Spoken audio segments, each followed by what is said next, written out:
Hello everyone, welcome to the stream, welcome to another day in Azeroth, but not just any day. Today is Mist of Pandaria launch day. Welcome to you all, thank everybody so much for being here, really appreciate you guys, hope everyone is doing well. What is new, what is good today? 5 hours, 5.5 hours, almost to the minute. We're gonna play like some different characters today. I'm gonna play the warrior for a little bit. We'll probably get on the paladin later today. The paladin is gonna be the horde character that we stream in the new Pandaland zones. And in fact, to deflect any questions, and I'm sure I'll get many, let's go ahead and pin something to chat. It simply states, Blood Elf Paladin is gonna be the tune that we take into MoP.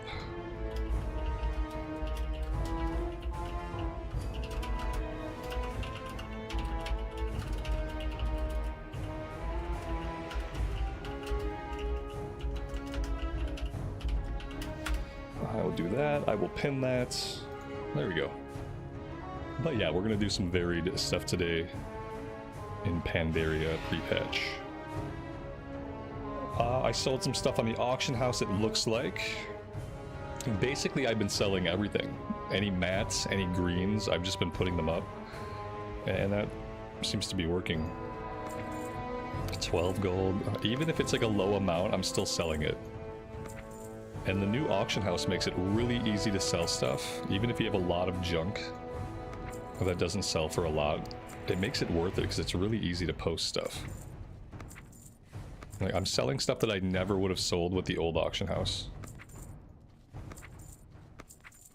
Oh, look at that. We sold this was a two-handed axe or mace, and basically it looked like a shovel. It's called the Shoveler, and it was a bind unequipped blue, and I think people are spending lots of gold for transmog items. I just get this feeling that some of the greens that sell and some of the blues that sell, they're not selling because people need them, because, you know, everyone has heirlooms. They're selling because people want the transmog.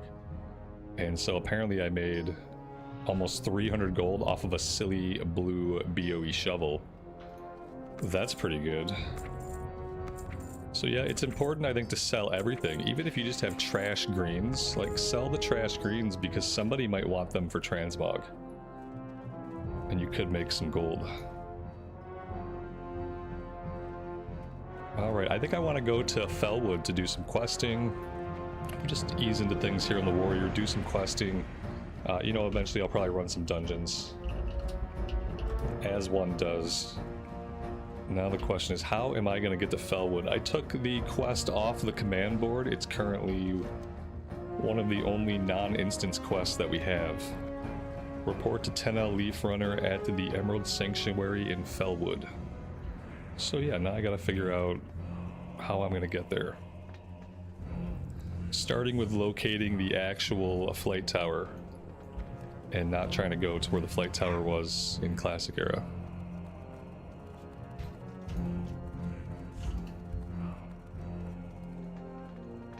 I don't know if I have any Ashenvale flight points. I may have Crossroads flight points, because they might have given those to me for free.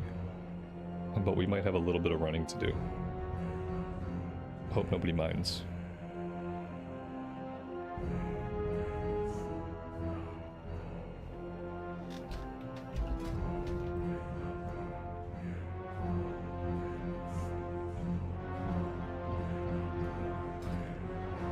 I'm also kind of curious, I don't see any kind of scheduled maintenance for today. I don't see a time when the servers are going to be shut down, so I'm wondering if at some point before 6 p.m. my time, if we're going to get like a server shutdown, or if they're simply going to flip a switch and we're going to be able to go into the MoP zones.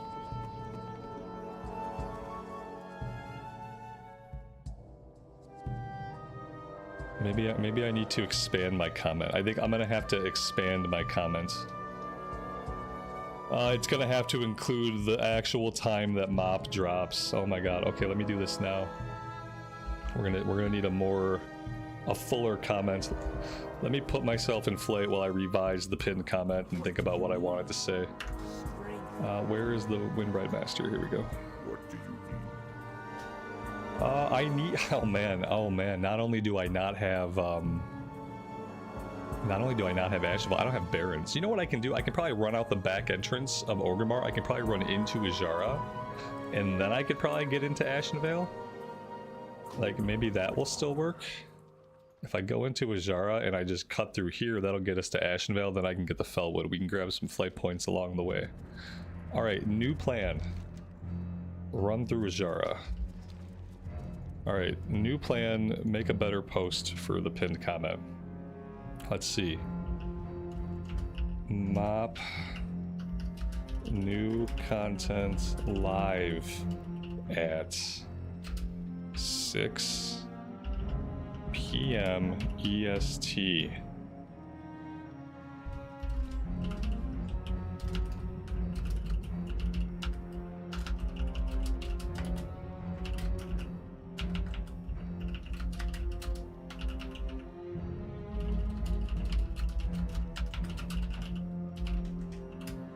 Okay, let's pin that and see how that works.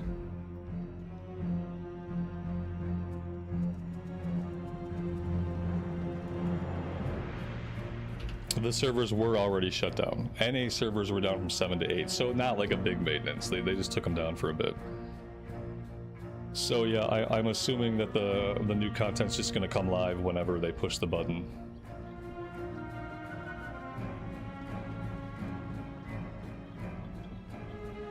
It's EST because that's what I want to put. Yes. It's EST. It's EST now. I just call it Eastern Standard Time. I don't even care about differentiating between like seasons of daylight savings time. That doesn't interest me because we don't need multiple times for it. You know what I mean? The time in the Eastern time zone is what time it is in the Eastern time zone. And the great thing about it is the time in the Eastern time zone is what time it is in the Eastern time zone, regardless of if we're in daylight savings time or not.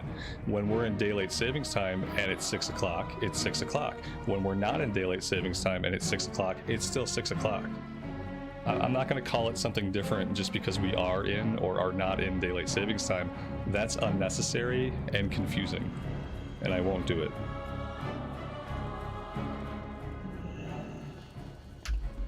I hope that makes sense. CNET, good afternoon to you, buddy. Welcome to the stream. How you doing today? You feeling good? You feeling wily? You feeling ready for MOP launch? Any vestiges of excitement?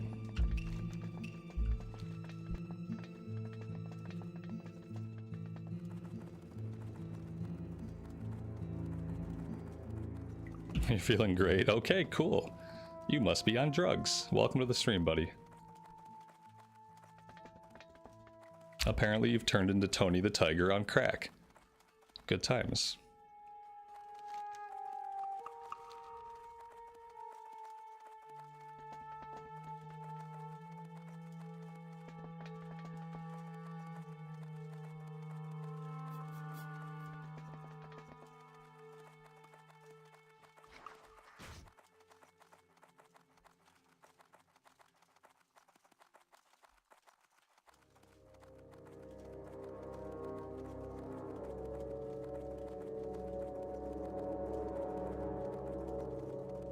You're currently fighting 1 billion people for mining and herbs. Yes.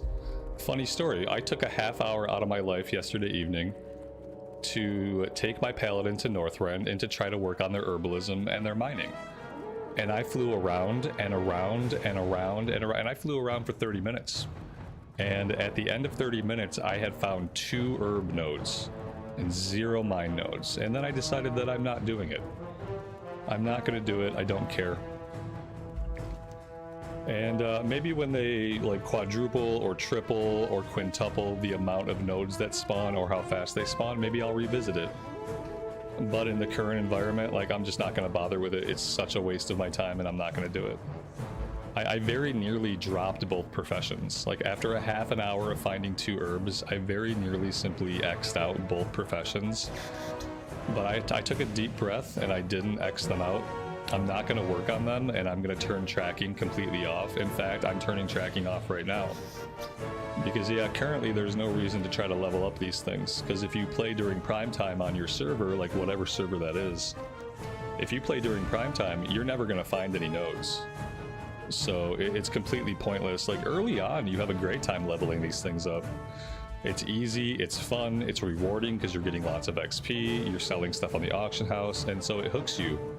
And then you get into Outland, and then you get into Northrend, and the amount of herbs drastically, and mining nodes drastically drops, and the amount of people farming those resources drastically increases.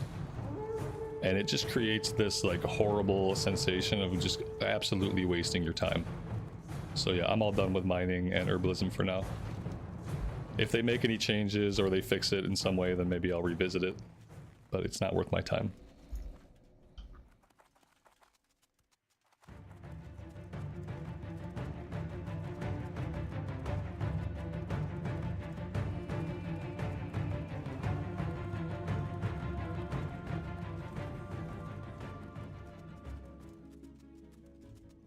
Yeah, somehow I made it through Outland. Like, it took a long time to make it through Outland, and I stopped playing the character multiple times on that road.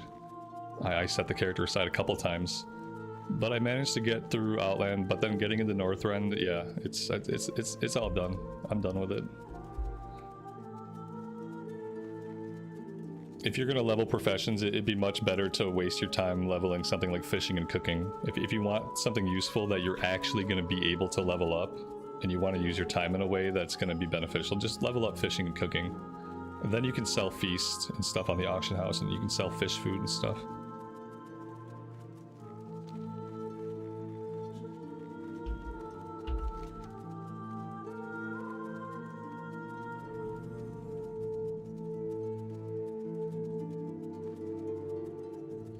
From what you understand in the new Panda Zones, you can do mining at any level.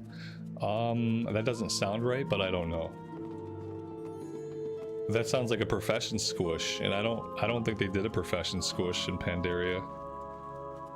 There came a point in WoW expansions where you didn't have to level up all of the previous segments and expansions worth of professions.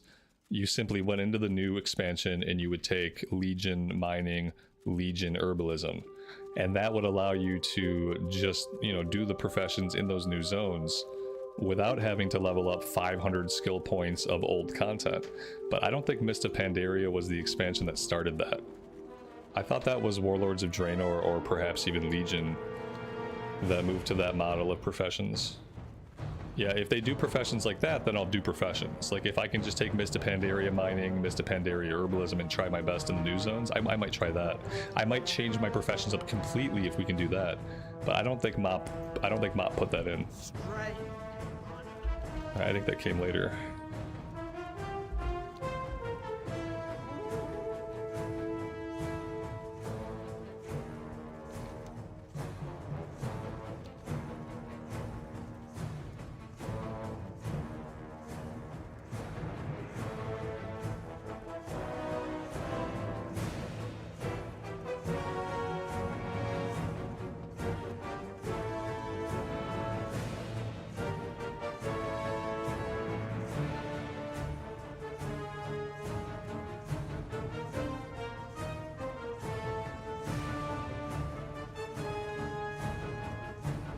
You saw 15 people fishing in Sholazar Basin at the lake. That's a lot of people fishing.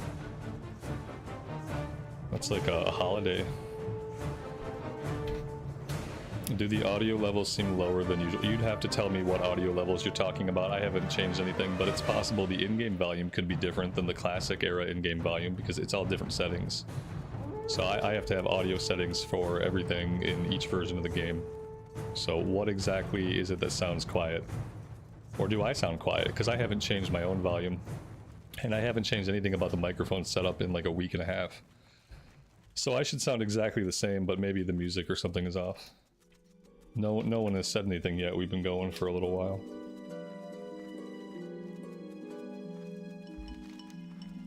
I don't know. Let me know if anything needs to change, guys.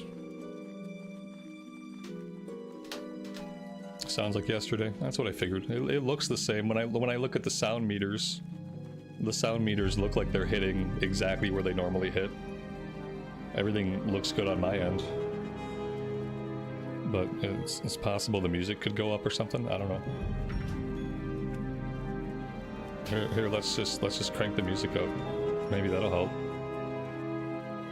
Just do that. Maybe that's a little better.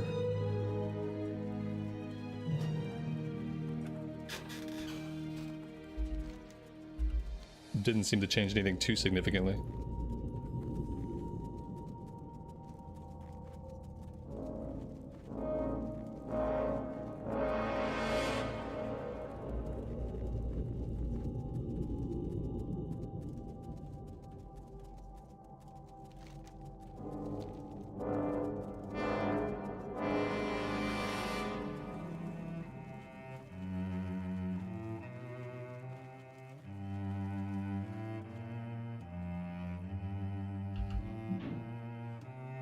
Alright, let's see, Ember. You can do both mining and herbing from 1 in Mop. You will get minimal materials, but you will get a skill point. Okay, and so that's not really right. That's different than what I was talking about, but that's really cool. So it's not the same in the sense that, like, what I'm talking about is like you just take that specific expansion's crafting and the skill up doesn't really matter. But it seems like you know, the skill cap is what, like 600 now, 500 or 600. So you can do 1 to 600 or 1 to 500 in Pandaria without having to go back and get older mats. That's a good half measure. That's still a metric crap ton of farming that you will have to do to skill something up from 1 to 600 or whatever the new cap is. So it's a lot of gathering. It's good to know that I don't have to worry about this shit. In fact, like, I wish I had known that a long time ago. I would have probably been putting a lot less effort, especially on the Paladin, because I was actually trying to get the Paladin to Pandaria levels of gathering, and I thought I had to cap it, and that was causing me some. I just basically gave up on it altogether when I realized I wasn't ever going to be able to mine in Northrend. Like, there's no mining nodes. There's 6 nodes and they're farmed out constantly. The cleansing of this forest has been a grueling process. For every success we have achieved, a new challenge has arisen. Okay. Travel to the Jadefire Glen to the west and rid the forest of their presence. 12 Jadefire Satyr. Goodbye. Alright, let's grab the flight point.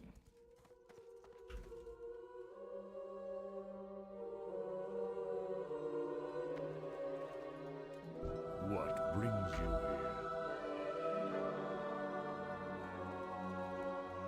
here? You can do cooking 1 to 600 in 15 to 20 minutes just standing at the vendor. Oh. Oh, okay. Weird. I'll have to check it out. Yeah, because I want to do fishing and cooking on my pally. So I'll check it out.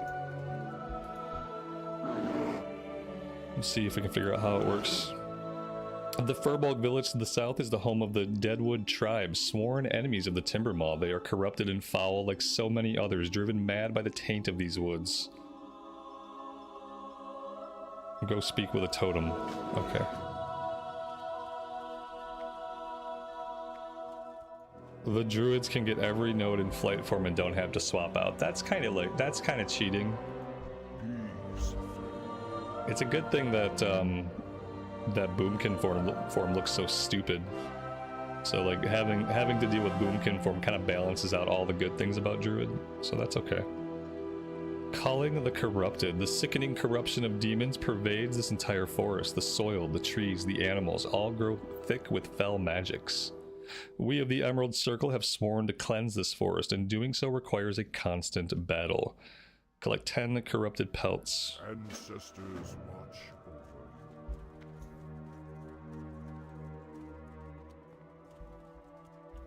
you. Stephen, launch starts at 3 p.m. PT. Yes, in other words, 6 p.m. EST. Yeah. Just like the pinned comment says. Yeah, I wouldn't rush home. Servers are usually kind of foobar for the first couple hours while players spread out. Like I'm not planning to level tonight really. We're just gonna get on, we're gonna look around. We'll probably grab the professions if we can grab professions really fast. I'm not gonna push to like do leveling tonight. What I want to try to do is I want to start my recorded series and start reading all the quests out for that. But we'll see. We'll see how busy the servers are. If they're completely hosed, I won't be able to stream or record tonight. And that's fine if that's the case. Rumbo demands justice. Slay 15 furbolg of any type. Collect 10 deadwood honey globs.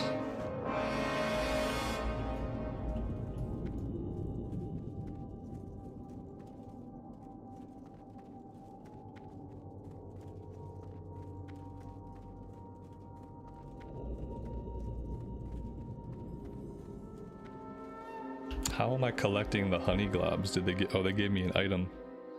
That's right, I'm not using Questie, so I don't have my item up here.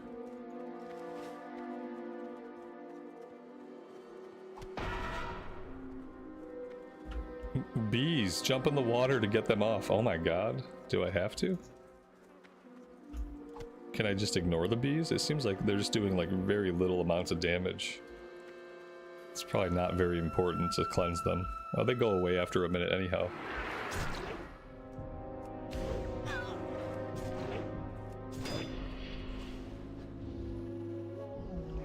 Do boosted characters have all glyphs unlocked, or do you need to buy them? They better not have all the glyphs unlocked. That's a huge expense that players have to pay for when they level up a character. Like, glyphs can be really expensive depending on the glyph in your class. Boosted characters better not have them unlocked. So you gotta buy those suckers.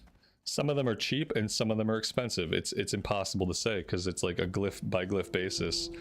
Sometimes they'll be super affordable. Sometimes you'll be on a class that has to spend 1,000 gold to get their glyphs.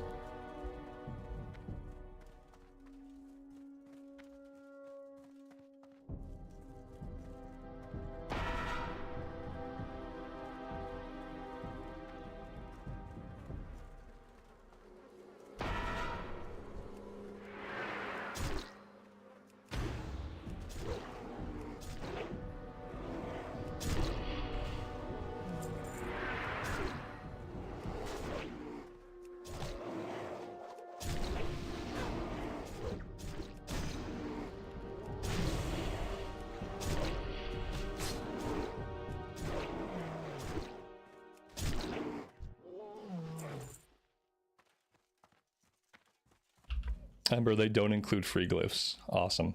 Yeah, that's good. They probably give you a little bit of money. I'm sure they give you some gold to start off.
To level in the Mist of Pandaria zones, you need to be level 85.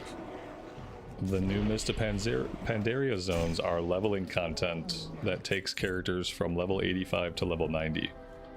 And then of course you have all of the leveling dungeons along the way.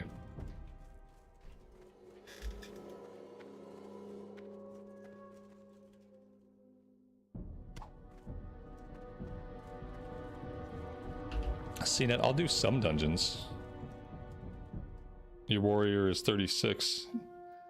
If I get close, dude, I'm level 46. What are we talking about? You mean if you get close? Because I'm level 46. So, and I might do some dungeons, but I'm not gonna spam a bunch. What I'm probably gonna do is later on today, I'm gonna jump to the Pally. And I wouldn't mind doing some runs on the Pally. But I'm probably gonna mainly quest on the Warrior. Yeah, I'm higher level than you, buddy. Get it straight.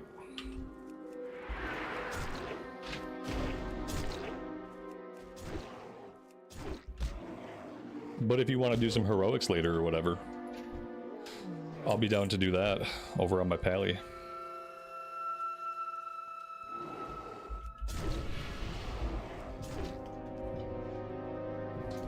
Can you get level 80 to 85 in 4 hours? Probably not. You might get like 83, or you might even get 84.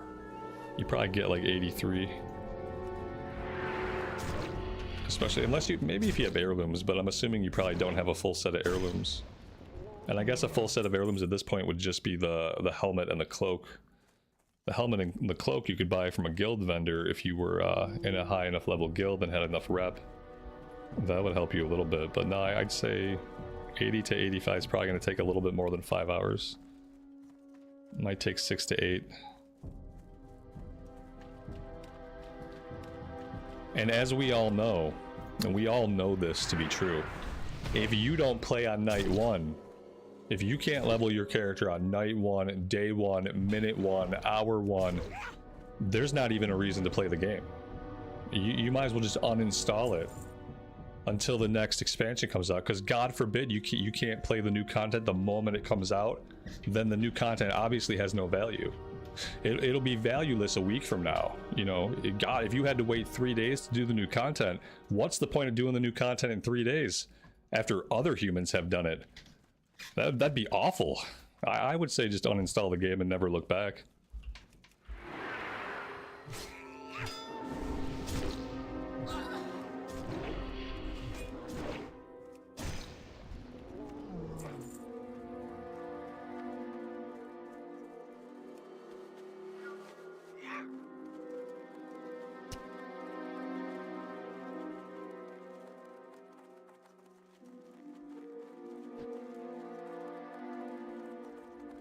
People are, sometimes people say stuff and it's just like, it's so funny because like if you step back and you look at what you're saying, like what you're implying is crazy.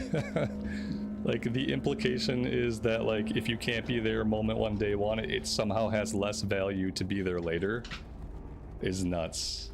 Like this concept that if you can't be there right away and you can't see the content right away, that somehow the content inherently has less value, like a day later, a week later, a month later, somehow the content has less value as an experience if you can't be there in the first moments of its release. It's such a weird, like, such a weird thing.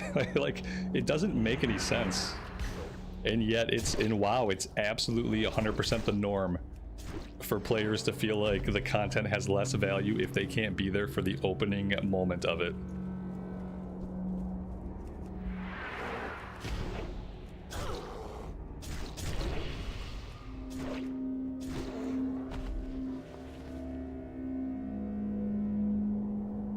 That'd be like saying the shit you get at the grocery store isn't as good unless you're there to grab it as soon as they put the shit on the shelf.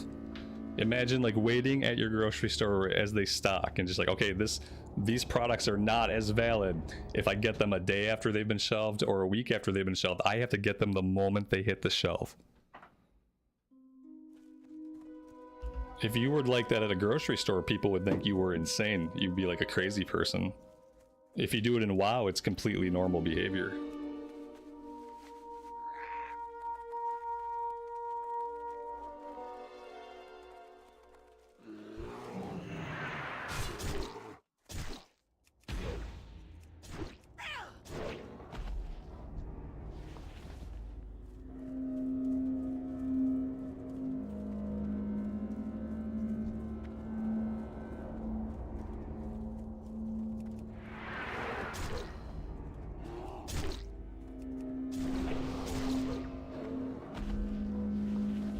See, in Piotr's country, this is what actually happens. They have bigger things to worry about than whether they're there day 1, minute 1 for a video game expansion.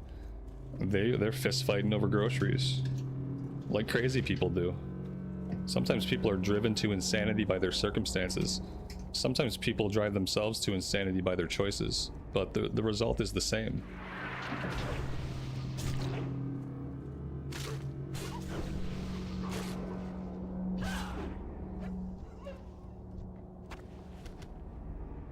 Did they do the hour maintenance in EU already? I'm assuming that they did. There's no maintenance messages. People told me that everything's already done. They're just, I guess we're just waiting for them to flip the switch later on today.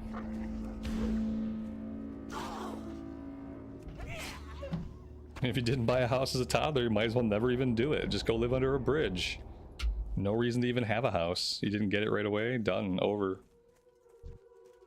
Go again.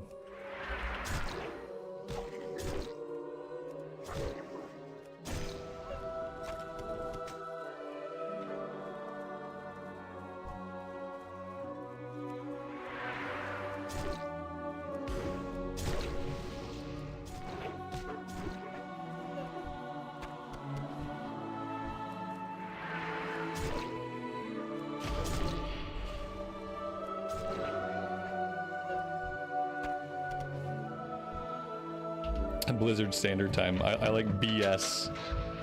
BST. Blizzard Standard Time. BST.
Yeah, eventually everyone will end up in Pandaria.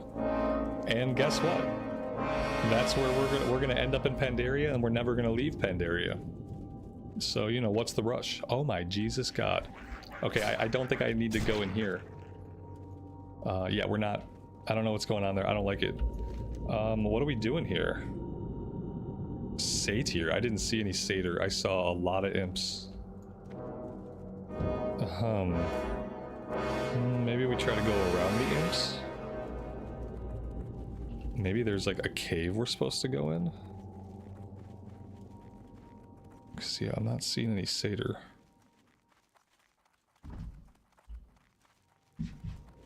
I'm also not really seeing any way to get back here any further than we already are. What is going on with this one? This is very, very weird. I think this is a problem with the quest tracking. Yeah, this is definitely a quest tracking problem. The satyr are up top here. They're actually not in this area back here at all. So I'm gonna say quest tracking problem.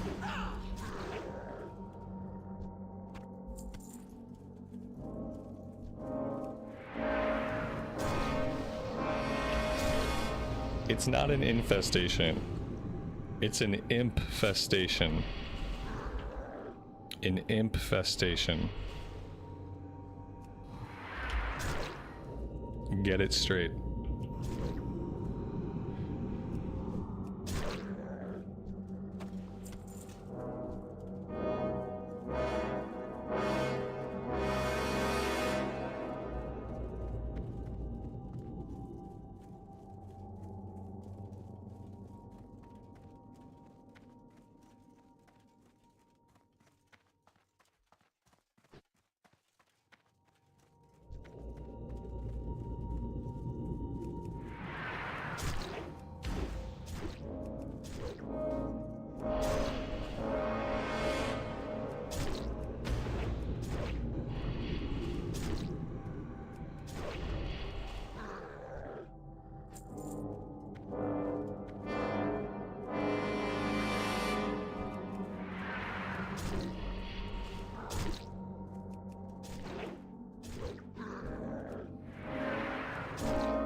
Man, that area loot is huge. I looted this guy right here, and it area looted all the way back to this corpse. That's a huge freaking area, man. Did they buff the area? I fully expected to have to run back and loot this guy.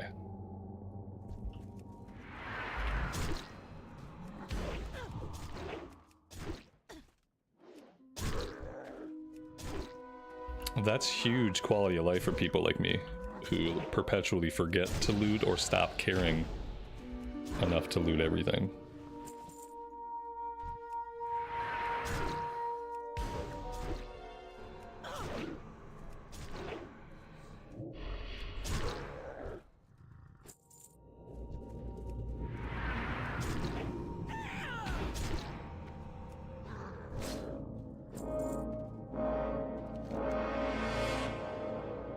Alright, looks like we're done with this round of quests. Let's go turn them all in and see what is next.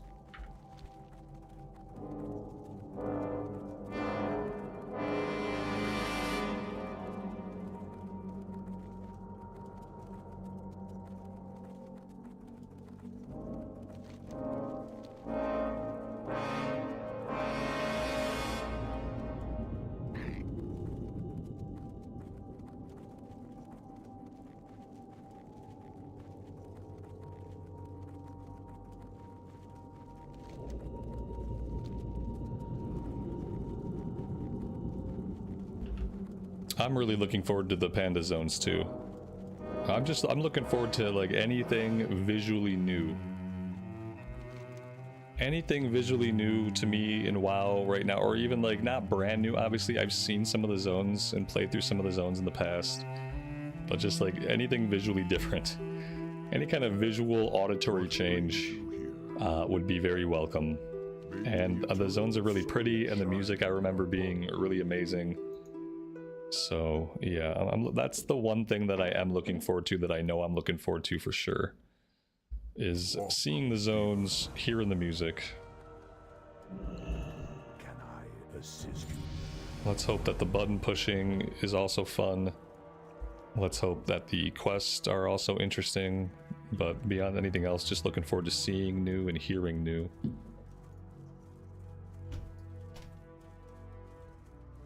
Are the servers still off? Not my servers. My servers are on, but I'm playing on EU servers, so I don't know the status of the US realms.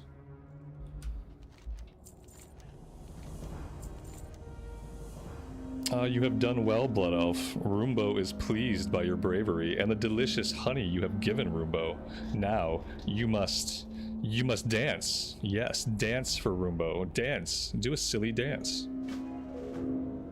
It made me do it. I didn't get to pick. Is this the basic Blood Elf dance? The Night Elf dance is better. I will say that much. Is this guy satisfied? Okay, yeah, he seems to be fine.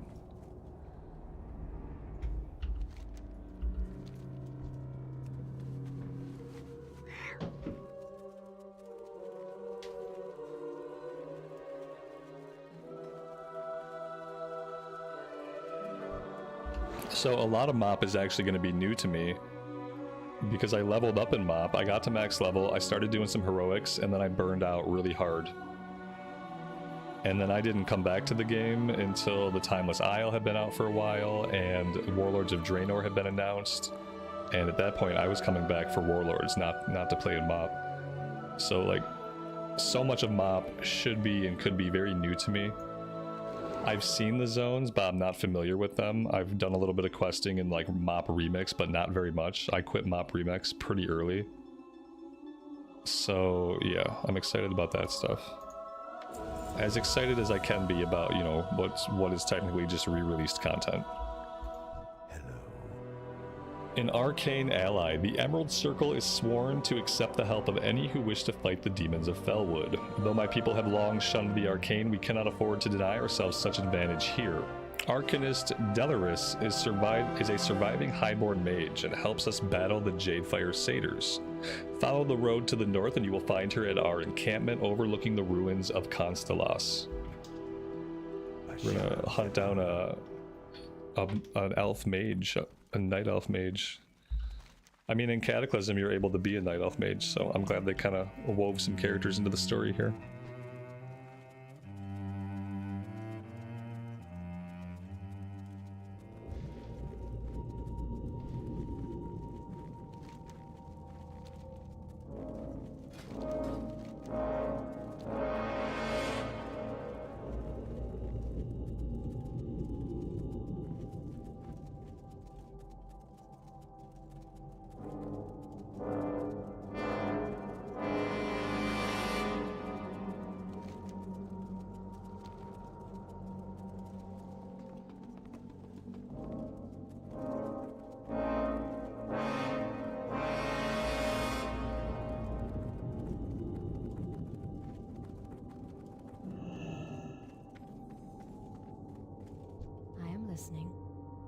Good luck, friend. Do the impossible. See, she's getting in on the imp puns too. She gets it.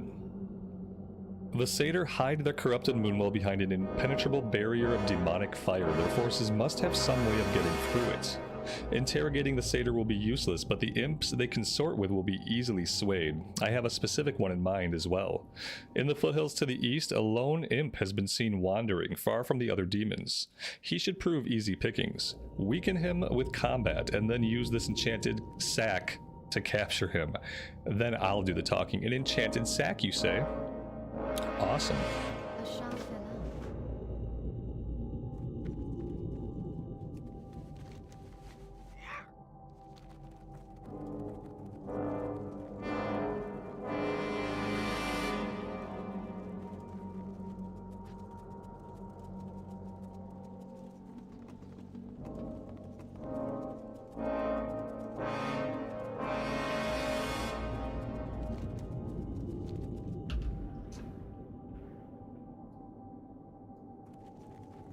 Robert, is that the catch-up gear, the Mr. Pandaria green catch-up gear that you're talking about?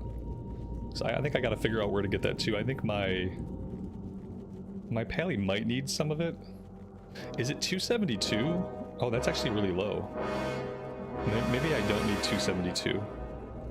I feel like my pally is mostly in 333, 346. Each zone has vendors. Oh, I wonder what if the item level scales up at all. Because yeah, I think, ooh, is this the guy? This is the guy.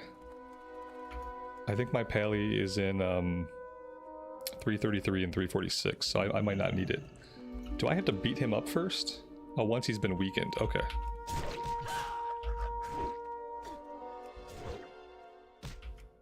For some reason I thought the catch-up gear would be a higher level.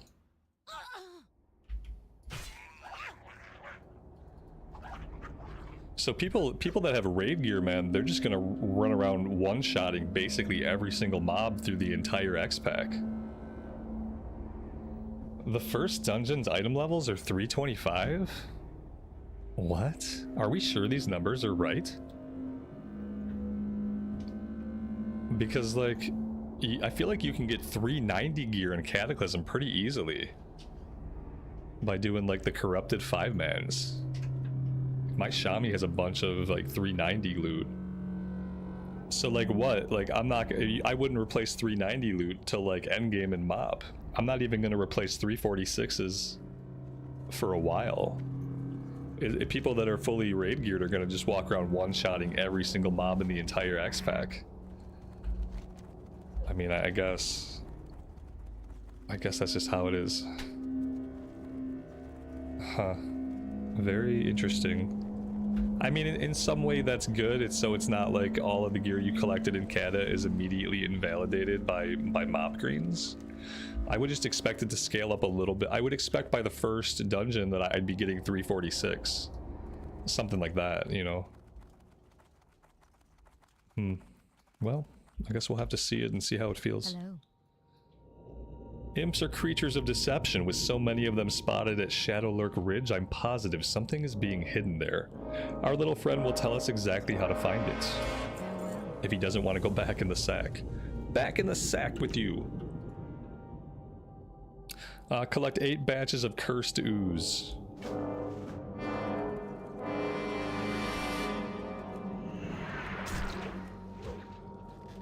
Four types of instance per dungeon. I don't know what that means. I can't remember this about me, guys. When it comes to Mist of Pandaria, I can't remember things because I didn't play. I hit level cap. I started to do heroics. Day 1, I quit day 1 of heroics. And I didn't go back. So I remember stuff. I don't know anything. Just something to keep in mind. I'll probably have to keep reminding people of that. Because yeah, I know nothing about mob. Yeah, there are celestial dungeons. Like there's normal, heroic, and I know they said they were going to have hard mode dungeons. In hard mode dungeons are basically their replacement for Raid Finder, because we're not going to have Raid Finder. So all of that Raid Finder loot, the stuff that you normally would have went after in Raid Finder, you're going to get that stuff from the celestial dungeons, which is going to be a much more fulfilling like pathway for people that are not going to be in raids than some LFR trash. I was like, I was born yesterday. I mean, it's like either it's like I was born yesterday, or it's like a game is coming out for the first time today. Yeah, like for me, it's like might as well be coming out for the first time.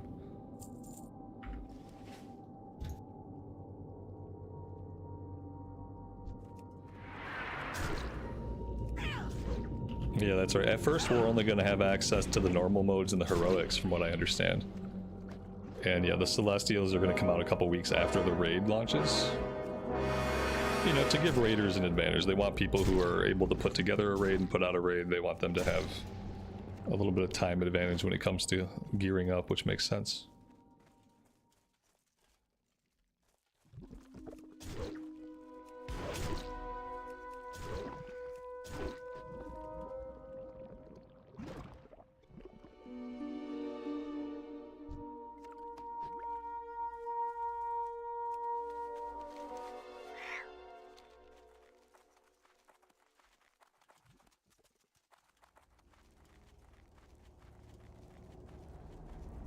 And guys, we're gonna get to see it all and live through it all together, so it doesn't really matter. Like right now, there are dates, there are numbers. Like we're gonna have to live through all of it, so it's fine.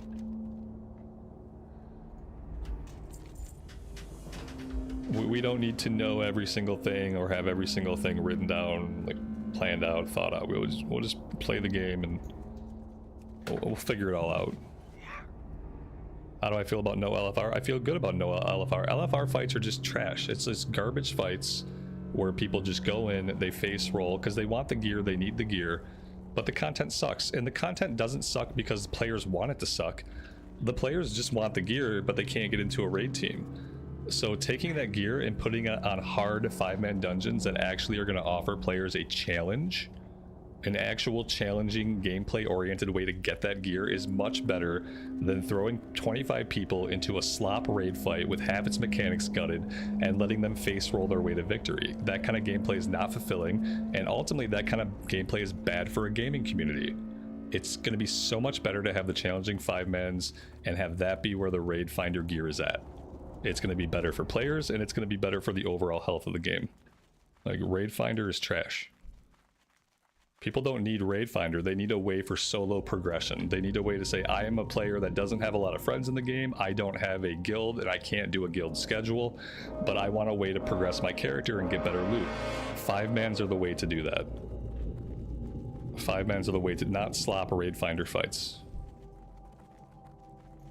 I can't figure out what this wants me to do. Claw of Tichondrius. I'm not sure like if I'm looking for a cave or if I'm supposed to be able to fly up here or what exactly is happening. I'm gonna give it a couple more minutes and then we're gonna move on. Maybe I have to climb up to the top. Guess that's something that I haven't tried yet. We don't seem to be able to get to the top of this. I can't use it from down here. Shift into the nether at Shadowlurk Ridge. I'm at Shadowlurk Ridge. You must stand on the sigil of Tichondrius. I don't see it. Oh, wait, what's this? This is nowhere near where they marked, by the way. This quest tracking is so freaking bad. So bad. Now what are we doing? Now I have to climb the hill that I can't climb? Excellent. Well, that didn't help at all. Any thoughts on this one, guys? I don't know if I've ever quested here in Cataclysm. If I have, I don't remember any of this stuff. I click this, we get shifted, and then question mark, victory. Go straight towards these imps? Okay, so the quest tracking just doesn't work here. I'll go this way. Oh, okay. I guess unless it pops me out of this place, I'm going the right way. What is this guy?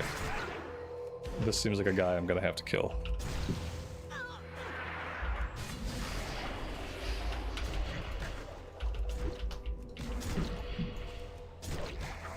Okay.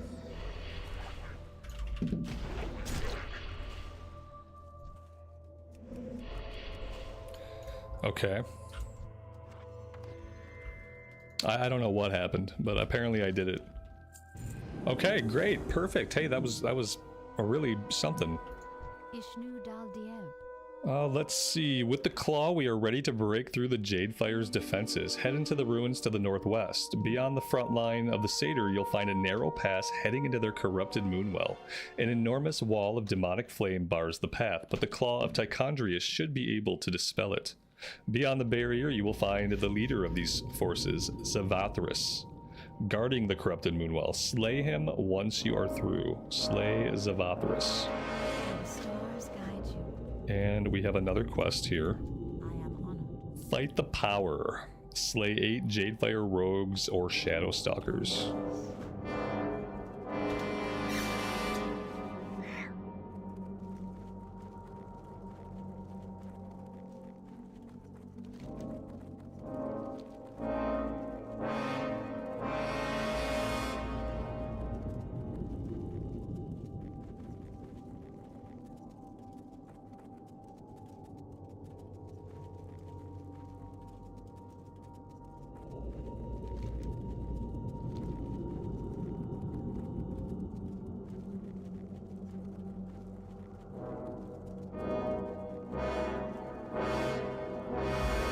Zenka, you gotta look at my comment pinned to the top of the chat, bud.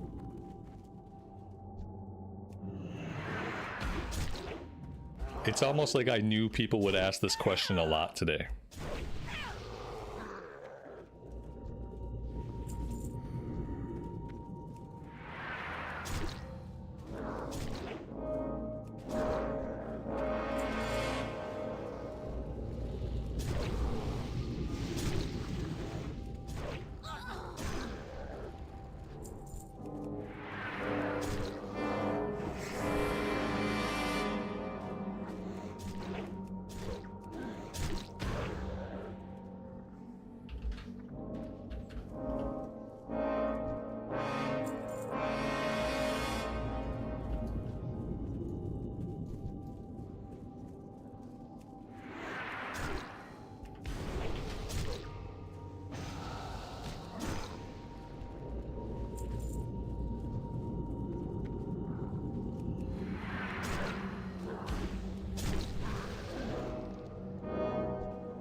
So seeing that the first dungeon drops 410, that makes sense.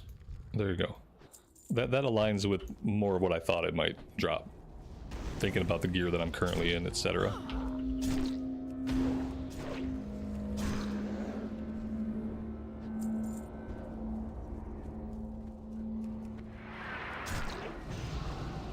I'm glad my instincts were correct. It's good to know.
Well, they were right. That's a wall of fire. Do I have to use the blade? Yeah, dispel the flaming jade fire barrier. There we go.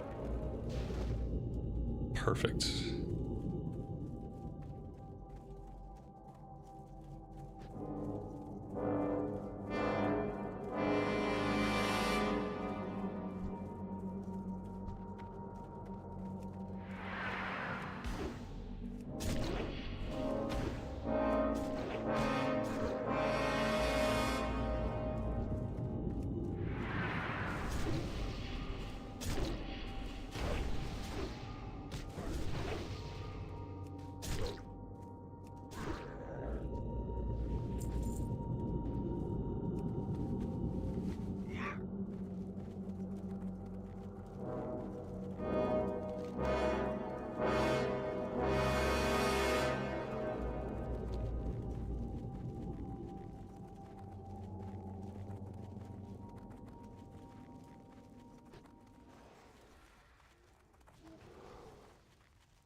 You here.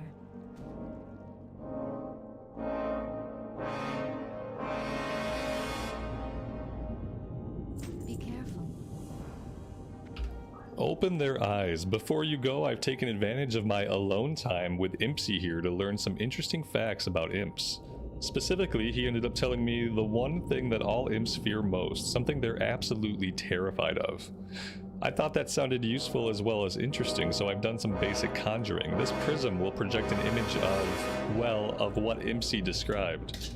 Shadowlurk Ridge is still swarming with imps. Why don't you go there and test their reaction for me? Use the prism to terrify 20 Jadefire imps. And then she has another quest. Peace be with you. Jadenar awaits. Deliver the Arcanist herbs to Greta Mosshoof. A shot for life. That sounds like a breadcrumb taking us somewhere else.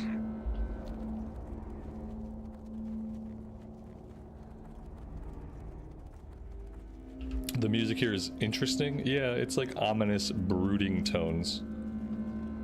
It's not my favorite, but it's okay. It fits the area. After this, we're going to go into Winterspring, so I'm hoping the music will be a little bit better.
Ishnu Allah.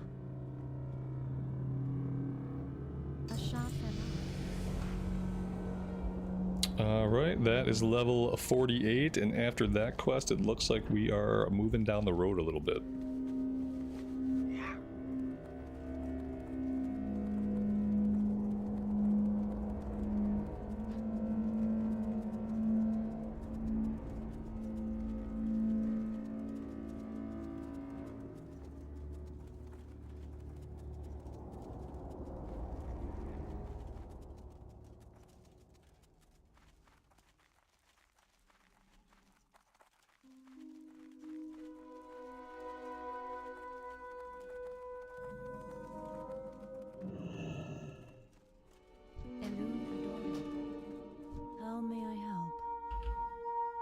Forces of Jadinar. The Shadow Council perpetuates the corruption of this land. At Jadinar in the northwest, they worship the demons of the Burning Legion and work to open the path for their masters to return to this world. The grounds are patrolled by Jadinar hounds, guardians, adepts, and cultists, thugs that act as lookout for the more vile forces beneath. They will be the first to die so that these forests may no longer suffer. Slay 12 Jadinar forces. Probably set my Hearthstone here. Crying Violet. Collect 8 Crying Violets. Let's go ahead and set the Hearthstone.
The follow-up might send us into the cave.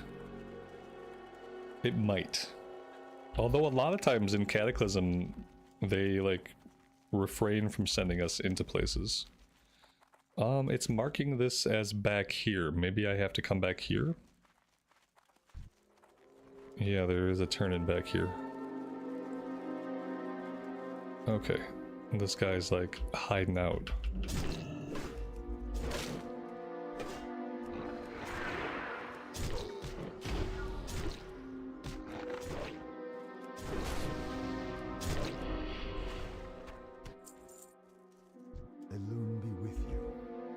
Can you feel the evil that taints the very ground? It comes from deep down within the Shadowhold. Unchecked, it will swallow everything in its path. The Night Elf coughs, revealing a bloody wound at his side. May the stars guide you. Goddess, watch over you. What brings you here? Purity from corruption. The flowers you brought me were the essential ingredient. Protective barriers surround Shadowhold, projected from demonic braziers. If we are to divine the Shadow Council, or drive them even, from Felwood, then those braziers must be extinguished. This vial has been infused with crying violet and the magic of the wilds. Fill it at the corrupted moonwell in the center of Jadenar and return it to me. Good luck, friend. So, like, right here behind you? Okay, he couldn't make it 10 feet with his wound to fill this for himself, so it's fine, we got it.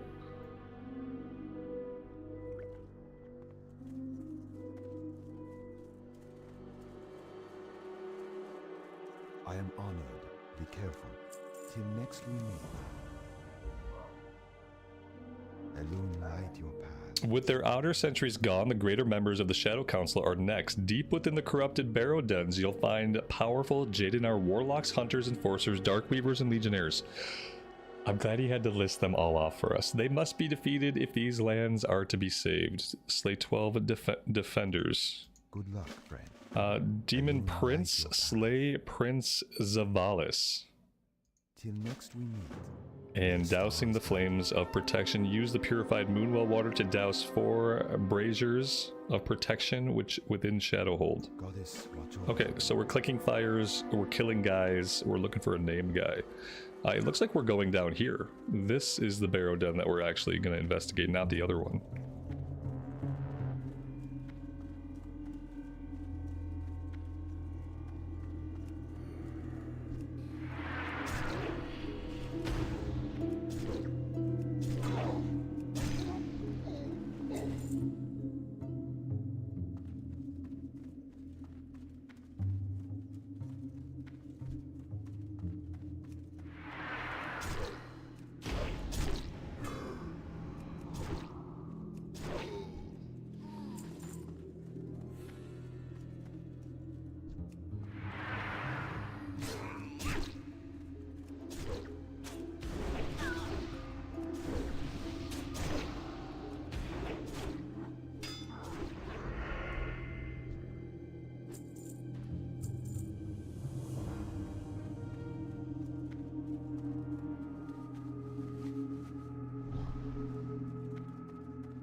When do I use Berserker Stance? In MOP? Never. I never use Berserker Stance. Somebody might. The stances work a little bit differently. So in Battle Stance, and I'll just read it, an aggressive combat stance generates high rage from normal melee attacks. Sounds pretty good, right? You're in battle stance, it's an aggressive combat stance, generates a lot of rage from normal melee attacks. Let's read Berserker Stance. A reckless combat stance generates some rage from normal melee attacks and some rage from damage taken. So, like, you could say that maybe this is better while questing because you're going to be taking some damage. I like just to stay in battle stance because battle stance is what I'm going to use in 5-mans. I'm not going to be taking damage, ideally, in a 5-man, so I'm not going to be in Berserker Stance. So I just stay in battle stance. I don't really take a lot of damage anyway, and I like to get all the rage up front.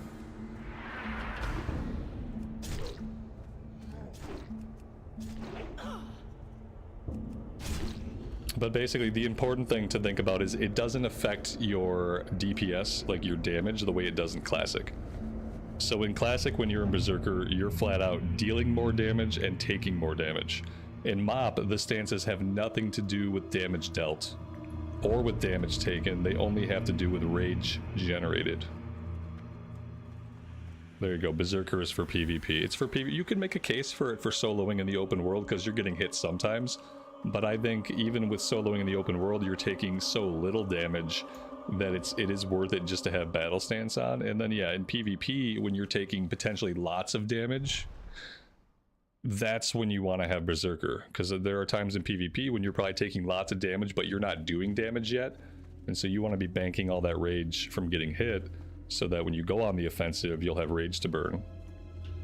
Makes sense. We got all of the braziers. We need to find 2 more dudes to kill, and we'll be good here. Can I just, oh, I can just go over here. Okay.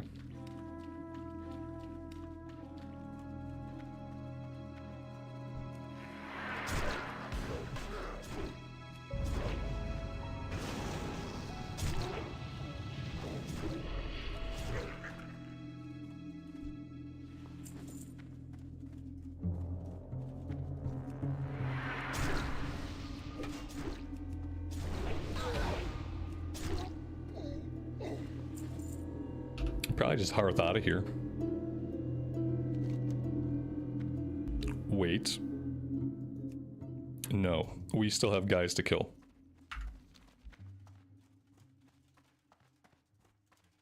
For some reason we're not tracking the quest though. There we go, that's so weird. It just decided not to track this one over in the objectives list. And I very nearly just didn't even see it.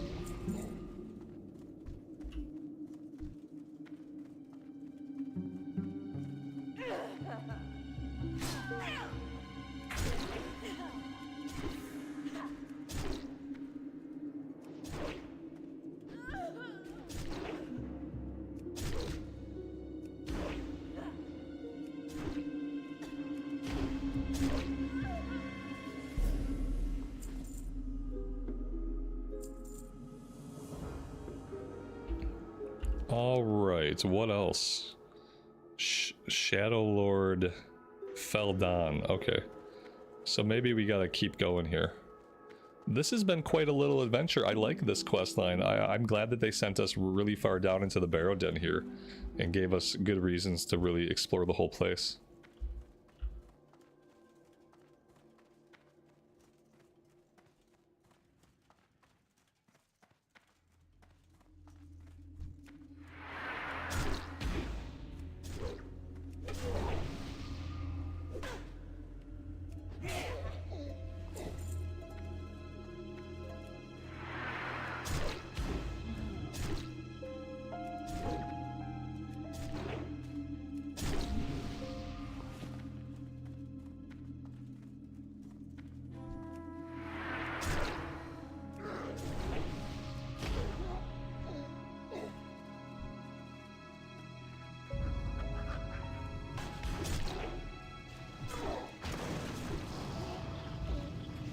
What am I leveling first in MOP? I have a comment pinned to the top of the chat that explains that. And that's just so I'm gonna get that question a lot today, so I pinned the comment so I wouldn't have to repeat myself again and again.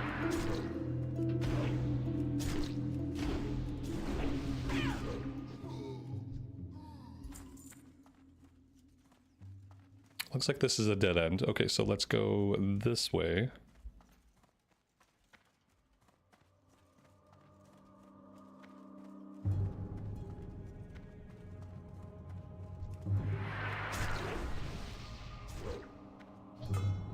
Oh, there we go. There's our last guy. Shadow Lord Feldon. Not Gul'dan. Feldon. Really, really original naming scheme there.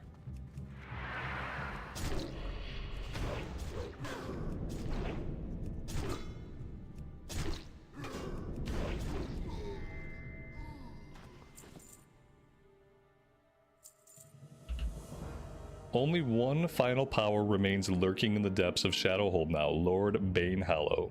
The Shadow Council here serves his whims, and even Feldon was a mere instrument to him, for him to prepare this land for another invasion of the Burning Legion. Proceed carefully, a Dreadlord is a terrifying foe. Stand tall and triumph. Proceed carefully, but stand tall and triumph. Okay. We will do both those things.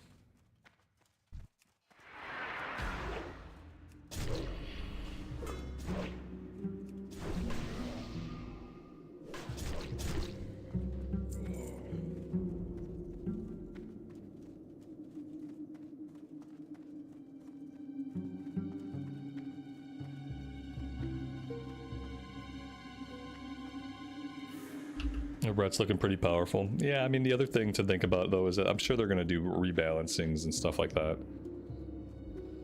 I doubt they're just going to, like, leave things as they are. We'll probably see class balancing pretty frequently. I don't know where this guy is at. I was kind of thinking we would just keep going deeper and deeper and deeper. Maybe that is the way. Maybe? No? Possibly? No? No. That was not the way. I don't see any other place we can get to down here.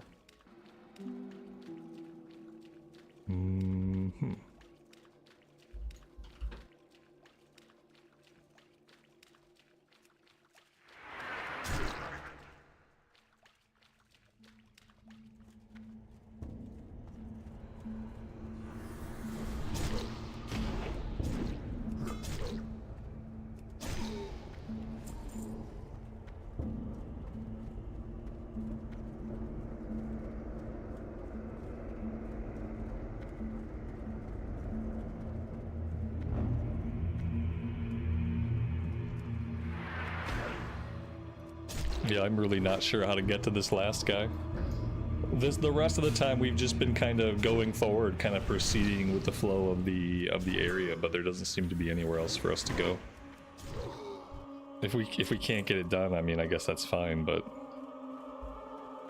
I don't really know what I'm missing here. Unless they expect, I don't think they expect me to go back out. Going back out doesn't make any sense. There's got to be a pathway in here that I'm not seeing.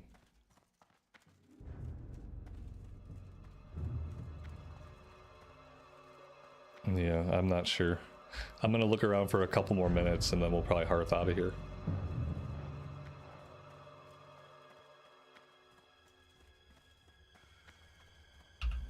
I mean, there's got to be a way for me to get up here. Maybe I'm just not looking in this area enough. It almost seems like I should be able to cross over.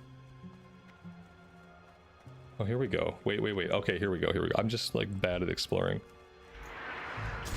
You hardly ever have to explore in WoW. I'm not used to having to explore dungeons in the game or to like figure out where I need to go. It's so infrequent that you have to.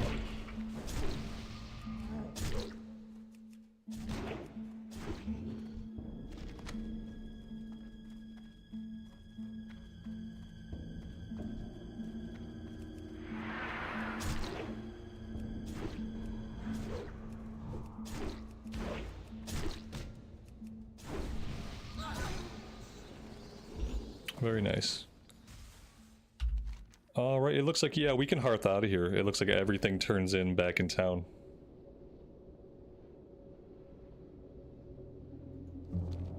That was cool. I like that chain.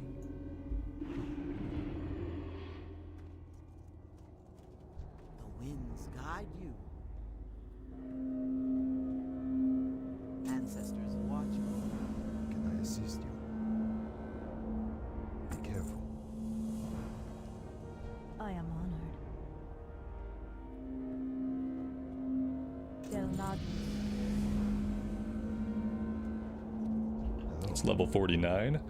The Fate of Bloodvenom Post. While we dealt with Jadenar, I sent a friend of mine north to Bloodvenom Post. We used to have infrequent visits from the Tauren there, but they have stopped coming as of late. My friend Kelnar Leafsong has yet to return. Would you travel north to check on her and the situation at Bloodvenom? Should you find her, do be aware. Dryads like her tend to strike other races as a bit odd. May the stars guide you. Okay, can we vendor here? Well met. Yes.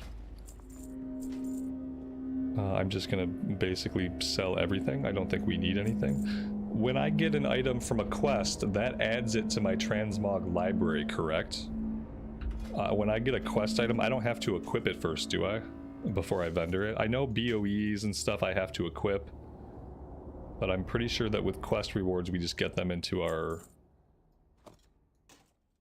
transmog library, but I don't know for sure because it just works so differently in every single version of the game.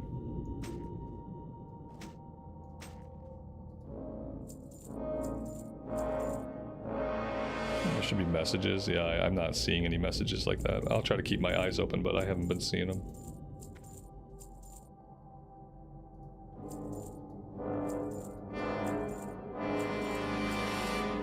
When I end up with no transmog, we'll know why.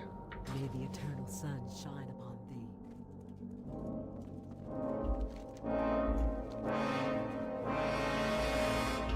thee. You don't have to equip the quest rewards. Okay, good. That's better. Yeah, it sucks to have to think about equipping every single thing that I want to get the transmog for. At least this way it's just BOEs.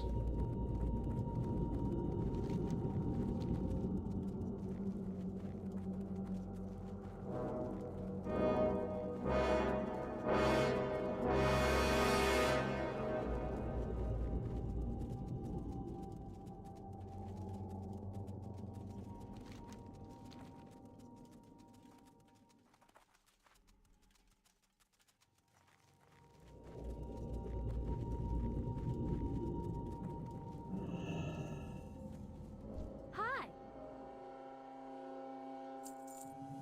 Is there trouble? A slimy situation. This poor fellow here barely escaped Bloodvenom Post with his life. If we're gonna keep him from turning into a slime creature like all the others, we've gotta treat the infection. They're turning people into slime creatures? That's brutal. Mushrooms like to grow near the bright green waters around here, like the pond to the east beneath the falls. Most of them are no good. I need you to collect the bright green glowing ones. If I have those, I'll be able to whip up something tasty to help this poor Tauren. Don't take too long now, otherwise he'll turn into a slime creature like everybody else. The Tainted Ooze. This all started with Winna Hazard. She was a forsaken apothecary at Bloodvenom Post, researching ways to use the demonic ooze here against the Alliance. We warned her she was going too far, but she didn't listen, and we did not act fast enough. Now her and everyone at Bloodvenom Post are nothing more than mindless slime creatures. Oh no, that's brutal. The disgusting oozes she used for this still roam near the pools to the east and south. I beg you, warrior, destroy them so that others cannot commit such evil. Wow. It's pretty dark.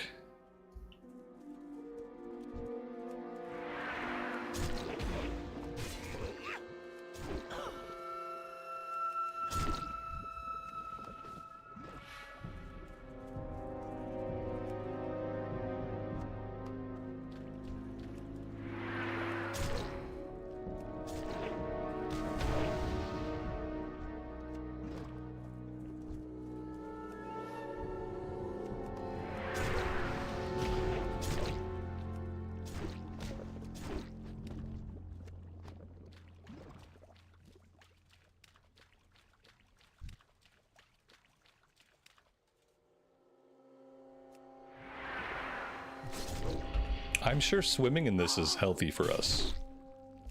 It's probably going to help our complexion a lot.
What is nature's call? Ah, the great outdoors. Looking for something special? Is there trouble? Winna's kitten. Mr. Torin here's told me a lot about what happened at Bloodvenom Post. He says Winna Hazard is still there. She's pretty far gone, but what's left of her is making a bunch of new slime. We've got to stop it. Luckily, I have a plan. Mr. Torin said Winna used to have a kitten. She fed it corrupted slime water and it ran off into the woods. I saw something lurking to the southeast just past the Bloodvenom Tower, but it sure was bigger than a kitten. Go see if the kitty has a tag. Kitty has grown up. How may I aid you? Don't feed your kitty slime water. That's step number 1 of having a healthy animal.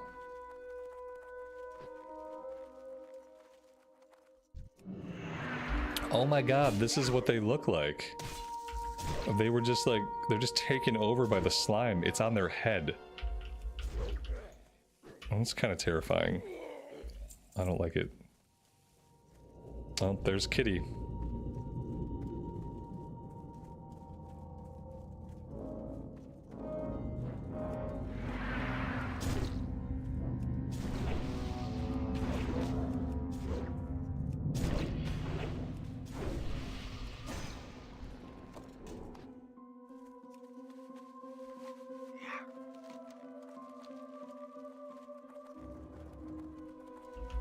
You can tame that cat?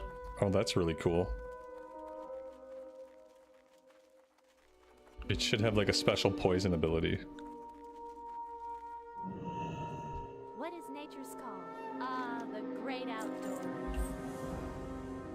Winna's hooked tight into the source of the slime itself at the very back of Bloodvenom Post to the west. She makes sure it keeps flowing and it keeps her safe.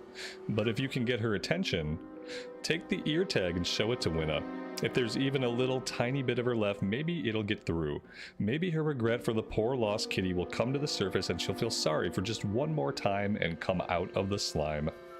Or we could just kill her, and then maybe you can kill her and stop the slime. Yay!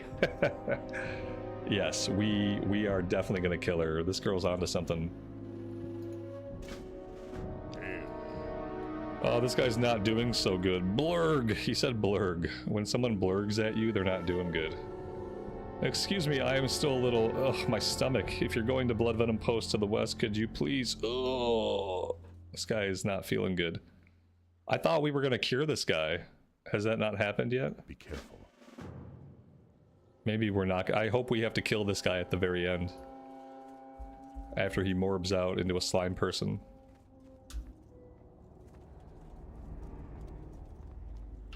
They have slime face huggers. Yeah, they look like victims in an Aliens movie.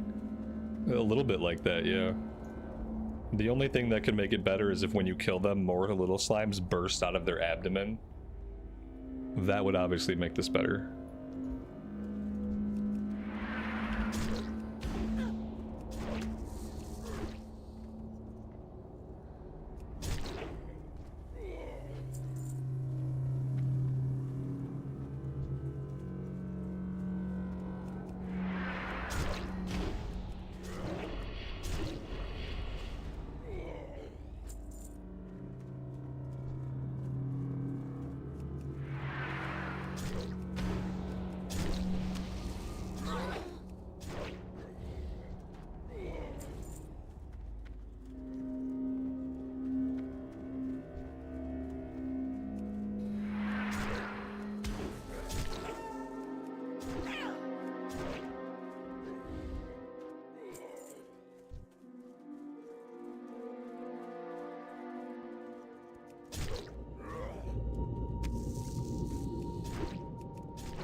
Yeah, she's definitely hooked in. We can't kill her directly. We have to show her the ear tag. There we go. Oh, that ticked her off. She's got slime shoulders. As one does. She was smart to keep them off of her head.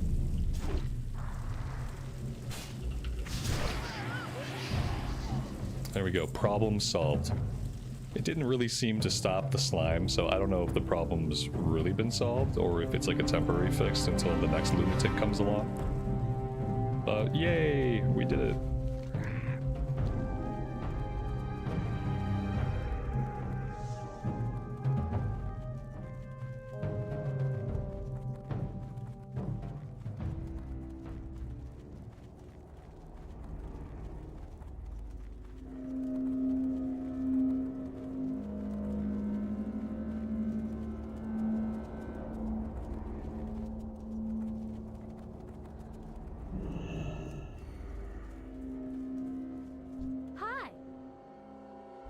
The forest will be safer now. You're such a hero. With everything you've done for me and Mr. Torn and the trees and animals and flowers, you deserve a reward. Yay!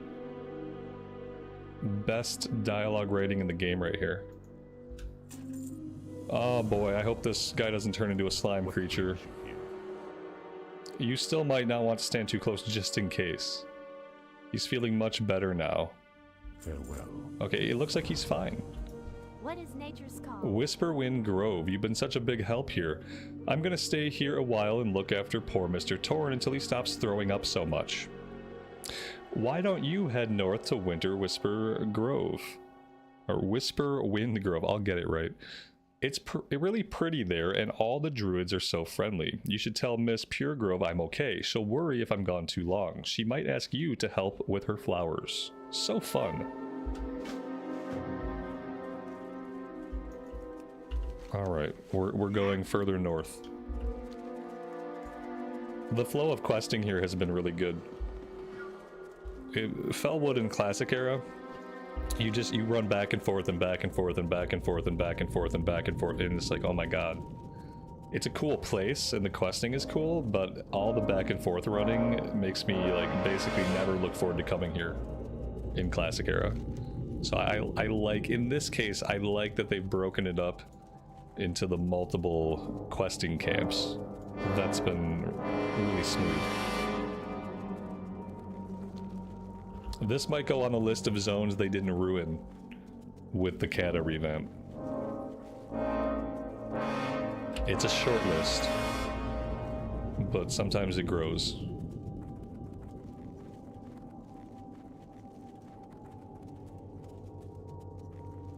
This is a really cool area.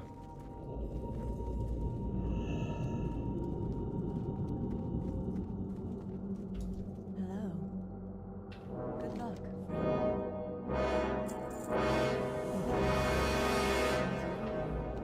Running their course.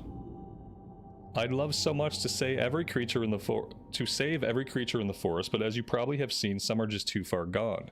When we first founded Whisperwind Grove, the woods just to the south were full of beautiful coursers, majestic and gentle creatures. But the corruption here has made them violent.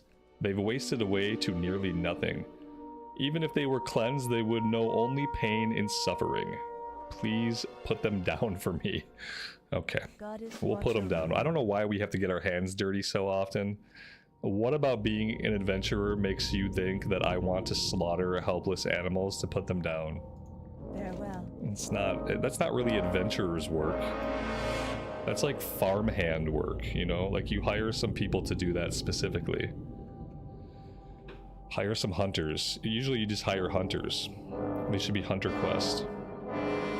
The larger animals are often far too corrupted to save, but you'd be surprised how hardy the little ones are. Take the squirrels, for example. After washing in corrupted water, they can spread illness far from the original source. But it's slow to affect the squirrels themselves. In fact, a simple washing will result in a clean squirrel and a safer forest. We gotta clean some squirrels. Goddess watch over you. We're killing everything except the squirrels. We're gonna save them.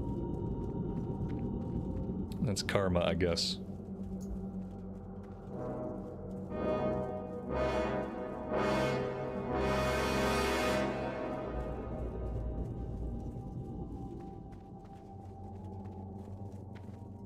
Can I mute the music? No, absolutely not. You can mute it.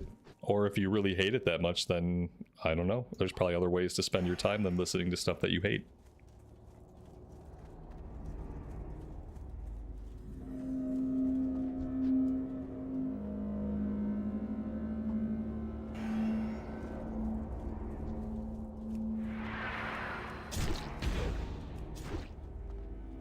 We'll be going into Winterspring in a little while, and the music will undoubtedly be better there.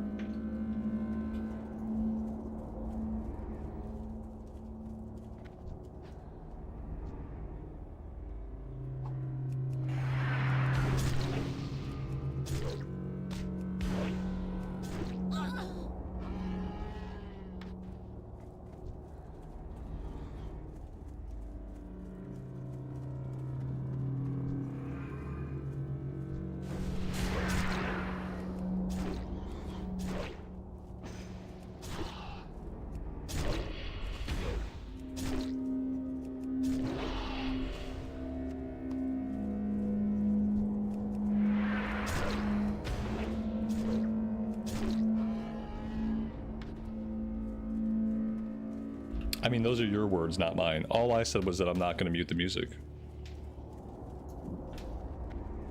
That's not a judgment on you at all.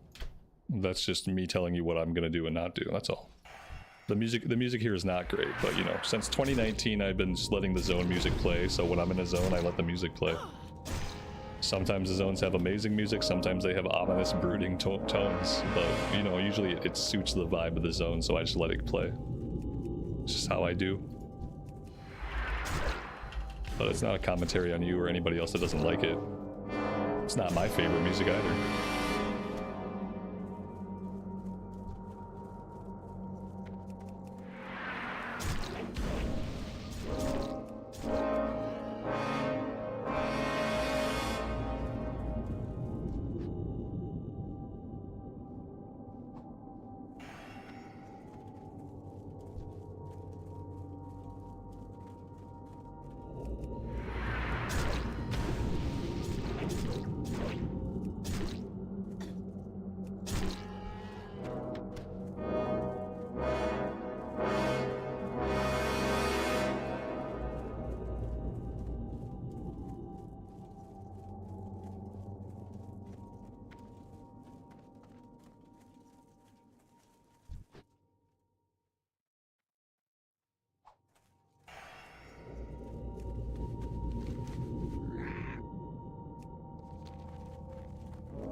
Ishnu Allah.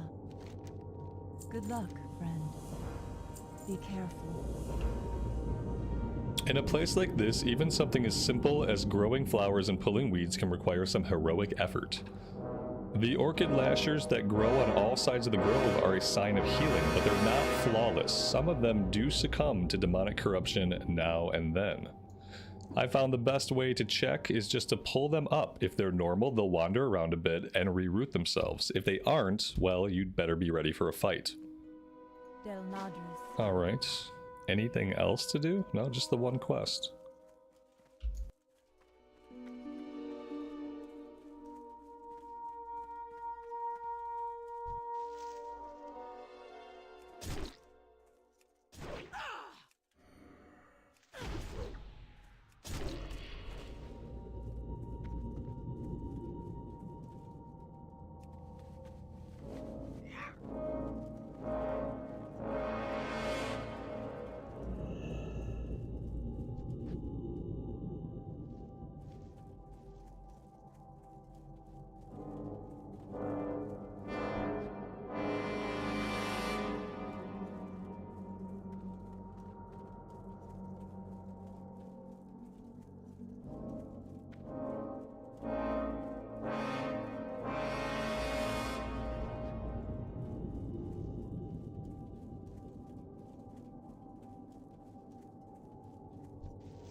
How may I help?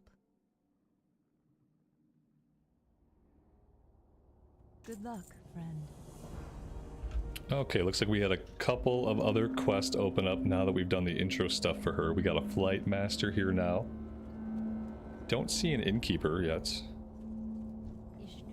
We got trade goods inside, blacksmithing supplies, weaponsmith. Let's go ahead and vendor some junk and catch a repair.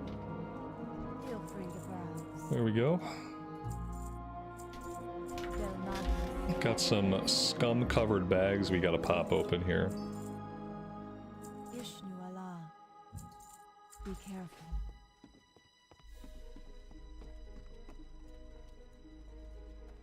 Hello. Wanted, the Demon Hunter.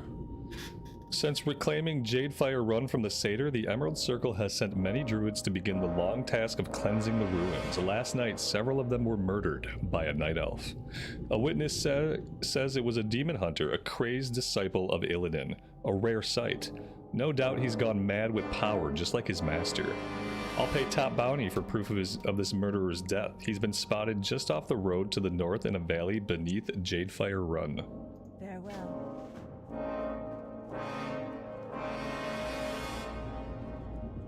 Ishnu Dal Diem. Collecting the corruption, collect 8 entropic essences from the entropic horrors. May the stars guide you. Fell to pieces. The infernals that lurk in the Shattered Scar Vale are formidable but not invincible. Much progress has been made in thinning their numbers. Destroying them is only part of the solution, however. I've found that the stone that infernals are made of still contains large amounts of fell magic even after the infernal's death. The rubble of slain infernals now litters Scattered Scar Vale, leaching its corruption back into the ground. If you could collect it and bring it to me, I would be grateful. Be careful. Peace, friend. Hunting the Damned, slay 6 infernal sentries, Watch over you. and the core of Corocius. The most fearsome demon in the Scatter Scar Vale is known as Corocius. Though Many have hunted him over the years. Destruction has only made him stronger. Time after time, warlocks have come to this forest and reanimated Crotius. Now he lurks in the southeast, surrounded by demonic fire, awaiting any who come to try and claim his power. I will not have this corrupt cycle continue. Kill Crotius and bring his infernal core to me. Go in peace. I am on. Nature and nurture. Fill the vial at the Moonwell in Whisperwind Grove and pour it on the ground between the dead ancient protectors in Iron Tree Woods.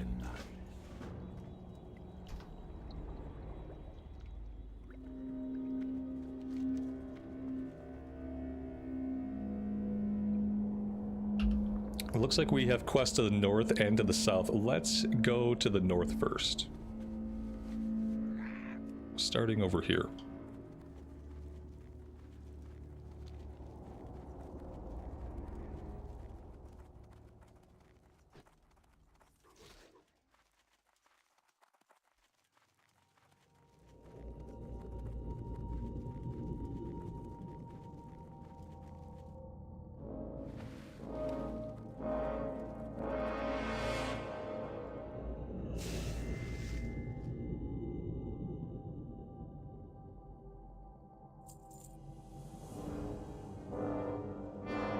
Alright, we got a little baby lasher now that has a quest. Seedling Protector. What did he want us to do? 10 ironwood buzzers slain. Okay. He had a quest for us. It popped up really fast. I didn't get a chance to look at it. Kill 10 ironwood buzzers to feed the Seedling Protector. Okay, he's hungry. He wants to eat some flies.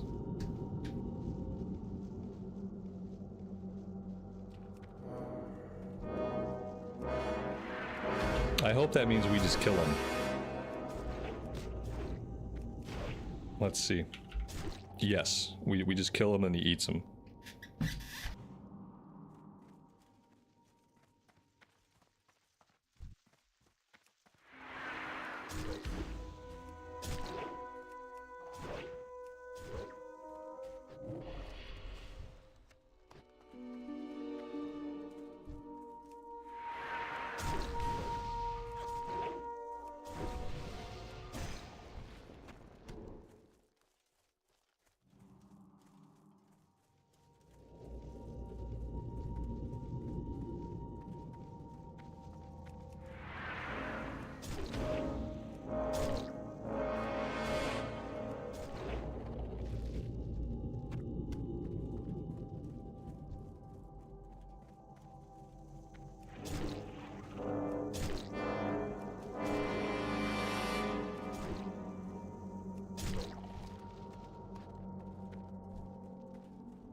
And that is level 50. What else are we looking for? We're also looking for rich soil. I didn't see this quest initially. Bring the Seedling Protector to 7 patches of rich soil. Okay, I haven't been looking for that at all. How have I been running over it? We've collected 2 of them and I simply haven't noticed. Okay.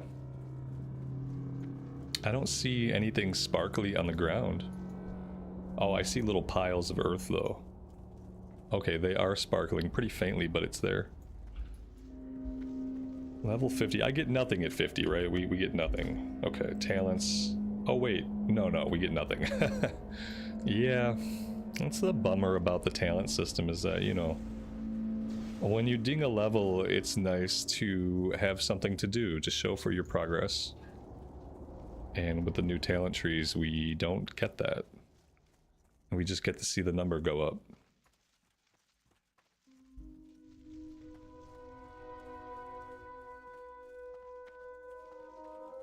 We can wear plate now. We got plate at 40, I'm pretty sure. I think we've been wearing plate for a little bit. Actually, I don't know how they'd handle that in MOP. Maybe we've been wearing plate the whole time. I don't know. The heirlooms were plate.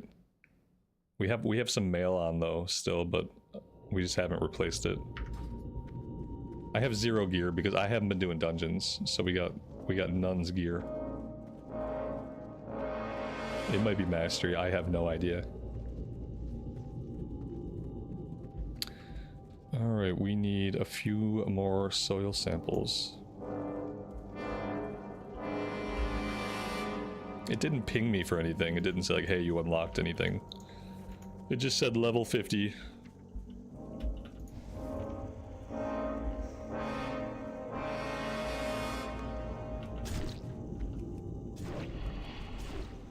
I would hope that if you unlock key things like mastery, that it would alert you in some way.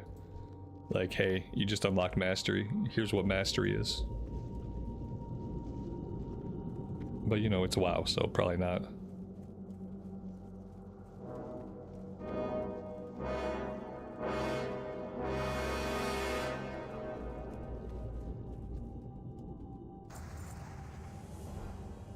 Alright, this boy grew up into a full-on treant. These roots were made for stomping. There's so many other spirits still trapped in rotting bodies here. Do you see them? The Iron Tree Stompers in the north. They're sick with demon stuff and icky with mold. Poor spirits inside them can't get out.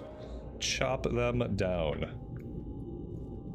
This guy has all kinds of stuff he wants us to do. Alright, let's head north and let's get to it. It did say unlock plate specialization.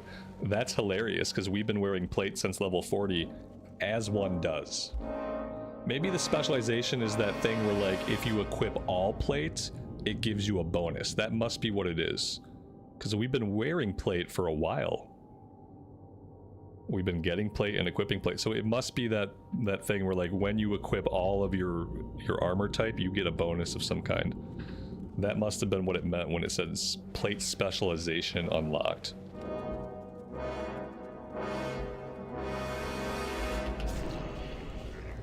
And we're not going to benefit from that for a bit because again, I have no gear. In so many slots we have no gear. I'm going to be waiting on those item level 272 catch-up greens for this character.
They're a waste of gold though. I mean, if I have nothing else at that point, it wouldn't be a waste. That's assuming like, listen, if I get to level 85 and I got a bunch of garbage, then, you know, Maybe I could find better stuff on the auction house for the same price. I would check the auction house first and compare the prices. And then, like, I feel like, you know, if you run dungeons at all, then you'll get some gear. So yeah, it's possible that I won't need them. It depends on how this character hits cap. I'm not gonna be pushing this character to cap anytime soon. I'm gonna focus on the pally. So I'm not really worried about it. I think by then I'll probably have gear that I can just buy it, you know.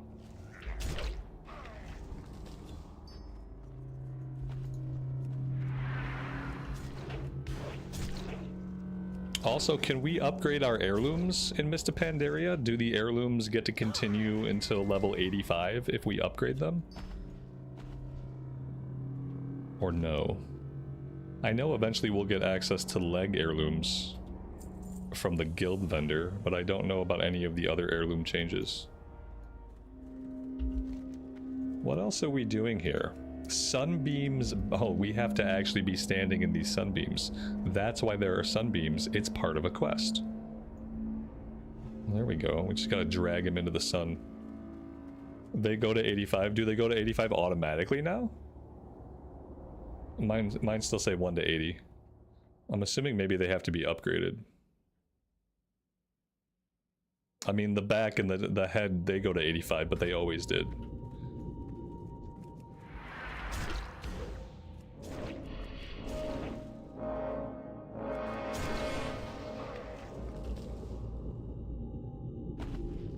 You use JP to purchase upgrades, okay.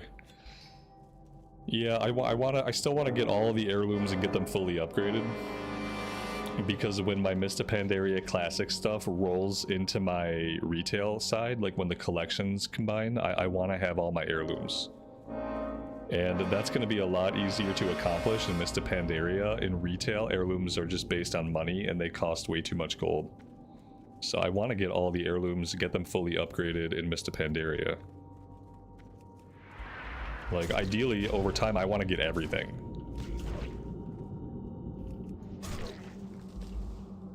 They buff the amount of JP you get now. Oh, that's cool, though. I'm gonna jump on my paladin later this afternoon and do some dungeons on it to get reacquainted with the abilities and stuff, so... I'm sure I'll be able to purchase some of my pieces that I don't have. Like, we need the leather stuff. We need leather stuff. We don't have any weapons or trinkets or anything like that. So I got a lot of pieces to collect. Sunbeams. We need more sunbeams.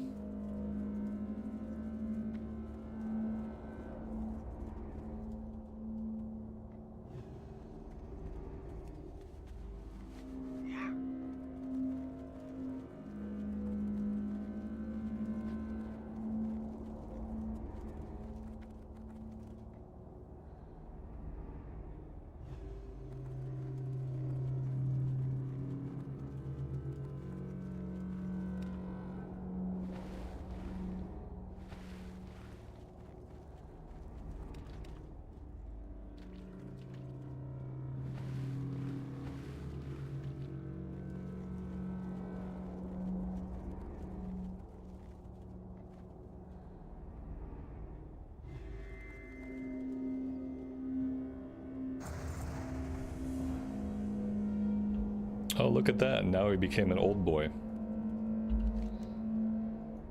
Withered Protector slain. Okay. Like, he's giving us quests, but the quests aren't actually popping up. We're just auto-accepting them, which is strange. I don't have any add-ons that should be affecting that. Well, I guess I have Dialogue UI. Dialogue UI could be affecting it for sure.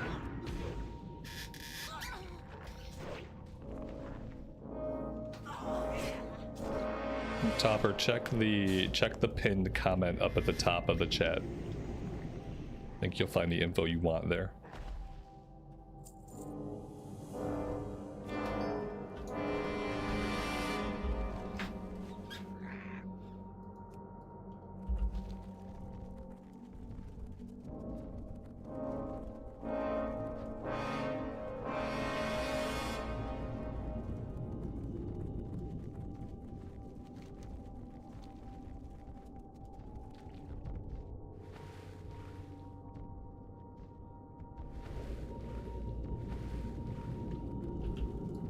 Am I looking forward to it? Yeah. Should be a good time. I don't think I need any of this stuff. Maybe the ring. Let's take the ring. Yeah, the ring is a little bit better. I'm gonna put it here. Alright, that is done. Let's head over to this other one, the wanted poster. And take care of that one.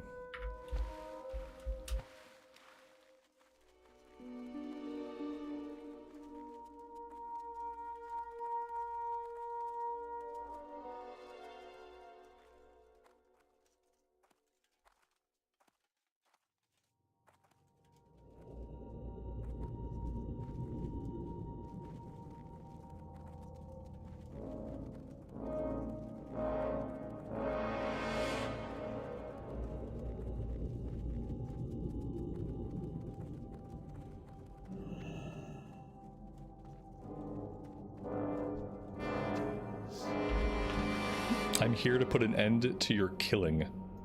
Dear Narcissus. Oh, I thought maybe he would talk to us for a minute. Like, explain what was going on, what he was doing, but no, he just wants us to kill him. So I will oblige. Oh, maybe now he'll talk.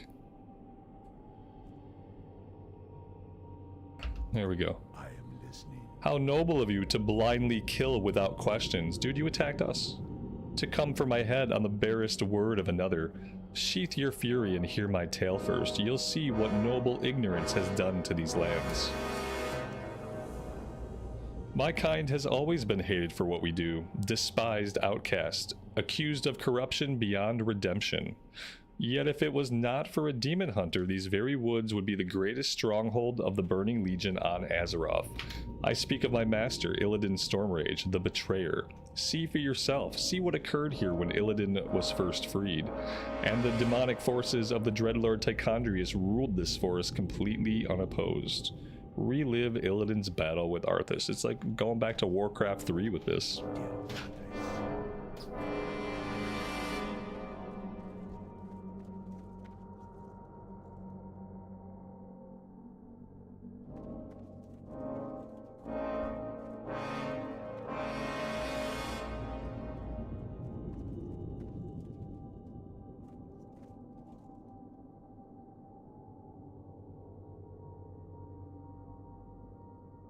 This should have been voice acted. The fact that it wasn't voice acted is very, very, very sad. The two most iconic characters of the franchise, basically. And they didn't bother to give them voice acting for this. I think they could have taken the voice acting directly from Warcraft 3. That would have been the smart thing to do. Like, if you didn't want to re-record stuff, this encounter has spoken dialogue in Warcraft 3. They already have the voice acting.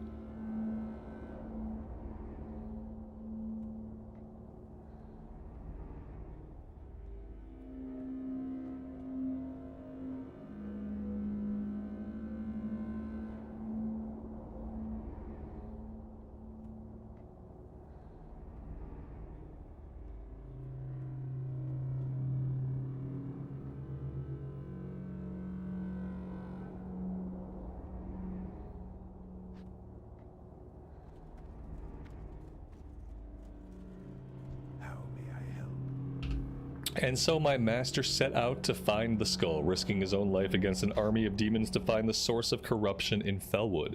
Imagine if he had not. Imagine what these woods would look like if the Skull of Gul'dan had continued its work undisturbed. Illidan set out to find the Skull of Gul'dan. He fought through armies of demons to reach it, slaying them with the power that made him a hated outcast. See him in battle, warrior. Witness the one that fought the fiercest against the corruptors of Felwood and struck at its source. Relive Illidan's battle for the Skull of Gul'dan. They should have let us, like, do some more stuff with this. A little bit more interactive.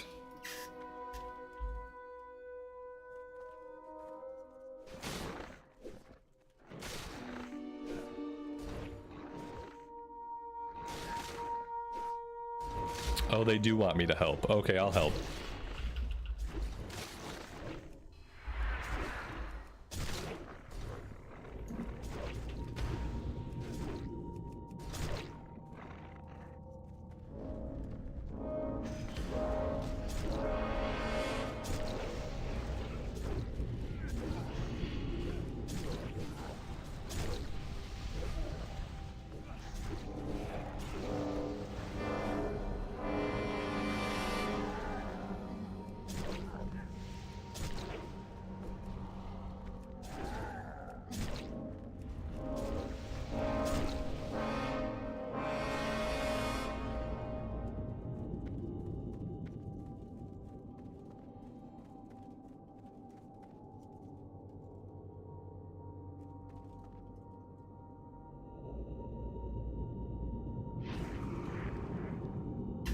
He morbed out. Too much power. Now I am complete. Yeah, that's what people say when they go full demon mode. Now I am complete. Hello. Farewell. Yes, Illidan took the power of the Skull of Gul'dan for himself. But did he flee with it into the night? Did he use it for his own glory? No. His very first action was to use his new power to assault the Dreadlord Tichondrius. Witness his triumph, warrior. Witness how Illidan reclaimed Felwood from the demons, and the thanks he was given. Asha.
Man, Malfurion is the worst.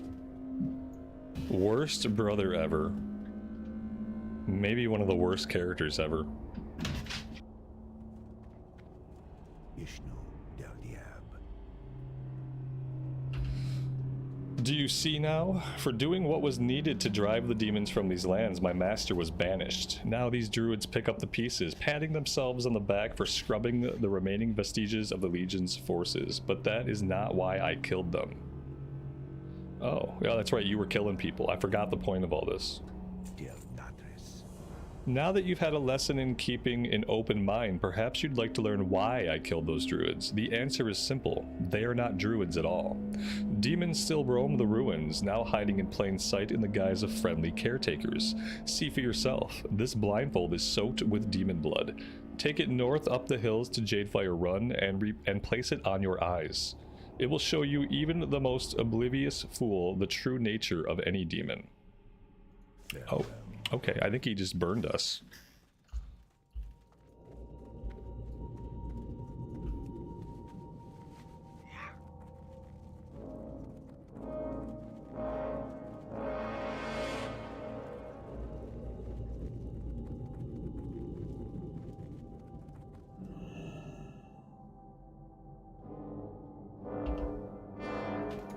Okay. I was gonna say, am I supposed to be able to see anything? You know, we're looking pretty good.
I have been preying on these demonic imposters for some time now, and I have finally gleaned the location of their leader. It is none other than Archdruid Navarax, the leader of the Emerald Circle.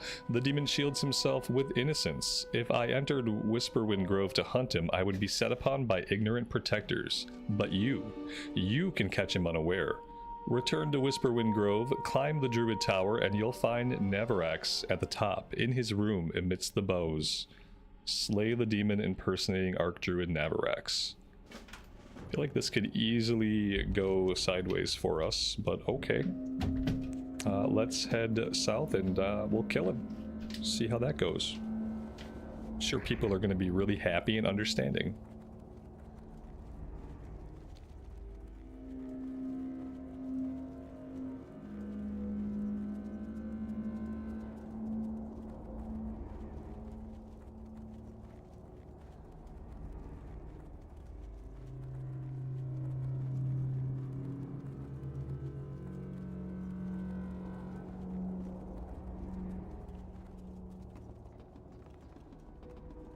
Oh, there is an innkeeper here. Look at that. What brings you here? Cool. Leave the star. We could probably vendor. There we go. The moon light your path.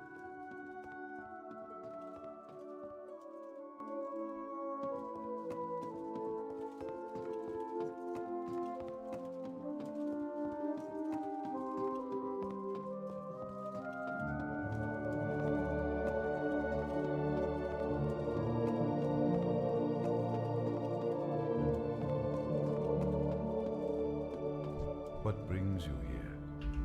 You're being accused of being a demon in disguise. Go. He's like, yeah, you got me. Totally. Oh man, I'm totally a demon. Man, oh, this was such a good disguise until someone confronted me.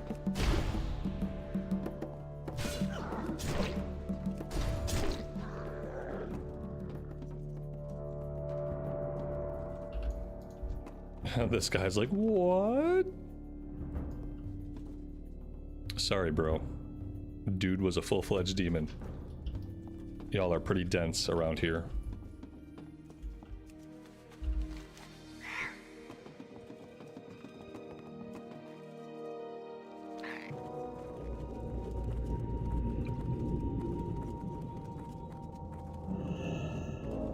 I am honored. I find it hard to believe everything you say, but the body of that demon is grim proof. I will order an investigation into the druids at Jadefire Run right away and make sure my higher-ups know the demon hunter may be content to remain in exile. Let's see. Don't really need any of this stuff. Goddess watch over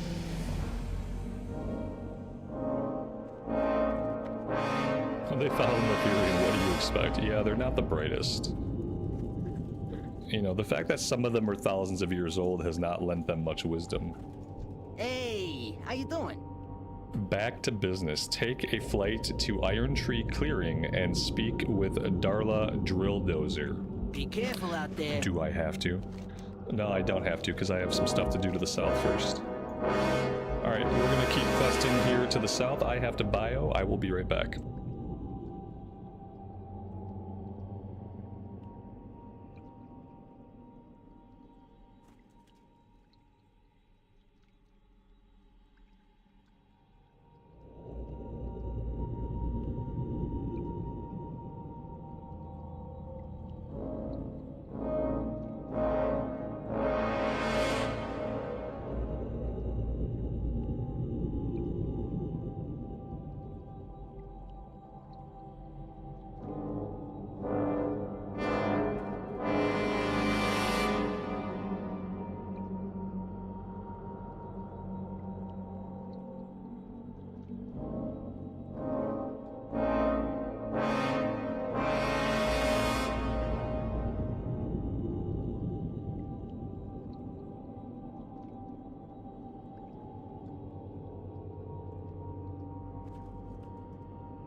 south we go.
Casey, check the comment pinned to the top of chat. I think that'll have the info that you're looking for.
Hello. Farewell. May the stars guide you. Be careful. What brings you here? Goodbye. Farewell. Be careful.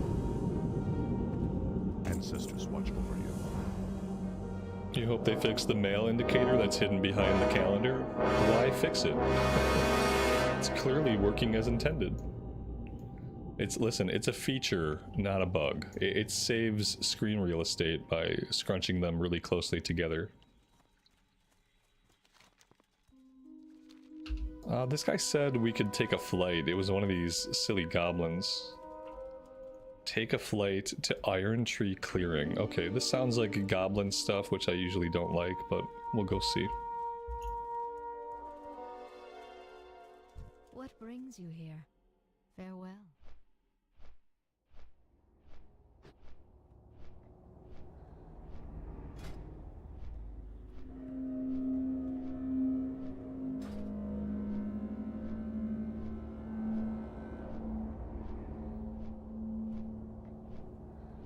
Slash played on this character is 22 hours and 33 minutes of total playtime.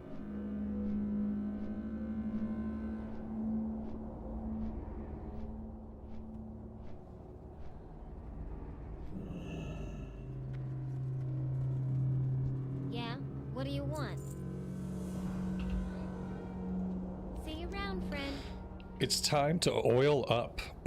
3 things come out of Iron Tree Clearing: lumber, oil, and exhausted workers. The first 2 are pretty much the cause of the third, but I like to be efficient about things where I can. I've got our shredders working triple unpaid overtime, and there's really nowhere in the schedule for them to get maintenance. Use this grappling hook to nab some of the extra oil cans floating around camp and use them to oil up the shredders. Okay, Have a good one. why not? Keep your ear to the ground. A flare fight. Use Darla's box of mega flares to reveal 8 Talon Branch prowlers and slay them. Go get him, champ. What else? Just a flight point. Time is money, friend.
All of the add-ons are in the stream description. That one is Dialogue UI.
get real.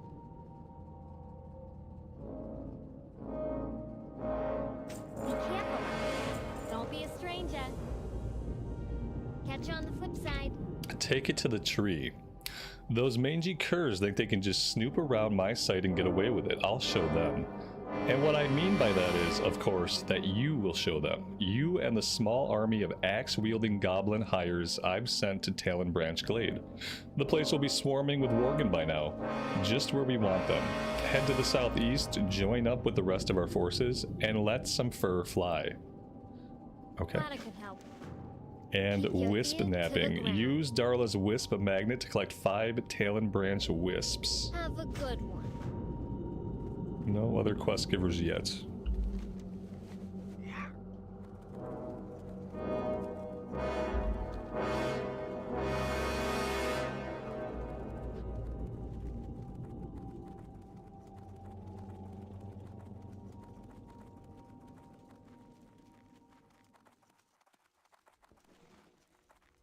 Is a panda monk worse than any goblin character? I mean, I have nothing against panda monks. I don't like a lot of the goblin lore in the game. I don't hate goblins. I like them as a race. I just think a lot of the stories and a lot of the lore are too much satire, too much comedy. But I don't hate them. Not like flat out hate them. And I have nothing against pandas. I like pandas. There's too many monk tanks in the game right now, but that's got nothing to do with the race. It's got everything to do with players. Okay. In this area, we are looking for wisps. Oh, I see. Oh, we can do it from a distance. Very nice. What happened to my gear? It all fell off. Listen, it's transmog stuff. If you don't like the way the gear looks, why don't you blame Blizzard? Send Blizzard a hate mail. But don't bother me about it. I think it looks cool. And it's all transmog stuff from the game, so...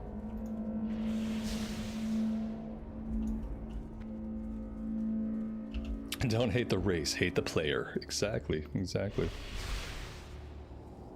Yep, that sounds right.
Protection's much stronger, more playable at lower levels.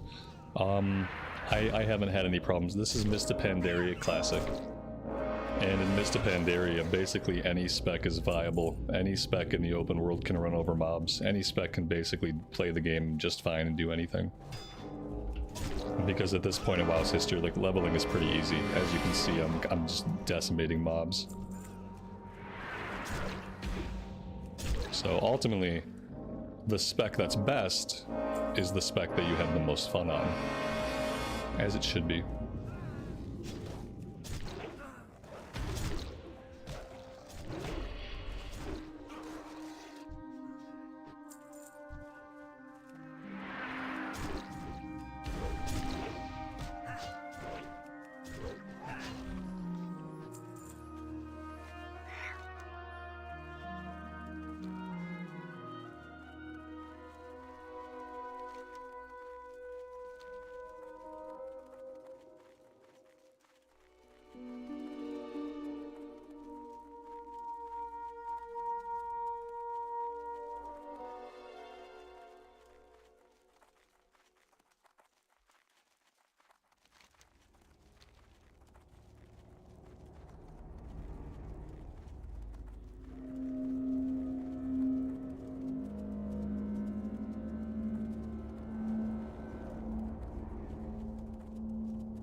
What's the word on the street?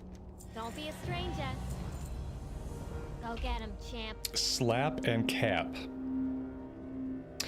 If you heard the deputy yelling out there, that means we've got a full-blown oil leak on our hands. It's those filthy Worgen again. Listen, it's going to be total chaos out there. Sleep-deprived goblins running around screaming and not knowing what to do. I need you to snap the workers back to their senses. A good, swift backhand across the face should do it. Once they shake themselves off, they'll get to work capping those gushers. Glad I could help. All right. Catch you on the flip Is side. your oil running? Because you better go catch it. Last time we had an oil leak this bad, the oil itself tried to get away. I don't know what does it. Maybe all the demon gloop floating around here. But when we get a big enough crude leak, half of it globs together and tries to run away. That's Prophet trying to escape. Go run after those oil sludges and bring back their sweet, precious oil. See you around, friend.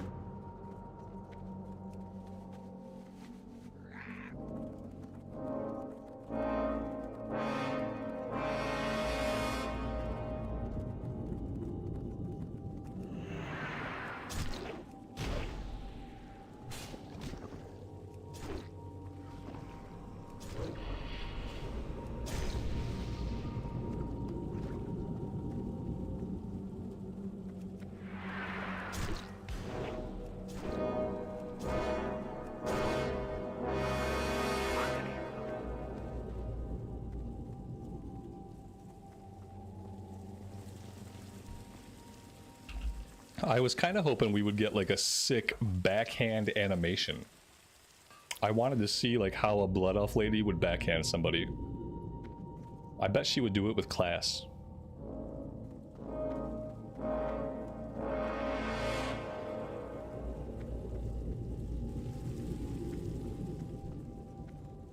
How come the Arms Warrior looks even more fast-paced than Retail's version? Because of the overpower mechanic. Overpower generates lots and lots of like charges, up to like 5 charges, and then you just slam overpower. And then while you're slamming overpower, since Heroic Strike is still not on the global cooldown, you can be hitting Heroic Strike while you're slamming your overpower. So, and you're just working in Mortal Strike whenever it's off cooldown. Feels really good. I haven't played Arms Warrior in Retail really. I leveled in Arms Warrior for a bit, so I don't really remember how it was, but this version of the Warrior feels really fun.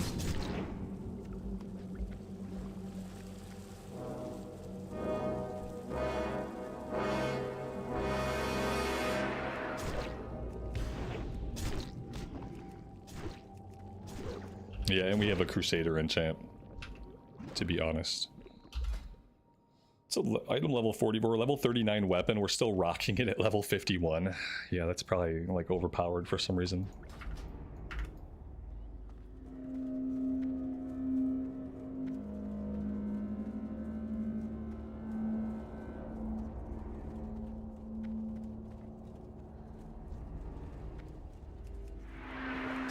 I'm gonna have to replace that sword soon, but yeah, maybe not until Outland, I don't know.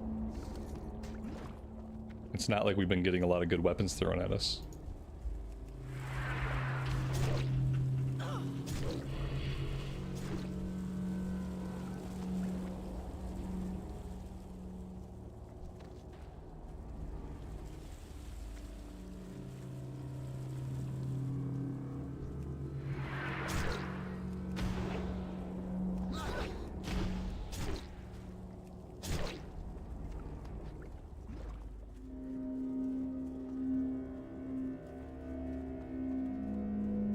So yes, then it's just that Crusader is overpowered because of the way that it works. It doesn't scale with you. The other ones do. Oh, okay. It's just a flat bonus that stays with you. Yeah, that's overpowered. That's not quite broken, but yeah, it's kind of broken.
get it out.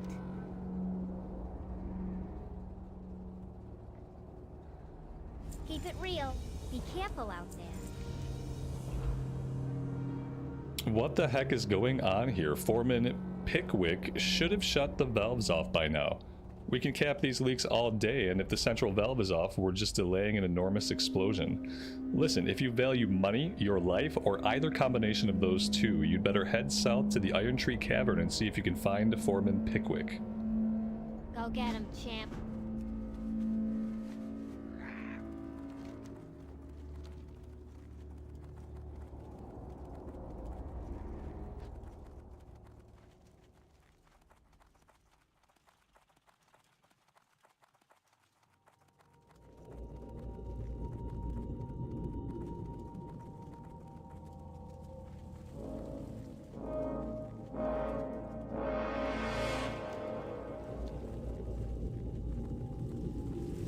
I think you can buy enchants off the auction house now, can't you? Or do you still have to talk to other players to get enchants?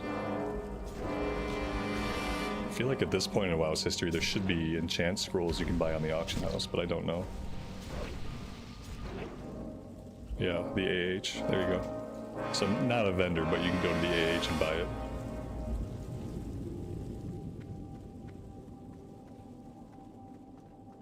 Don't waste my time. Go, go!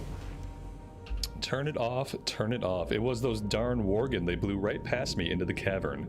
They must have messed with the master control pump. If that thing is left on too long, every pipe running under our feet is gonna blow. You think the leaks are bad now, just wait. Listen, if you can reach the master control pump all the way in the back of the cavern, you can shut it off and save us all. Hit the road! And then collect 8 Iron Tree explosives from the cavern. On your way! Yeah, that is really cheap. Very nice.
Slay Gralvatar the Ever-Burning. Okay. Where's he at? Not very close to us.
I have a feeling this is a dead end. This seems like a dead end. This whole area seems like a dead end. Okay, maybe we just have to go back outside the cave.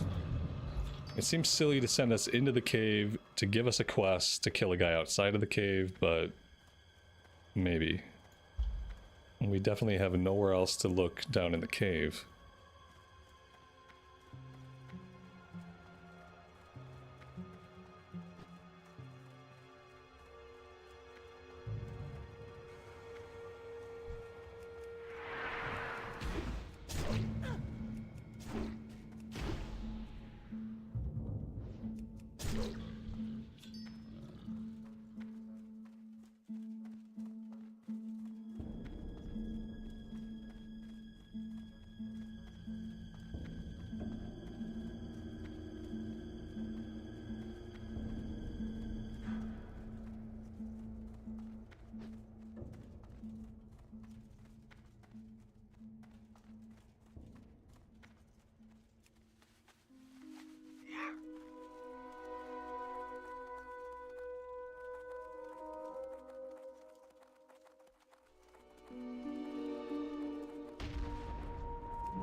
What? Move it!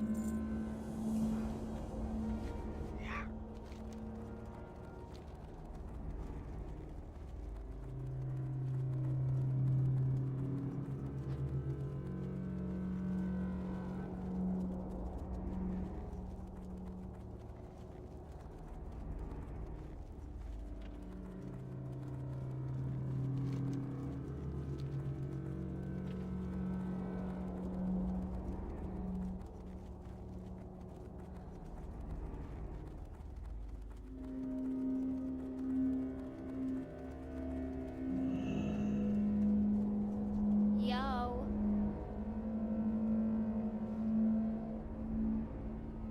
See you around, friend.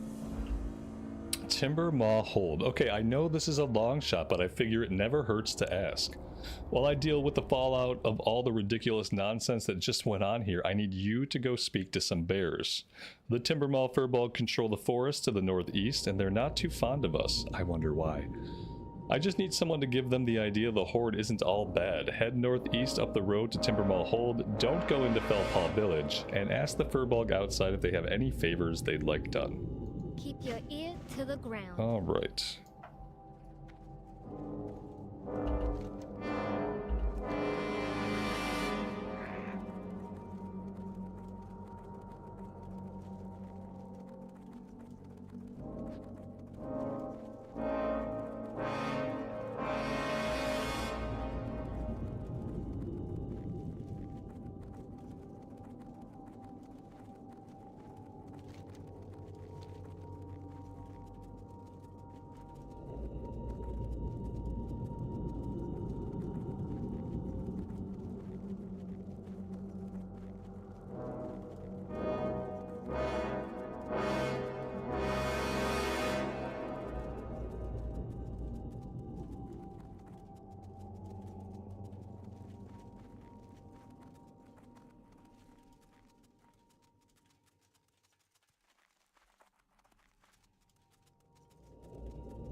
Kill 15 deadwood furbolgs of any kind. Collect 7 deadwood weapons.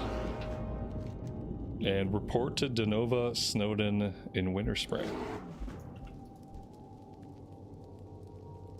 Find Drizzle in Felpaw Village.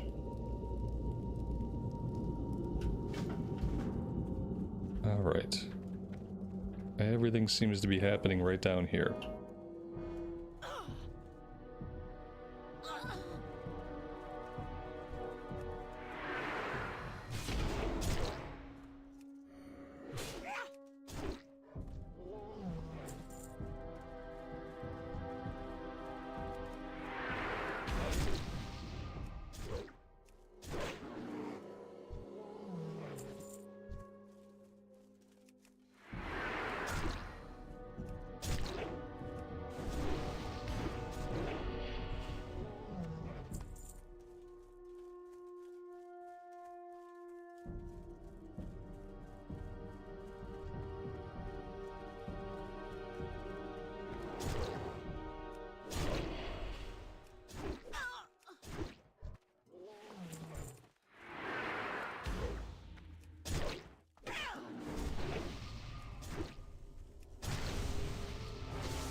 Retrieve Drizzle's key from Chieftain Bloodmaw, the guy that I just killed. Well, isn't that a shame? We're gonna have to wait for that dude to respawn.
Looks like the name guy is back up.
Speak to Safia. Travel through Timberball Hold and exit into Winterspring. Speak with Safia, who stands guard outside the entrance.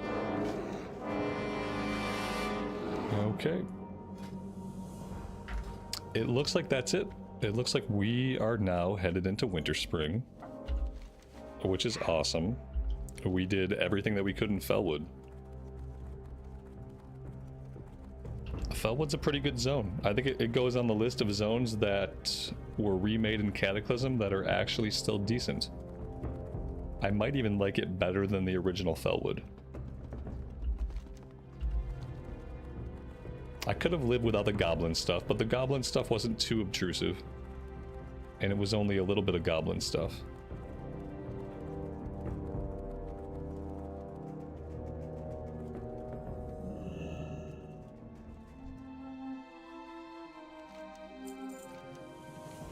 Winterfall activity here. I think Winterspring is another one of the zones that haven't been changed too much. Collect 10 spirit beads from Winterfall Furbolg. Alright, guys, before we do a lot of stuff here, I need to take a quick break. I gotta refill my coffee, get some water. So I'm gonna park us right here. I'll do this. Oh, look at that, it's snowing. Very, very scenic. And yeah, I will be right back.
All right, I am back. Thank you guys for hanging out.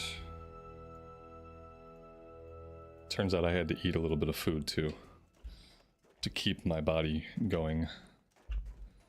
All right, so we are going after Winterfall Spirit Beads. We have no other quest. Maybe we should go turn in this other breadcrumb. I'm sure she's gonna have other stuff for us to do.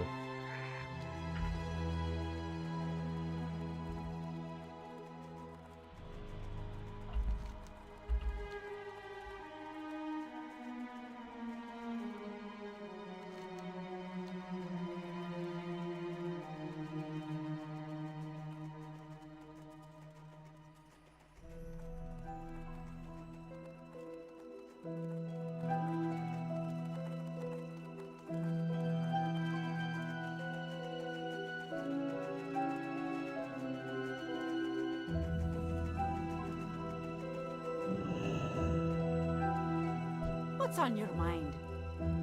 Keep your feet on the ground. A threat to the Winterfell. I came to Winterspring to investigate the Frostfire hot springs. I've noticed that the water seems to have strange qualities. I haven't been able to discover the source, and to tell you the truth, I've had some difficulty lately due to the Winterfell Firbolg. They seem to be drawn to the springs just as I am. They have become extremely protective of the water and won't let me come near the two larger springs north of here. I'd like to continue my studies, so won't you help me? Slay a bunch of Firbolg. Off with you. Watch your And back. falling to corruption. The aggression of the Winterfell Firbolg has to have its source somewhere. I'd like to get to the bottom of it if I can. I've seen the Firbolg in the camps to the north brewing something in a cauldron. They seemed very protective of it. If whatever they're cooking up is what's causing this, I must examine it myself. Find the cauldron and bring me what's inside. Be good. You come get the voodoo. Obtain Rhymepelt's heart. There's a lot of troll accent here. I'm not even going to bother trying to translate this. Be good. That's a lot of translation work.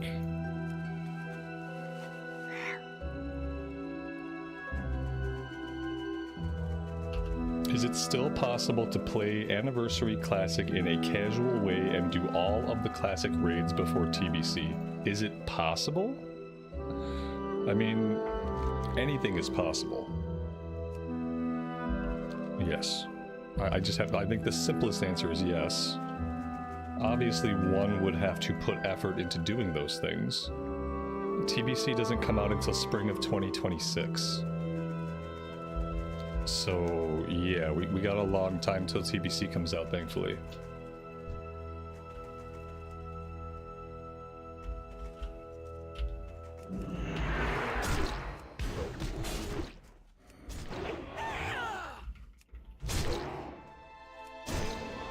But I don't know what you mean by a casual way. Like, by casual, do you mean you're going to play an hour a week?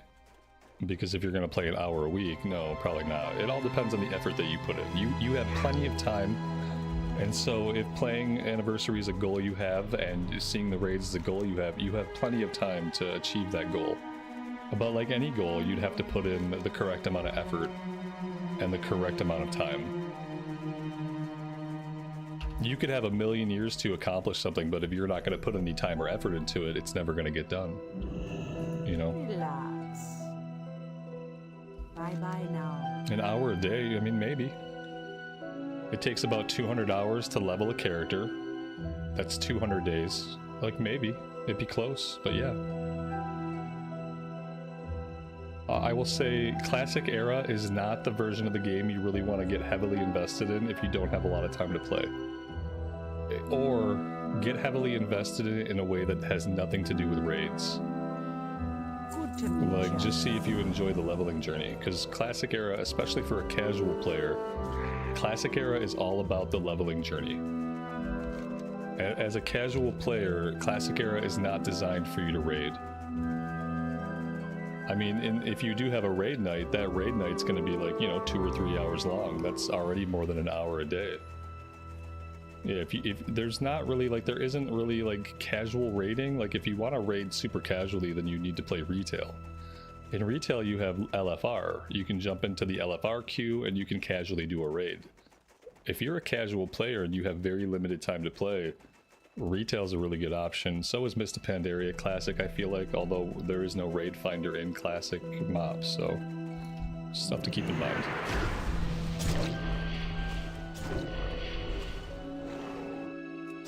An hour of WoW feels like 15 minutes to you? Well, especially in Classic era, you know what I mean? Like, in Classic era, even if you're just leveling up, sometimes, depending on what level you are, it's hard to feel like you've accomplished anything in an hour. The other day, we played the Shaman all day long. The Shaman's like, what, level 32? And after all day, I felt like I had accomplished nothing. And we played for like 5.5 hours. And by the end of the day, I was like, man, like, we really did not get a lot done. And, you know, yeah, that was 5 hours of play.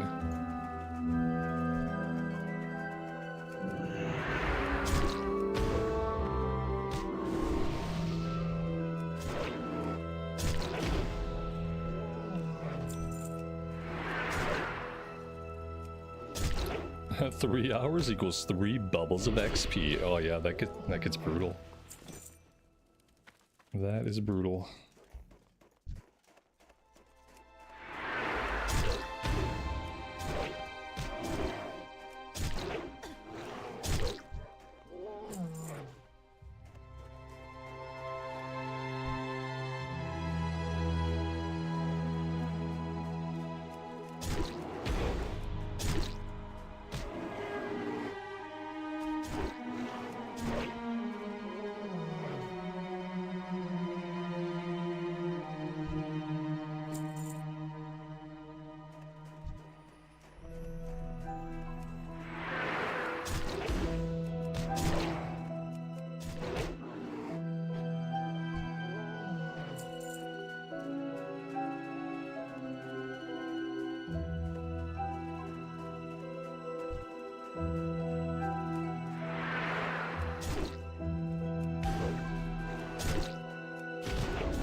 Man, you know what? When I think about it, I have no idea what people think casual means in this game anymore. Even at the most basic level, which for me, the most basic level of casual should be time, right? How much time does a casual WoW player put into the game each week? I mean, casual means more things than time, though. Casual can mean the type of content that you go after. You could play a lot and still be a casual player. That's the other weird thing. But I wonder if there's like a time amount that people think about when they think about a casual WoW player. Like, how much time does a casual WoW player put into the game? In a day, in a week? Maybe in a week, because you know, there's bound to be days you can't play. And you'll often make up for that by playing more on the days you can play. So I wonder what the week is. Is it 10 hours? Is 10 hours a week casual WoW gameplay?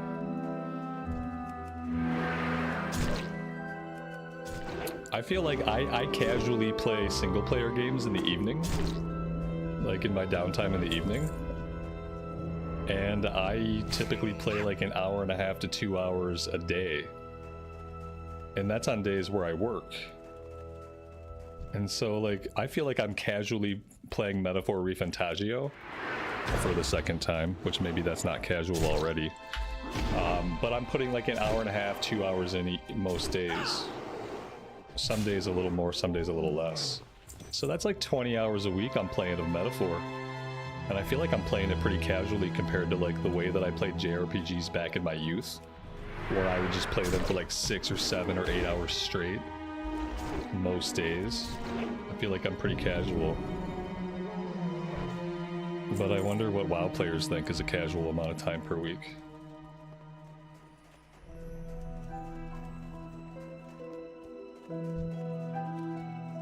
What am I looking for here? The Winterfall Spirit Beads. Okay, so they're for a kill quest, but I think they're also dropping the Spirit Beads. Unless only specific mob types are dropping them. Haven't really been paying attention to who's been dropping them. How long till mop opens? Check the comment that's pinned to the top of chat. I think that has your answers.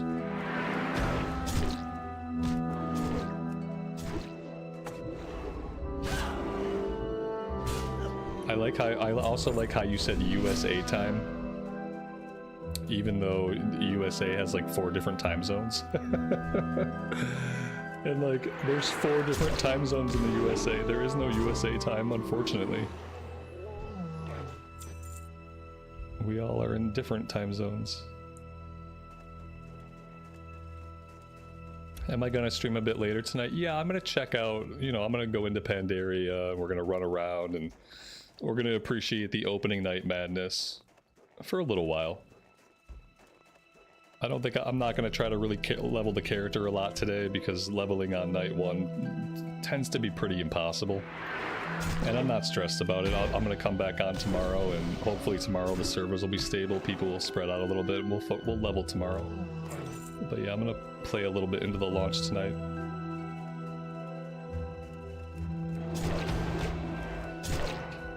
I'm just not planning to make a lot of progress. I wouldn't mind picking up professions and maybe working on professions while everybody else is running around trying to do the quest. That could be okay.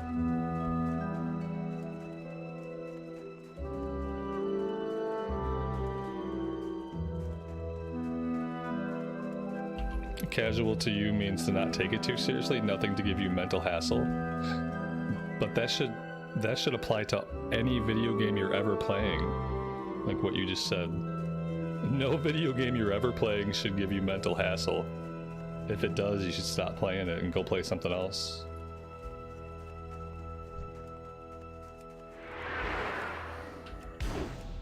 When I think of casual, I think about the amount of time somebody plays WoW, and I think about the type of activity they do. So for me, like, a casual activity is like pet battles. A casual activity is transmog collecting. Casual activity is leveling characters. And then like a not casual activity would be like any mythic beyond like a +10. Or a heroic or mythic raid. Heroic or mythic raid would be not casual. And any mythic key over like a 10 would be not casual. That's kind of how I think about it. But I think there's a time investment element there somewhere too.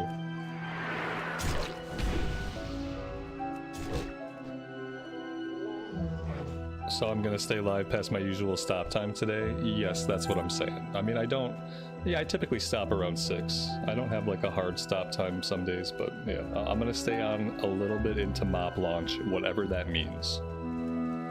So when the servers are in mop, we'll go to the Panda Lands, we'll run around a little bit, we will watch the madness unfold. When the servers crash, a bunch of people will come into the stream, you know, and complain about how this always happens. We'll have a nice time complaining about the things we've complained about every single launch night that's ever come and gone. And then I will log out. And then I will plan on playing the game mostly tomorrow. If the servers were stable, man, I'd love to start my recorded series tonight and get that posted for you guys tomorrow that want to hear the Alliance side quest read out. Because I'm going to do my big quest reading playthrough, the recorded series on Alliance side on my Xiaomi.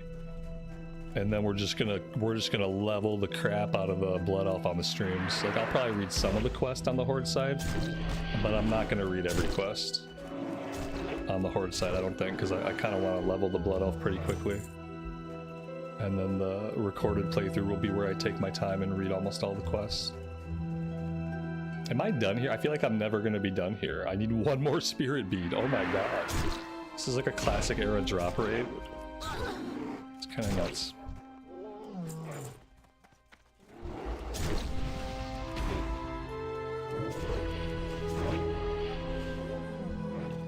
Are we just naming time zones now? Zach, thank you so much for the super chat. I really appreciate that. I appreciate you being here, hanging out with us. Thank you.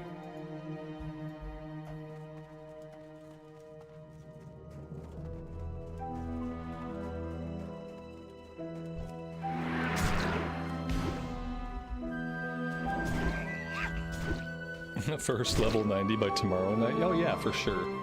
Like, I don't know how long it takes. I don't remember. You know, I didn't really play many characters. I played the one character. And then I got burnt out on WoW and I took a break till Draenor, so I have no idea how long it takes to get from 85 to 90, but I'm assuming not very long. Let's look it up. We can find it. People have been beta testing this for a while, so this information is on the internet. Mop Classic, how long from 85 to 90?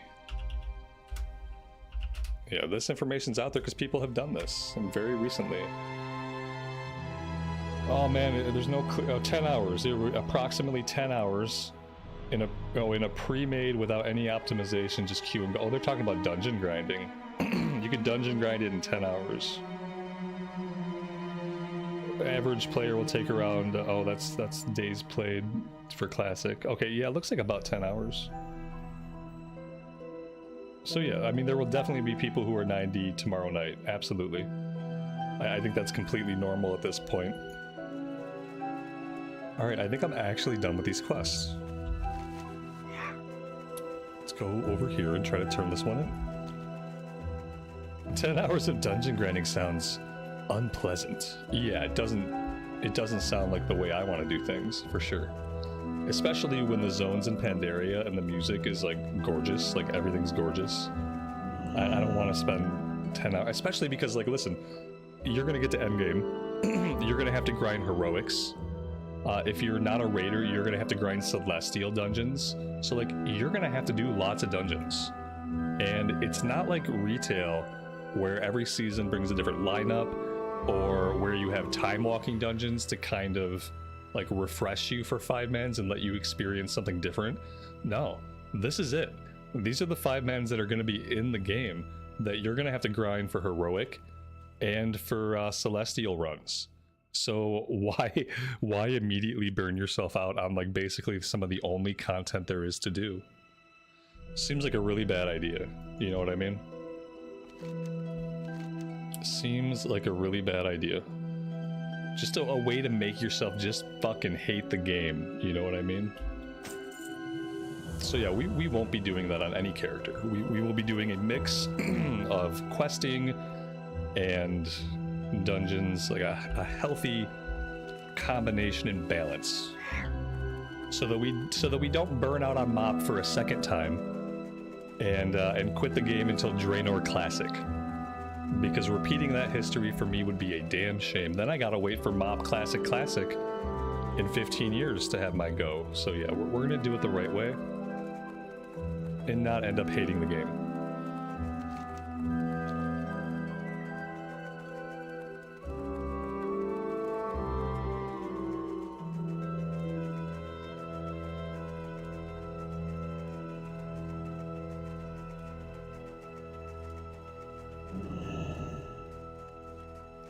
Great to meet you.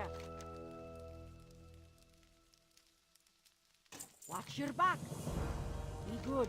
Keep your feet on the ground. Winterfall runners, very interesting rambles. With this toxic substance, when this toxic substance is mixed with the water from the hot springs, it loses toxicity, only retaining the ability to temporarily affect those that ingest it. This must be why the Winterfall protect the hot springs so fervently. They need them to purify their firewater. Oh, it's the firewater quest. We need to stop this. Cut off contact between the Winterfall and the Deadwood. A group of runners walks the distance between their village and Felwood. Find them and defeat them and steal their shipment. Off with you. Keep your feet on the And ground. Scalding Signs. Collect 7 pieces of suspicious green sludge. Is there a type of like green sludge that's not suspicious? Watch your back. Okay. Don't be 10 hours of dungeon grinding as a shaman tank in classic era. That would be like the hell that I would be banished to, you know what I mean? Like in the Stormlight Archive, when the heralds are sent back to damnation, they're tortured in damnation for like thousands of years. Like my torture would be having to tank as a shaman tank in classic era for incompetent groups that don't speak English. That would be my torture. I wouldn't last for very long before I broke.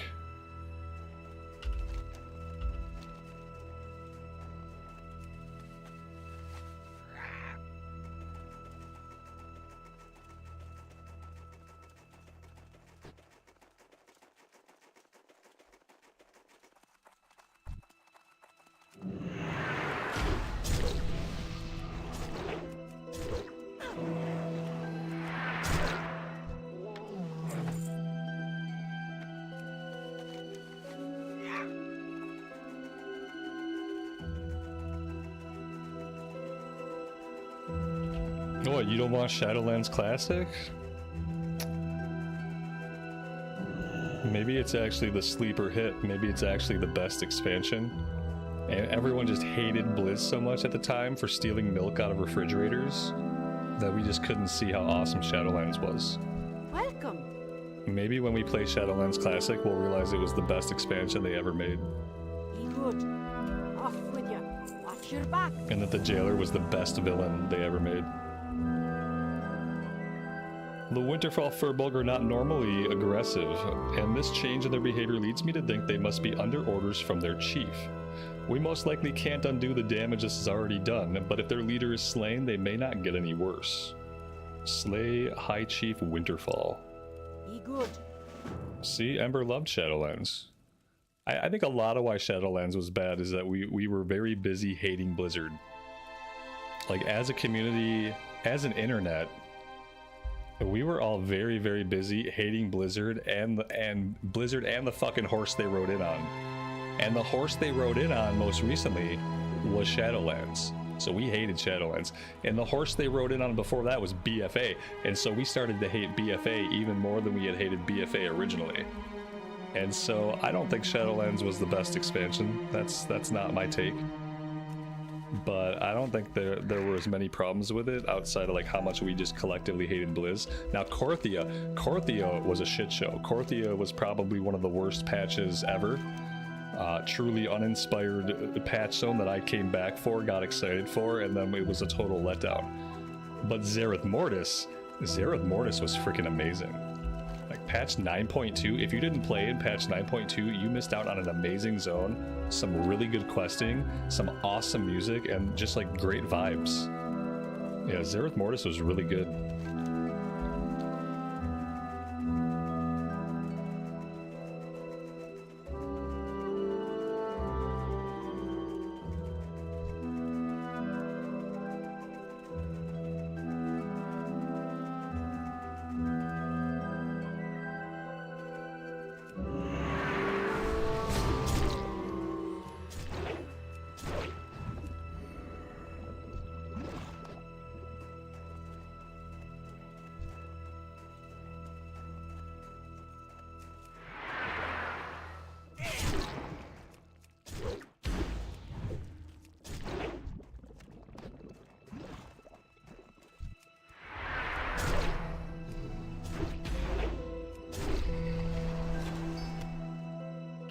Interestingly, it's the water elementals that have the green sludge, and not the green sludges that have the green sludge.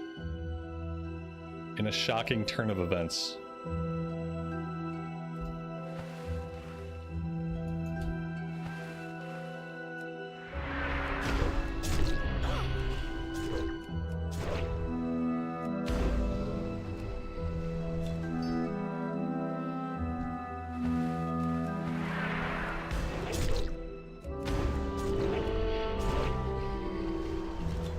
BFA had some good zones. The human zones, or the alliance zones, I think were better than the horde zones.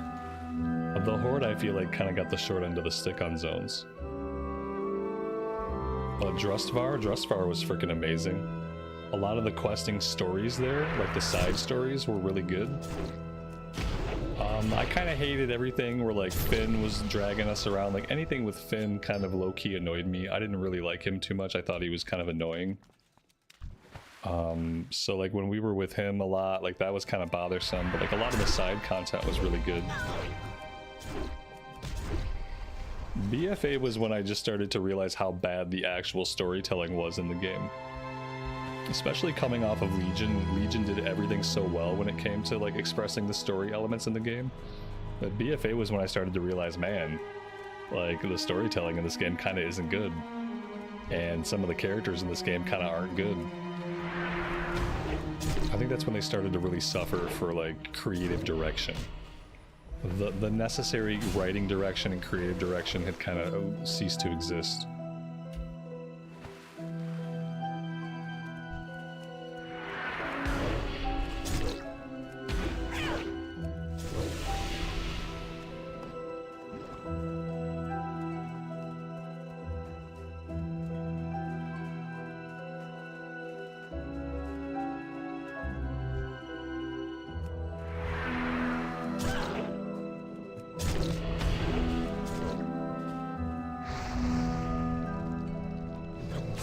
Yeah, Drustvar was like Duskwood 2.0, but even better.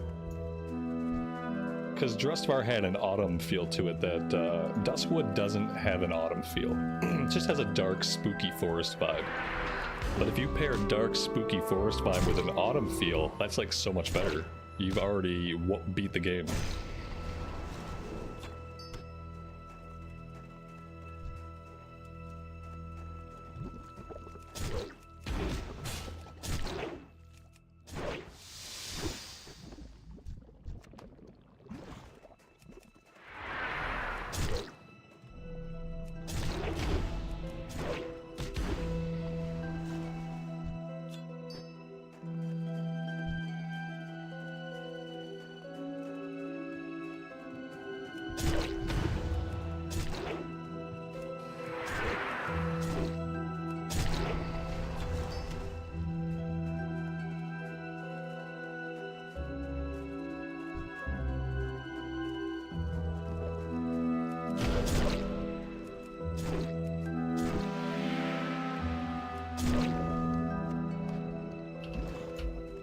Eventually I'm going to switch over to the Pally and maybe we'll run some dungeons, and I have to kind of reacquaint myself with the button pushing on the Pally, especially after being on the Warrior all day. But I have to say, the questing in Felwood and the questing in Winterspring have been very good.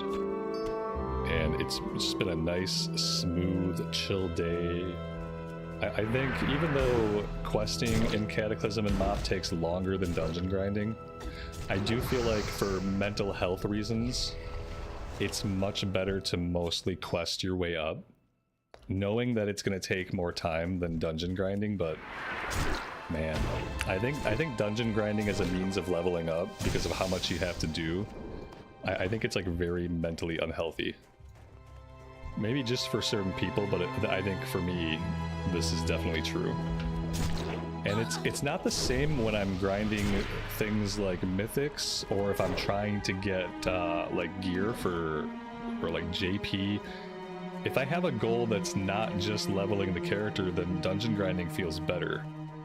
When I'm dungeon grinding and the goal is just to level the character up, like it starts to feel really soul devouring after a while.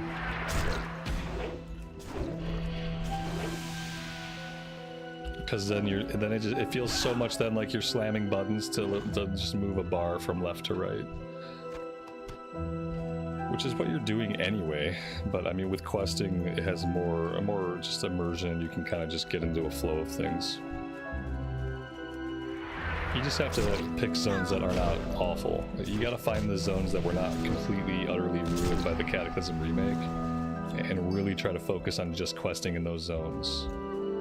Which, you know, in Mop isn't always that easy because it's not level scaled. So you only have so many options.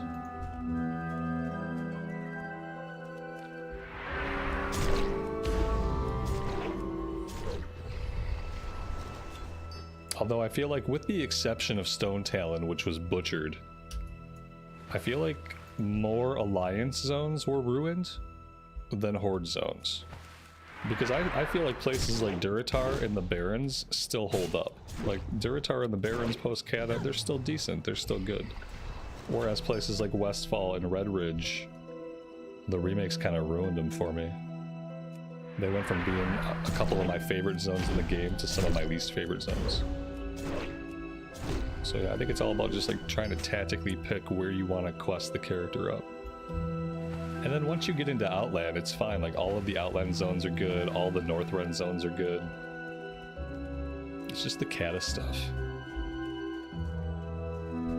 Alright, we are done here. Let's go down here and kill the chief.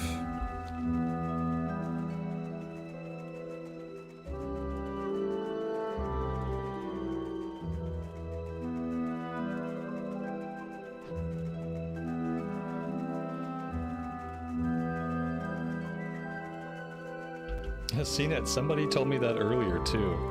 Yeah, they were like, why does ARMS look so much like fun or faster paced than it does in retail? It's because of the overpower stuff. Yeah, this is an amazing version of the ARMS Warrior. This is so much fun, and the single target DPS is like way off the chain. It does mediocre like AoE. The AoE is not incredible, but it doesn't matter because the single target gets so strong. It's really good.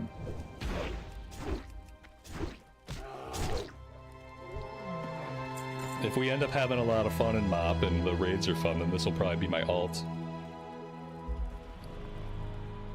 Crudely written log, the final piece. The log you found on the High Chief looks extensive, but after looking through a couple of pages, you find you cannot read the text. The markings are so crude and poorly formed that you are not sure if anyone would be able to read them.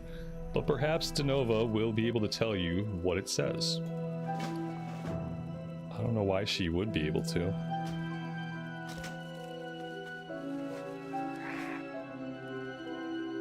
MoP's the best expansion for warriors. That's awesome. The best expansion since vanilla. Yeah, the best expansion. Fury comes up to power in phase 2. I wonder what kind of changes they'll make right off the bat. Because I doubt they're going to stick with like the way things went originally. I doubt they're going to do that at this point. I feel like they're going to do class balancing often. As soon as they have like current results, like when the raids are out, and they can see like how classes are performing in the raids, I think you're bound to see like more frequent class balancing changes, spec balancing changes.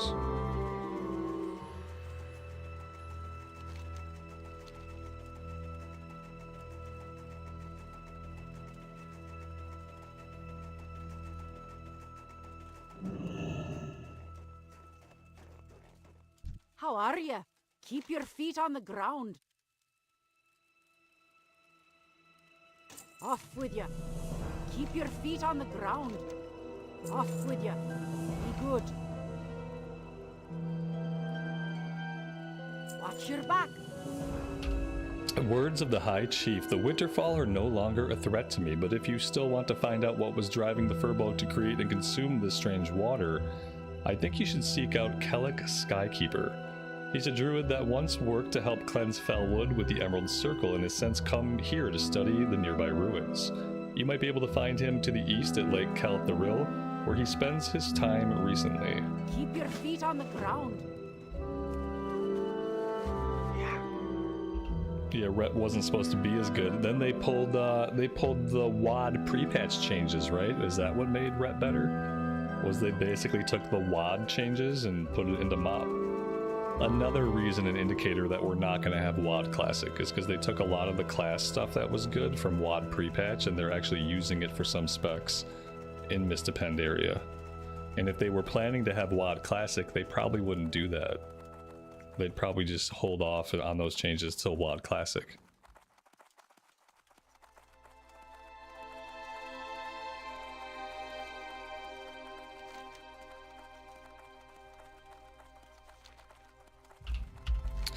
You know, surprisingly, it looks like they didn't add any flight points here. Like, think about all the flight points they added back in Felwood. And it looks like the only flight point here is still the one at Everlook. That's interesting. They really didn't touch a lot here. They moved some quests around. and they changed some of the objectives a little bit, but they didn't do a lot with Winterspring. That's why it's still good. What are we leveling first in MOP? The information you seek is in the pinned comment up above chat.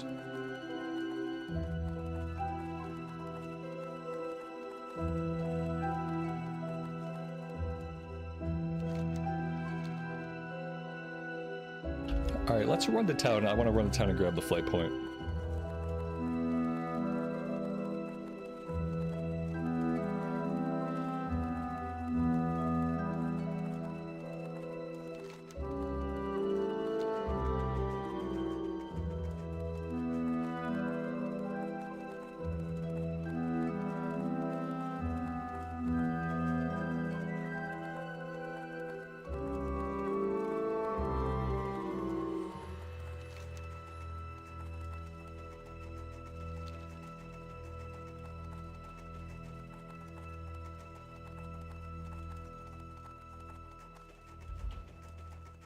Can you imagine the shit show that mining is going to be in the MOP zones?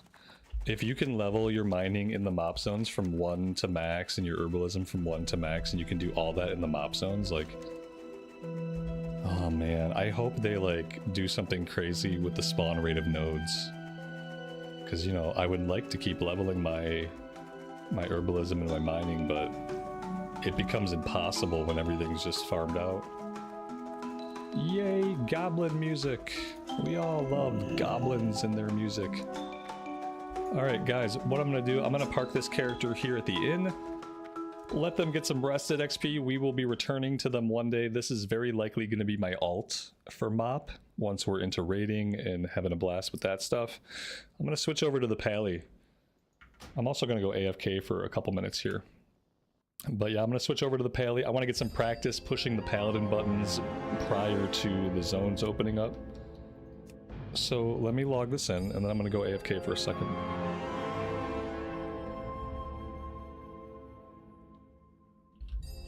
At 90, you get flying. Okay, wait. This is really important to me. Can someone confirm for me when we are allowed to fly in the Panda zones? When are we? Is it 90? We can't fly until 90? Please say yes. Please say we can't fly until 90. This is level 9. Oh, thank God. Oh, thank God. We're gonna be able to enjoy this leveling, guys. We're gonna be able to actually enjoy this leveling. It's gonna be a really good time. Yeah, it's gonna be good. And so yeah, that's awesome. That's how it should always be. It should always have been like that. It never should have changed. You should unlock flying in an expansion once one of your characters has hit the level cap. Not each character, just one of them. You should have to quest through an expansion content at least one time before you can fly. Every expansion forever. All right, with that being said, I will be right back.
All right. It's 2,500 gold for the flying. Ooh. Yeah, I mean, thankfully we have that. I think I'm gonna dump all the gear that I don't need. Well, maybe I should hang on to it for now, because I think some of the gear I have in my bags is boosting my item level. My item level is 336 equipped. Okay, I can sell everything I don't need then. That item level is fine. Was I able to queue for heroics on this character? Yes, I am. Cool, cool, cool. We're gonna do that. We're gonna do some heroics. I'm gonna just empty my bags out. I'm not gonna hold on to any of this off-spec gear or anything. Yeah, I think I'm just gonna sell everything. That seems good. Just get a nice, clean inventory going into the expansion.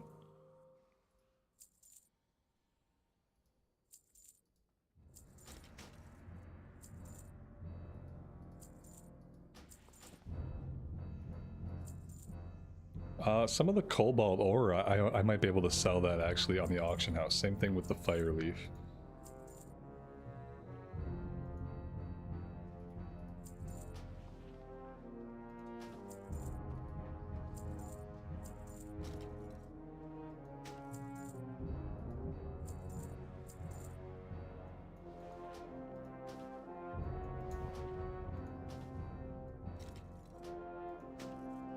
For the Horde!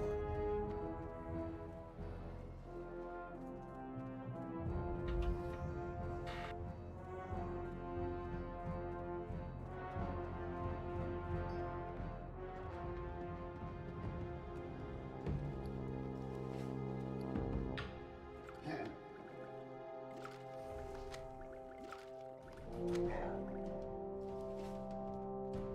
break it, you buy it. Alright, these are going for like a gold a piece, basically. Let's do a gold and 15. Let's max it out. So if we sell that, that'll be 81 gold. Let's see. Fire leaf is gonna go for like, let's do 50 silver. Let's max it out. Alright, and then we'll vendor all the junk we just got out of those boxes. Goblin products built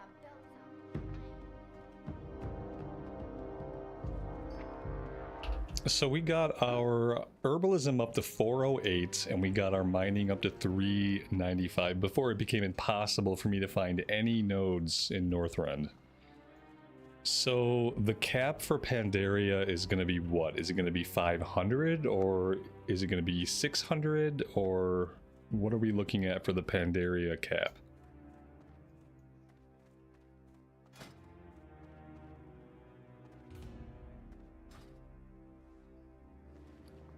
Oh, we also have a lot of JP. And we're going to spend all of our JP on heirlooms.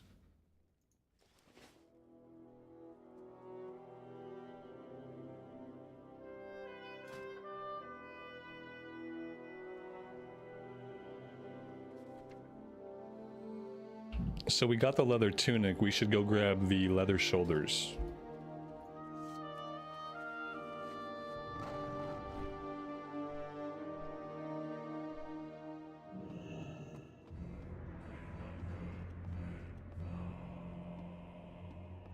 What can I help you with?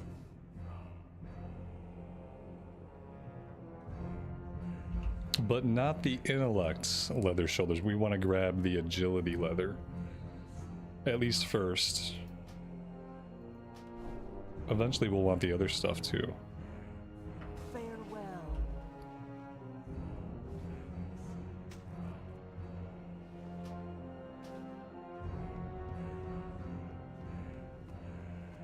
Five minutes wait time. Okay, can we, maybe we can do some fishing. We don't have fishing on this character at all. Oh, that's a bummer. It must have been my shaman that I did a lot of fishing on. Let's go see if we can train fishing.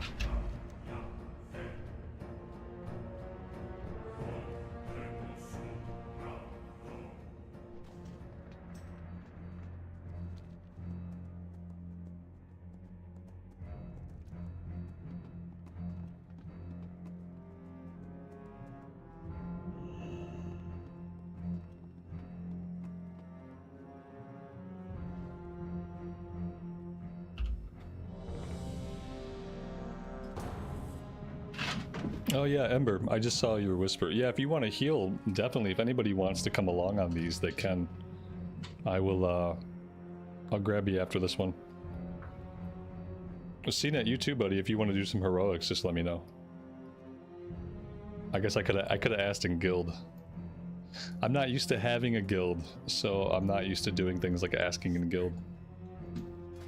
If anybody wants to do heroics, it'd be a nice thing for me to do.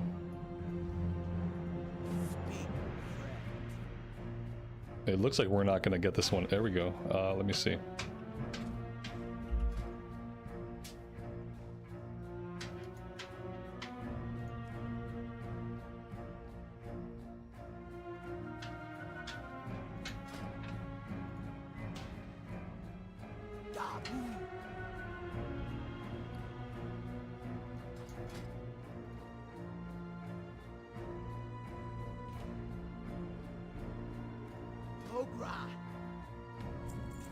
Farewell.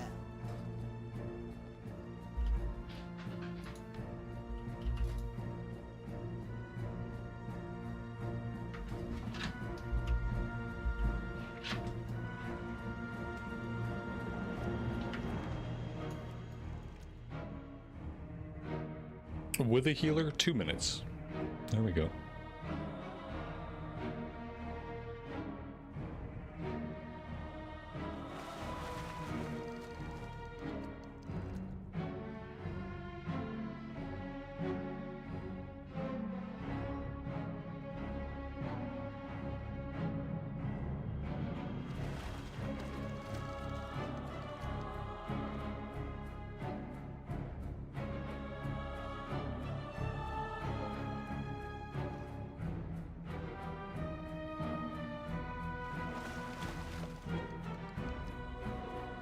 There's probably like places we could fish that are nearby that have like better music.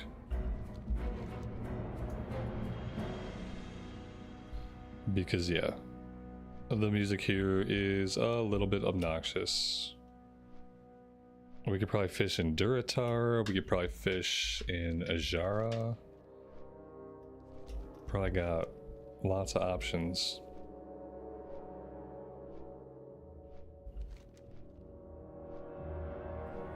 Maybe we can go fish at the river.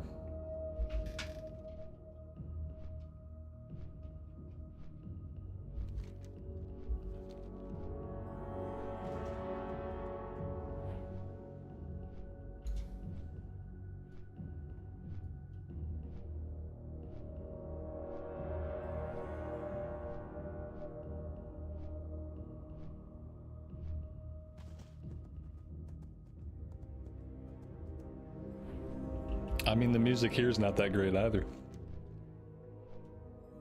Well, maybe we can fish on the Ashenvale side. Maybe that'll have decent music. Oh, no, nope, it doesn't. Well, okay then. None of the music around here is chill.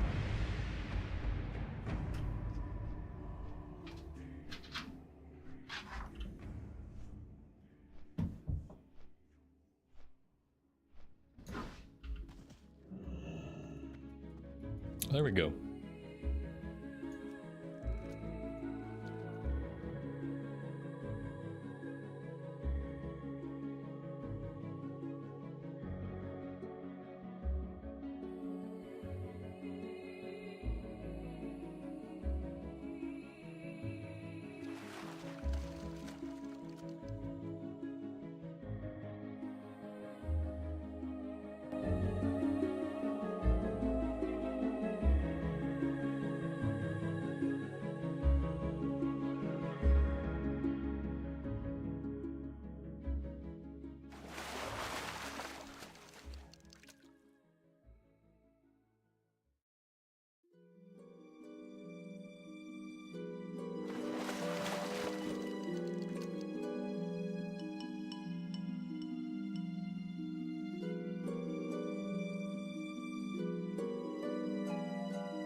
I wonder if we'll be able to fish in our player housing neighborhoods in retail.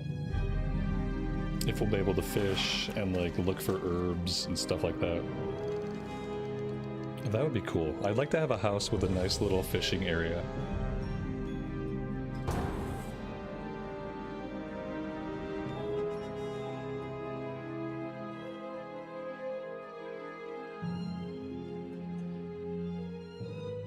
Lost City of Tolvir.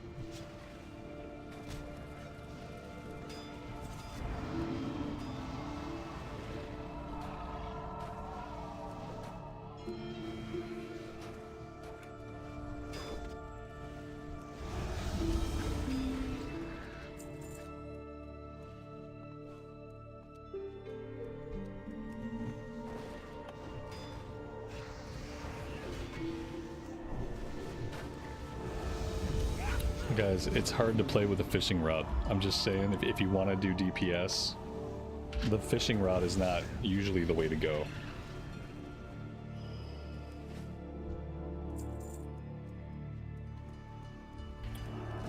I'm like, why can't I Crusader Strike? Because you have a fishing rod? Could be why.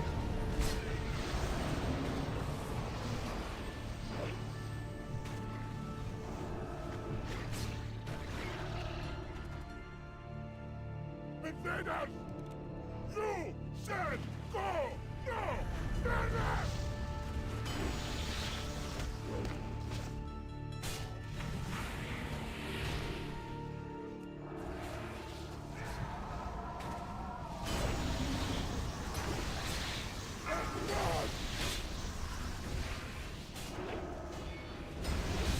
Watch your step.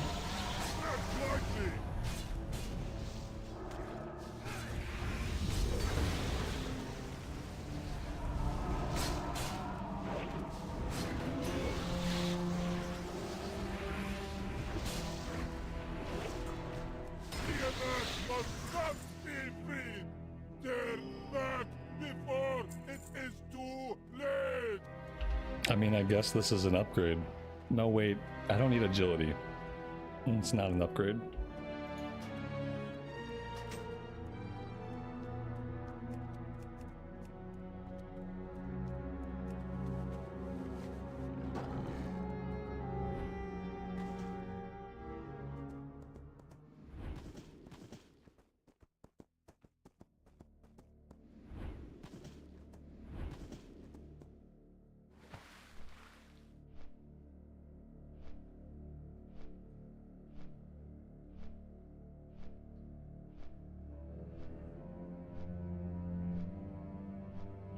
So do people already have the skips planned out for the Pandaria dungeons? Like, we already know all the skips, obviously.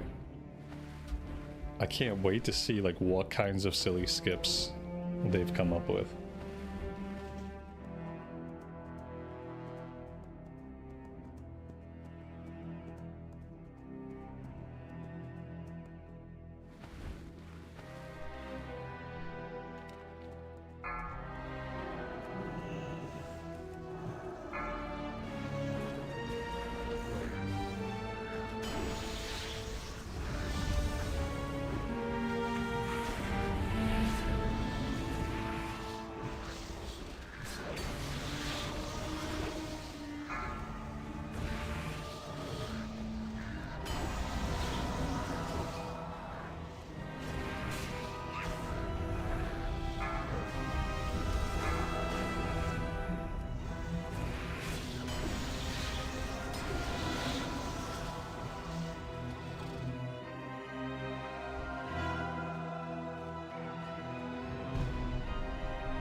Gotta love it.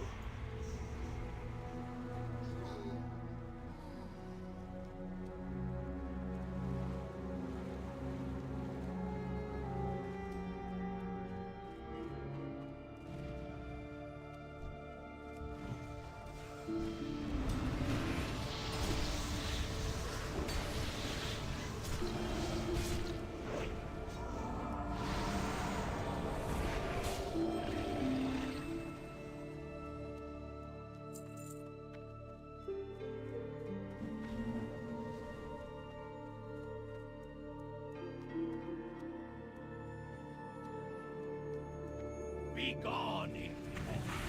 You are not welcome here.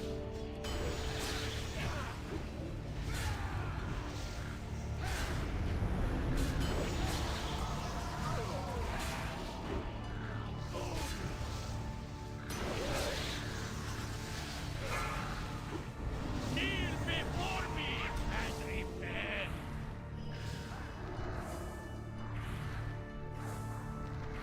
Run away.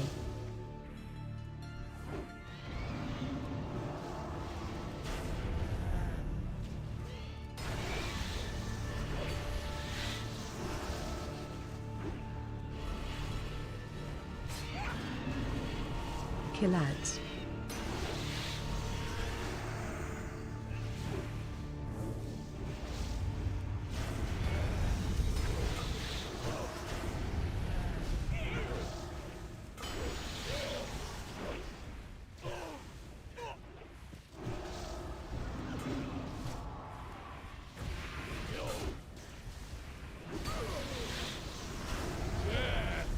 Is only the beginning.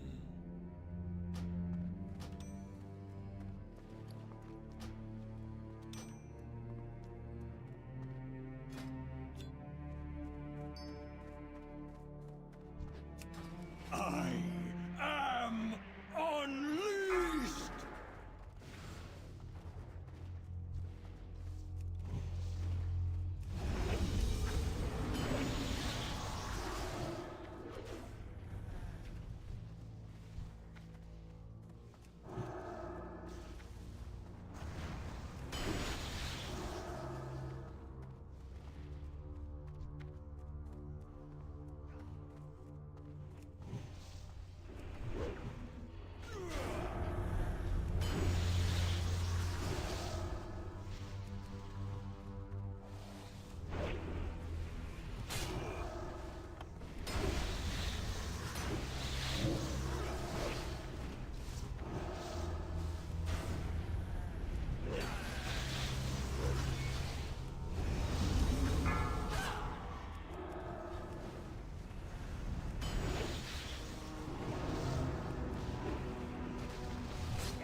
Back to fishing. Can we fish for the next hour and 10 minutes? Would that work? I'll do some more dungeons, but I'm not going to queue back to back. Oh man, say what you will about Mr. Pandaria, I will be happy to never have to see the Cataclysm dungeons again. Yeah, I'll be happy to never have to see him again. I think that means I ran way too many Cataclysm dungeons a couple of different times.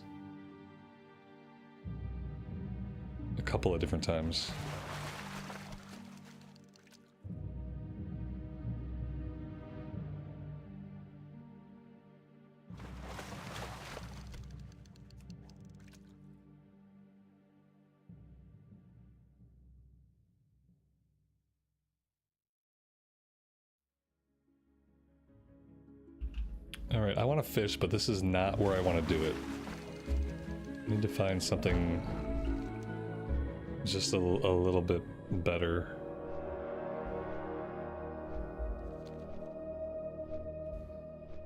Yeah. Maybe Durotar is a good place to go. Durotar, maybe the Barrens. Maybe even down here in this area could be okay. Maybe not.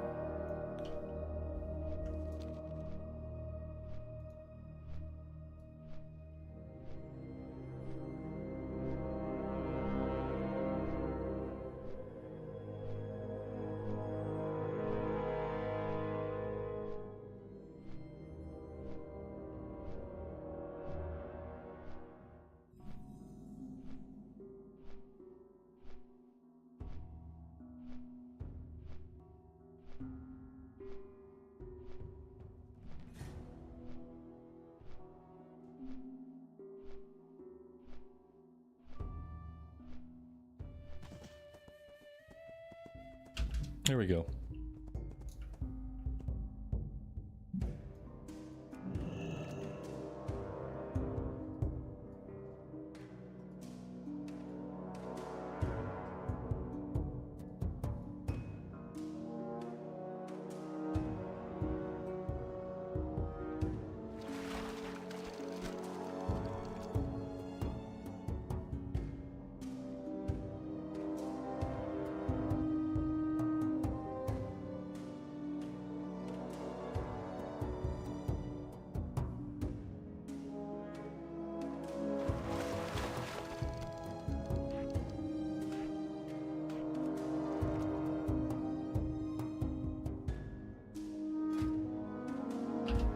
You know what?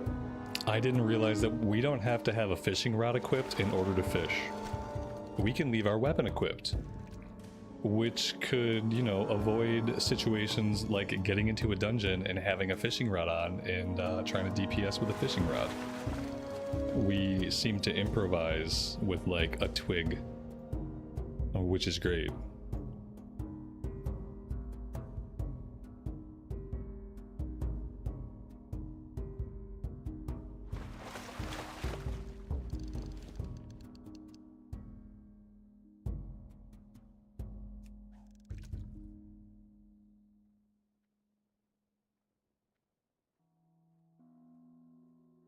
But we miss out on the buff from the fishing rod?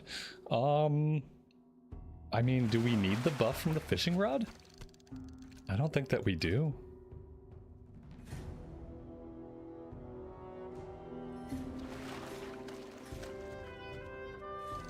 I don't think we need the buff.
So I guess I won't bother starting up cooking until I get into Mr. Pandaria.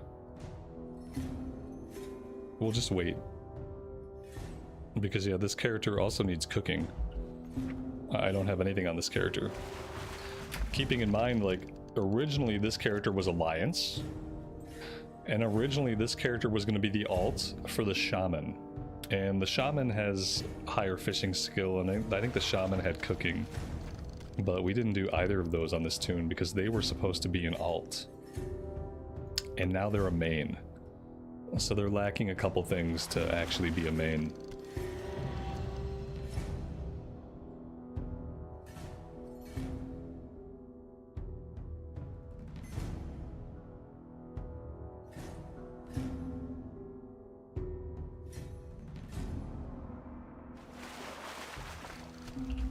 No Raid Finder in Mr. Pandaria Classic.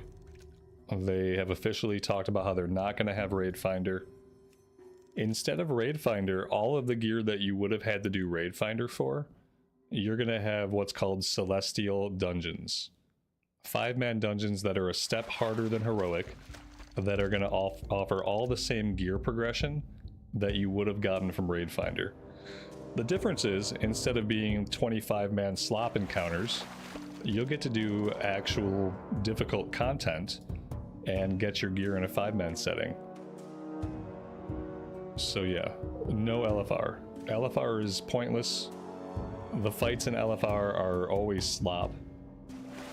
And now you can get the good gear by doing actually challenging content that's well tuned, hopefully. Something that provides an actual challenge and rewards you adequately for that challenge.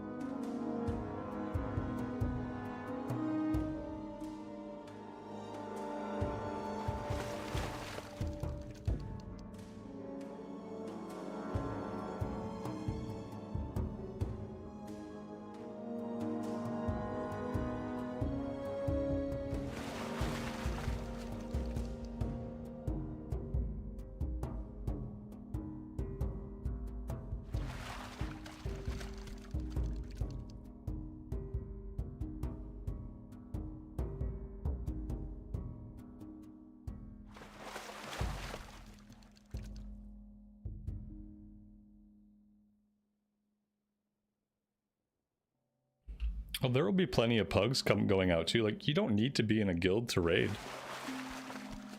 If Season of Discovery taught us anything, it's that, you know, people will pug. There will be a very big pugging community.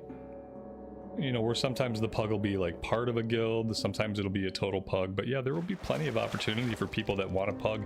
The great thing is, you'll be able to get your gear out of the Celestial Dungeons, and you'll probably be really well geared to jump into some pug raids. You won't have to completely rely on the pug raids to get your gear. You'll be able to get some of it doing 5-man stuff. And then with your awesome Celestial Dungeon gear, it'll be easy to get into pug raids if raiding is what you really want to do, but you can't find a guild, or maybe you just can't commit to a raid schedule with a guild. Will Mob Classic have the WoW token? WoW token's been in the game since Wrath. Yeah, we've had WoW token since Wrath. We had it in Cata. It's just a progression of Cataclysm. Yeah, we have WoW token. Had it for a while now. It's working out okay. People seem to like it.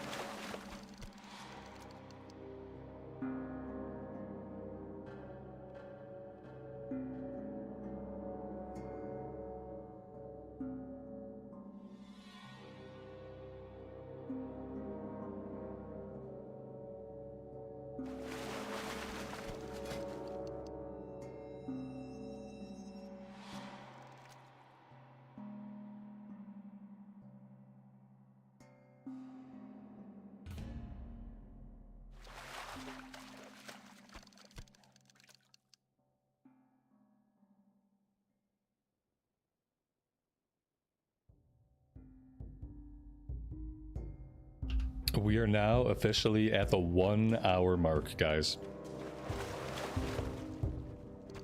1 hour from now, we will get disconnected from the server and futilely try to log back in a panic, along with 80% of other players. Minutes after that, we'll be trying to load into the Pandaland zones, and we'll just be staring at a loading screen. I hope you guys are ready.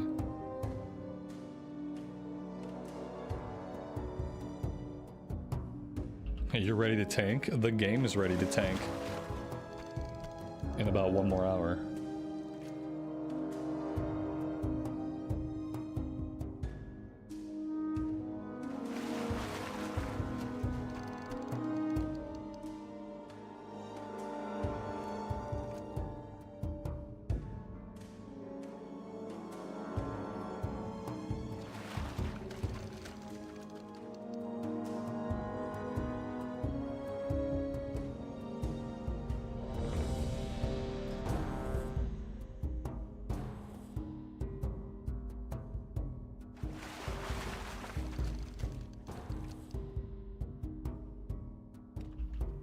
Of course we got Throne of Tides. Obviously we get, this will be the last time that I ever do Throne of Tides in my life, I hope. Whew, I mean, the music here is always really good. I enjoy the music of Throne of Tides. At least it has that going for it. Let's try to focus on the positive things. Let's put on our graduation goggles and let's think about the few good things about the Cataclysm content that we'll be leaving behind.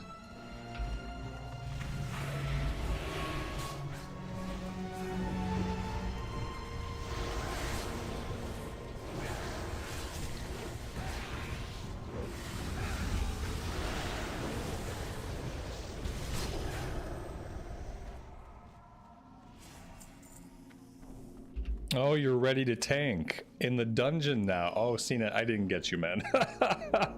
It took me till now to understand what you wanted. You should have said, hey, toss me an invite. That's what you should have said. I was just talking about the game tanking, and I thought we were still talking about that. You gotta be clearer with me. You can't expect me to, like, infer anything. Just tell, if you want an invite, just tell it to me plain. I'm like, what's he on about?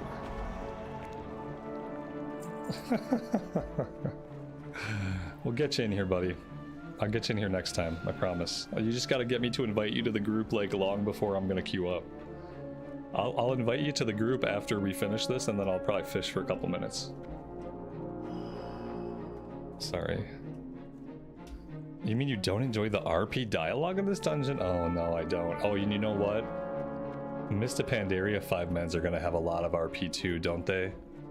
Aren't they just chock full of RP? I remember doing mop time walking in retail. We leveled a couple characters through mop time walking. And I remember eventually I turned off the dialogue sounds. It's one of those things where, like, the RP stuff's always interesting, like, the first time, maybe even the first couple of times, but of course you're gonna get sick of it. Of course you don't want to hear it when you're grinding the dungeons. Oh, there was that one add-on that we installed to even, like, stop the things from popping up. I should probably make sure that's off for my initial playthrough, because I do want to hear the dialogue and stuff my first time through. And then we'll have to see if that add-on can just, like, circumvent all of that dialogue going forward.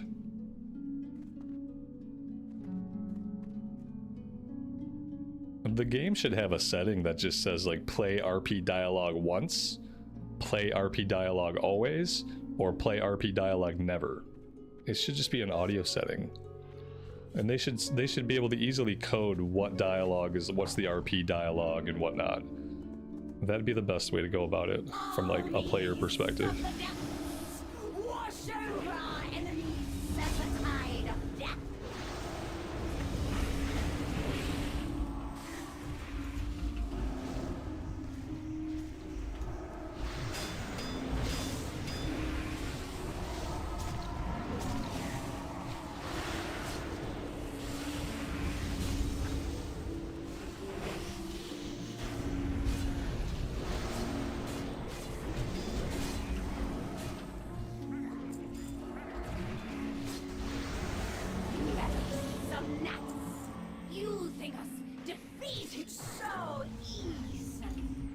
If everybody in the group has seen it, they should skip it. That's what Final Fantasy does, right?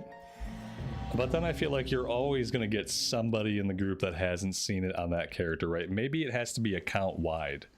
If someone has seen it on their account, then it should skip it for everybody if everybody's seen it. Because if it's just like a character by character basis, you're going to run into too many alts, too many new characters, and then it's like it's always going to play it anyway.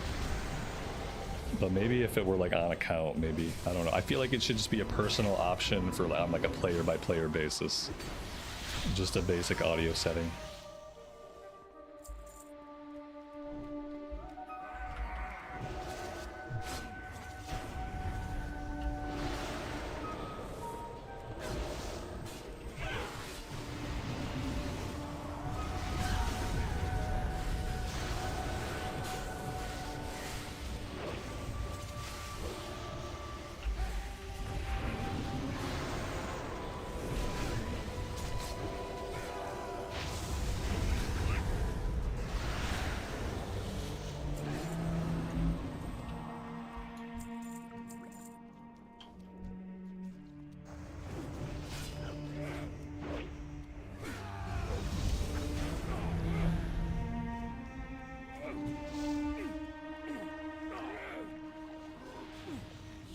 Interfered with our plans for the last time, mortal.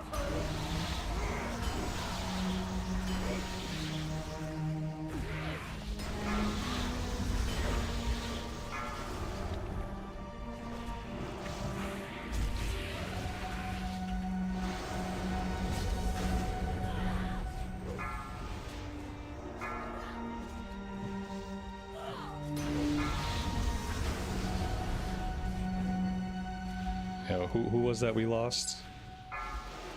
It was a hunter. They must have stood in something bad.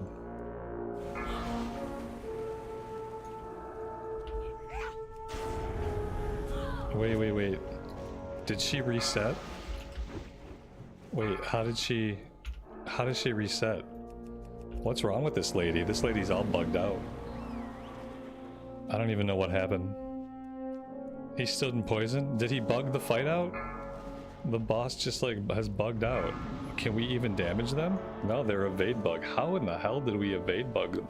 I think we gotta run out of the room. Maybe if we run out of the room and down the hallway.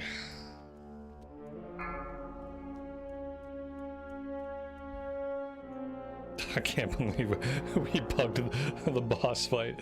The boss has been out for like a year and a half. It's like we're still bugging the fights.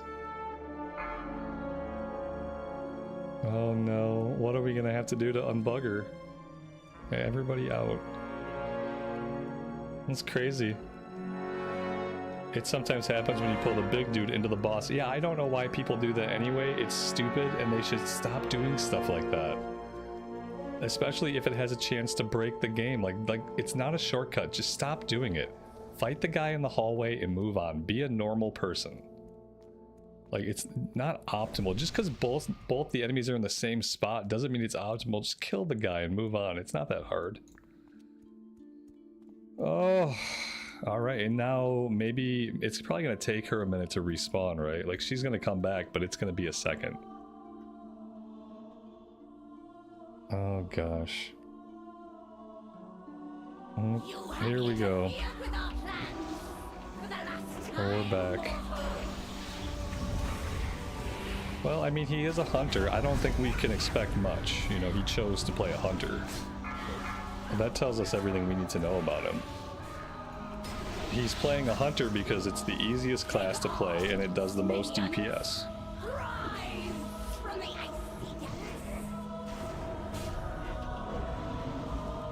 But he's not playing a hunter necessarily because he's any good at it. It's just the biggest thing on the meta. Is the S tier hunter. You're probably going to see a lot of dumb hunters in this expansion because of how good hunter is.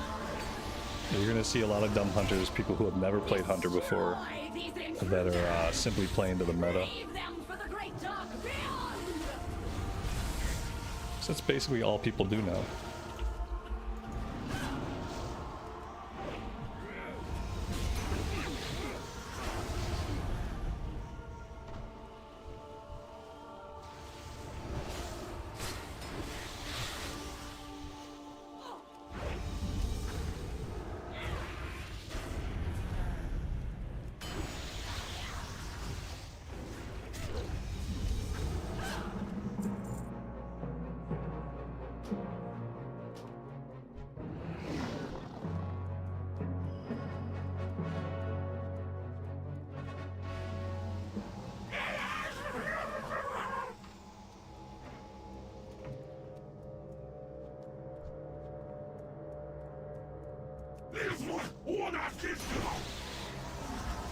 You remember me playing an Orc Hunter and really enjoying it. Does that change anything that I just said about people who play Hunter right now? Not really.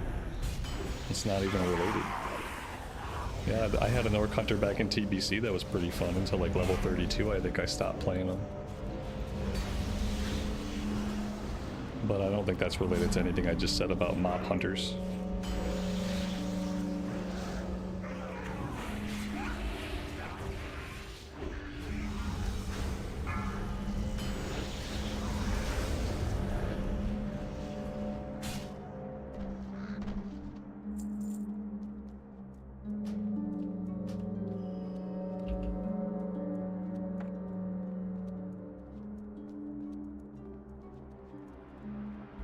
Is Mob Hunter worse than Melee Hunter from SOD? Hey, don't talk that way about the Melee Hunter from SOD, please. That's my favorite class in the entire game.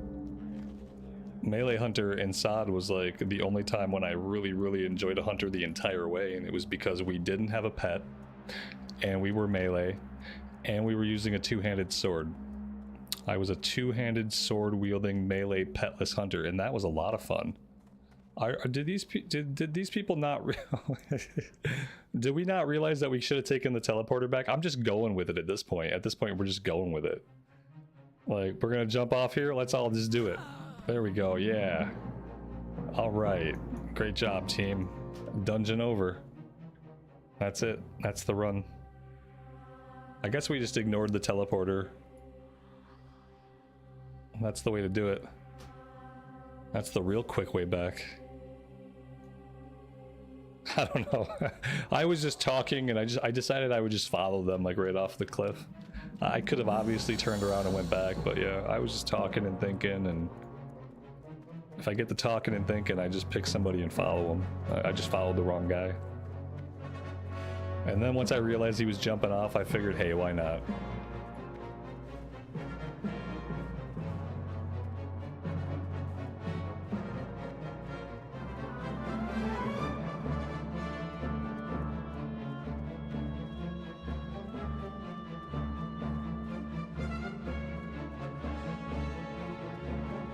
If I could play a petless melee hunter right now, that would be my main. Like if I could play a melee hunter and Mr. Pandaria, that would probably be my main. As long as I didn't have to have a pet. It has to be a melee hunter and it has to not have a pet. I have to have the lone wolf talent. And then that would be my main character, like always and ever.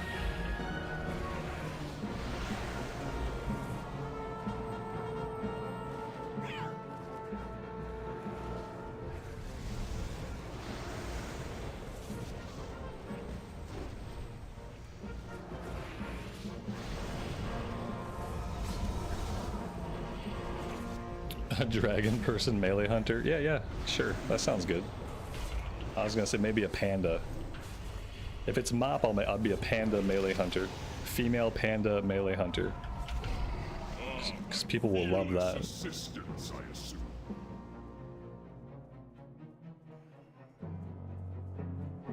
As I purify these waters, the servants of filth will surely be stirred. Beware. Oh wait, what are these guys doing? How did they get in? You're not supposed to be in here. Get out of here.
must not pollute my waters.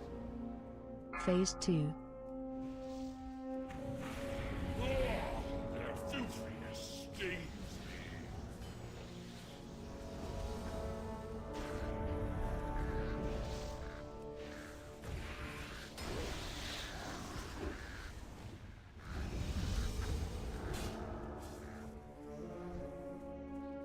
me. My waters are cleansed. Drink in their Phase 3. power.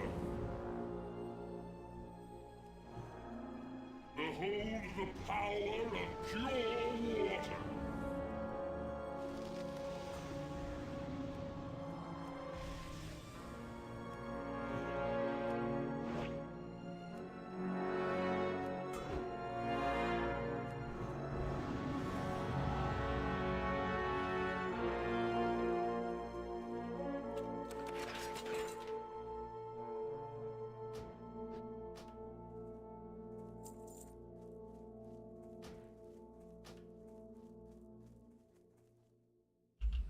This dude really loves his water. It's all he knows.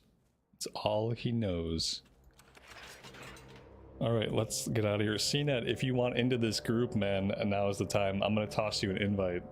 And then I got to AFK for a second. And then I'm going to fish a little bit more. And then maybe we'll do like one more farewell dungeon. Or maybe two more before Mop comes out. Just to bid them farewell. Never have to run them again in their lives. Hey bro, are you even online? You're not even online. Totally offline. Unbelievable. I will look for you when I get back. BRB.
Alright, sorry that was longer than I thought. But yeah, my apologies. Orgrimmar is packed. Let's go see Org. We got about a half hour until Cataclysm is officially and completely over. This guy. CNET said he wanted to do dungeons and stuff, then he disappears and never comes back. Dude didn't have time to do dungeons anyway. He's clearly got to throw some food at his kids before MOP goes live. Oh dang, everybody's on their cool mounts. Oh man. Yeah, bye! Bye-bye, Kata, bye! Right, please don't come back.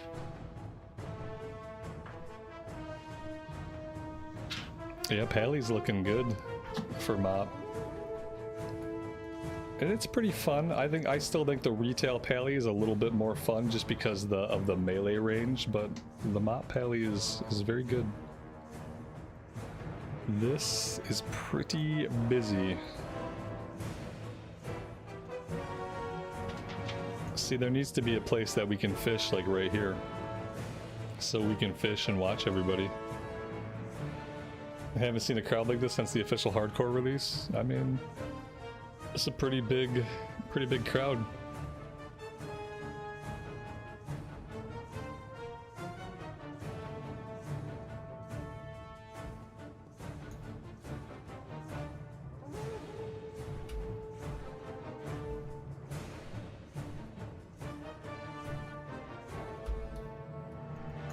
Worst experience was the war within start. I feel my war within start was actually pretty smooth, I felt like.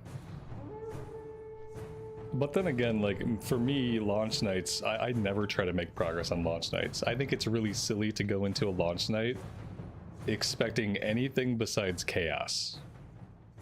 You guys know what I mean? Like to go into a launch night expecting anything besides chaos is really silly and immature. Like, obviously, it's just gonna be chaos. Obviously, it's gonna be a shit show. Like, that's what opening night is. That's what opening night is for, and nobody should ever expect to make progress on opening night. Because you know, most people aren't gonna make significant progress on opening night. Some people will. Some people will tough it out and they'll try to get it done. But you should never expect it. Yeah, everything's always gonna be a mess. You know, and it's probably still going to be a mess the next day. It'll be just a little bit less of a mess. And yeah, and like, so the point of a launch night is not necessarily to make progress. The point of the launch night is to go through it with other people. You know, it becomes something that you go through together. It's just a community event. That's kind of how I think about launch nights. It's a big community event. Everybody who can be there tries to be there. We all know it's going to be a shit show. We all want to be there for it anyway. And that's the point of it. The point of it is to bring the community together. It's not so that we can start like leveling or so we can get 5 levels tonight. Like some people will do that, but that's not what it's for.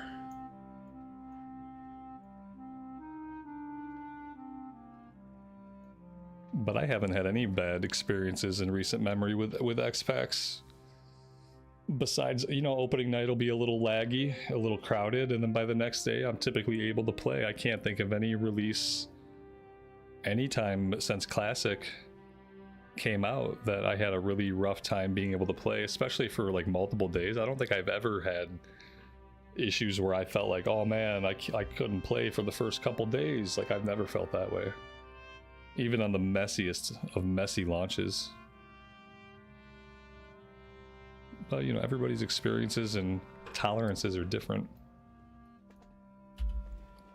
21-22. Do we have time for another heroic before we...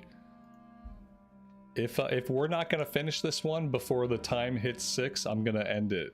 I'm going to leave so I can go back to org. I think we might be able to get one more in. But yet not at the cost of not being in Orgrimmar when the servers crash. We'll see. But yeah, if we get close to time, I'm just gonna leave the run. I want to be in Orgrimmar when the server melts. I figure that's the best chance for them to be able to recover my character, is if I'm in Orgrimmar with everybody else. Cena, you're almost a day late and a dollar short, buddy. Let's see. Inv. Leave queue. I left the queue. Did you get into the group? You got into the group. Okay, everybody's in the group. Cool. We're good? We're good. That was close, man. That was close. I looked for you a couple times. I looked for you before I went AFK for 10 minutes. I looked for you after I'd gone AFK for 10 minutes. So I did look for you. I did think about you, buddy.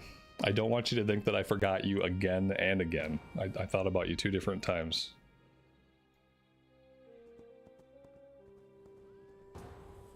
Okay. We got the longest dungeon we could have got. Is there a shortcut through this one? I'm like, let's get a short one. We get the longest possible dungeon that we could pull. Literally the longest. Yeah, how'd this happen to me? Why did I open my stupid mouth? We are not doing all of it. Yeah, let's not do all of it. If there's anything we can cut from this one, and I don't know that there is, but if there is anything we can cut from this one, let's cut it. Because yeah, this is a very long one. When completely cleared, this is a long one.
must not be destroyed. Beacons of light, bestow upon me your aegis.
I feel like this is also one of the longest 5-man boss fights. Well, like, maybe ever.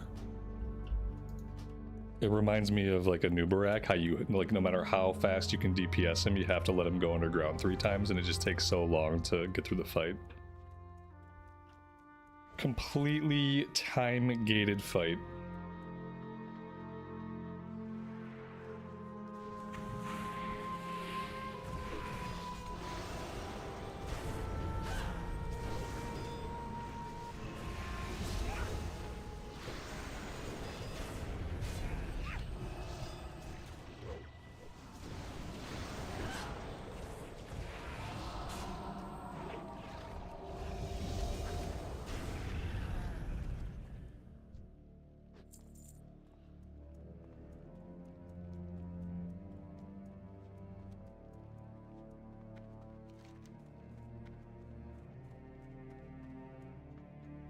Wait. You're telling me they still haven't fixed the textures? Is that what you're telling me? What dungeon is this? Halls of Origination. Yeah, anything that's Halls of, and it has Bran, is bound to take a long time and be a drag. They didn't fix any of the textures? Oh my dear lord. Surely they fixed some of them.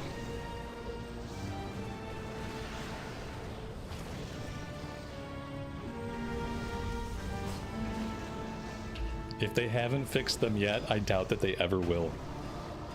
That's the scary part. Like, if there's broken textures in this content, and they haven't fixed them yet, then they're probably never going to.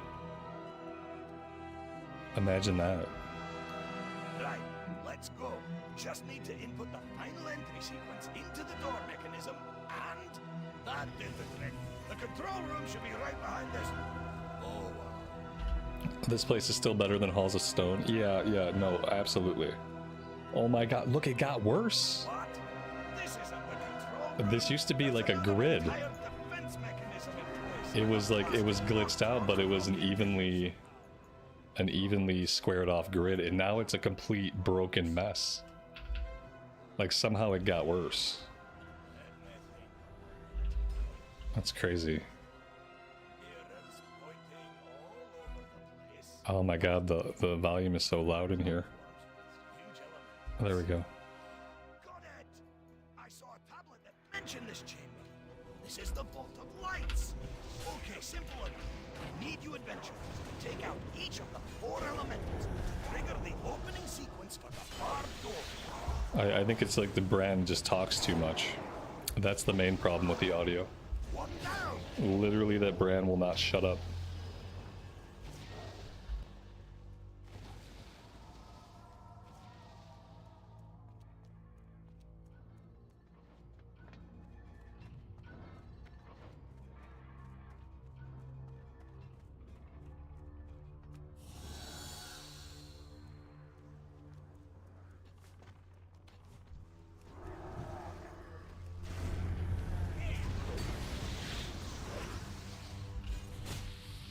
Ember, I think that's unreasonable. If they stop DPSing to get you out of the bubble, then how are they going to do top damage on the meters? Just look at those light beams. Have you ever stopped and thought about how they felt? If they stop to break you out of a bubble and allow you to continue to do your job, what's going to happen to their numbers? Can you imagine having to untarget the boss to target a bubble? How bad that would feel from their perspective? Just saying.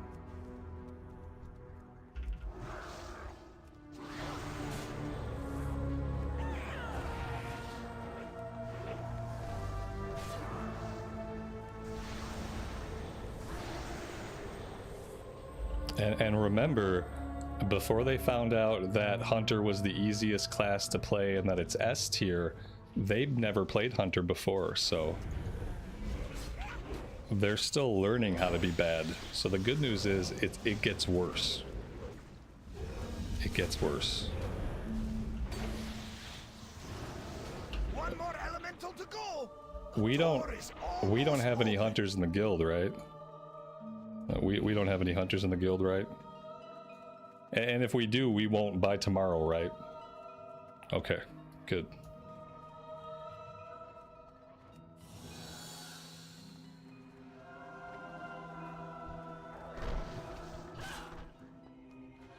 Not many.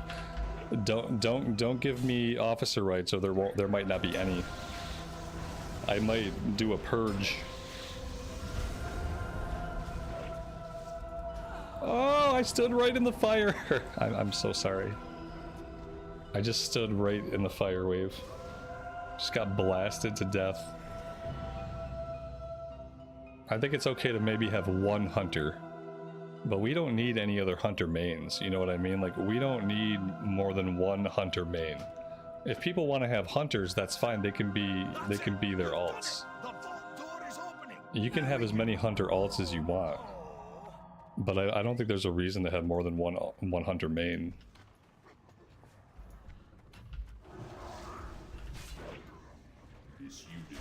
Like, the pet hair alone, the fur is gonna get everywhere, and like, who's gonna vacuum every day? CNET, you're not gonna vacuum every day. I don't want to vacuum every day. I just don't think we need all these damn pets around, that's all.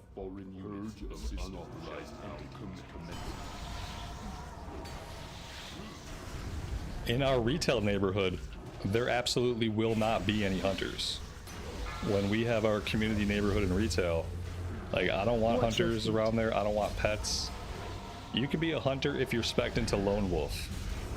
But if I ever inspect your spec and you're not spec'd into Lone Wolf, then I'm going to kick you out of the neighborhood, and I'm probably going to kick you out of the guild. So I don't want pets in my neighborhood. Mitosh is a hunter main. He better do something about that pet. He's not coming to my neighborhood. Not invited.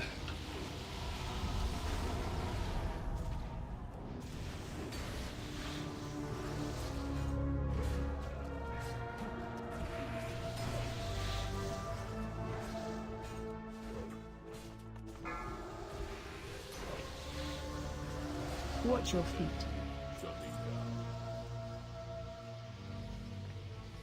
We've done it. The control room is breached.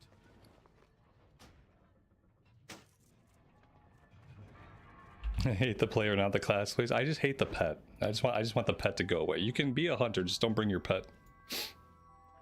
Just go Lone Wolf. Where did we go? Did you guys crap. I wasn't paying attention at all. I think there was a teleporter I was supposed to use back there. I think they all used the teleporter. Yes, they must have. I'm just trying to make this as long as possible, guys. Just really make this drag out.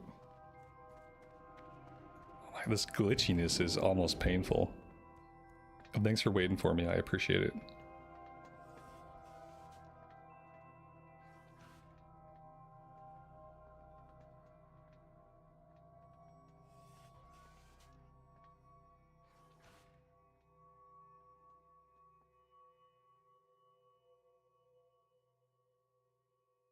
Why all the hostility towards hunters? I'm kind of just being funny with it.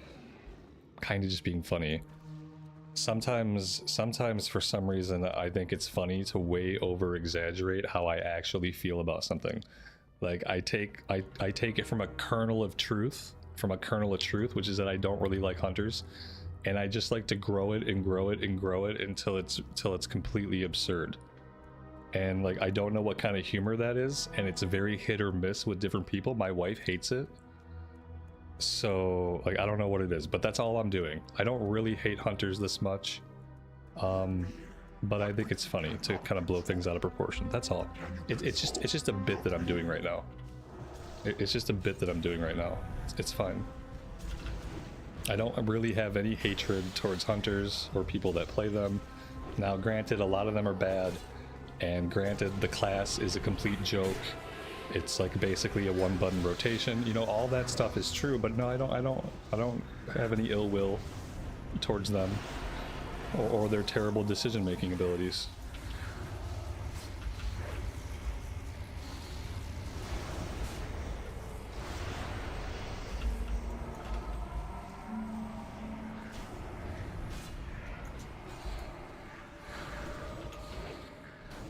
For a minute, I didn't feel like it was safe to stand anywhere near any of that. I wasn't really sure where it was safe to stand.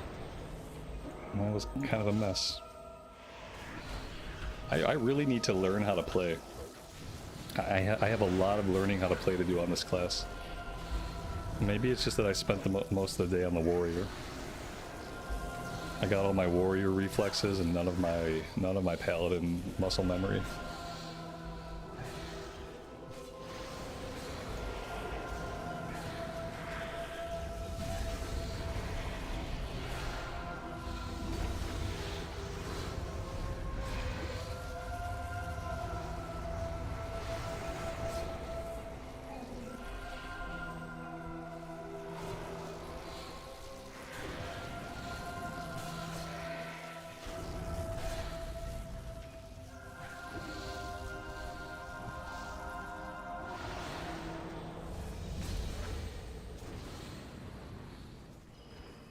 I think my wife's worry with that kind of humor is that she understands that like a lot of people don't know when I'm joking, when I'm being completely straightforward, or when it's somewhere in between. Like, I think that's her worry with it, is that most people won't know, you know, when when was the line crossed between reality into like comedy.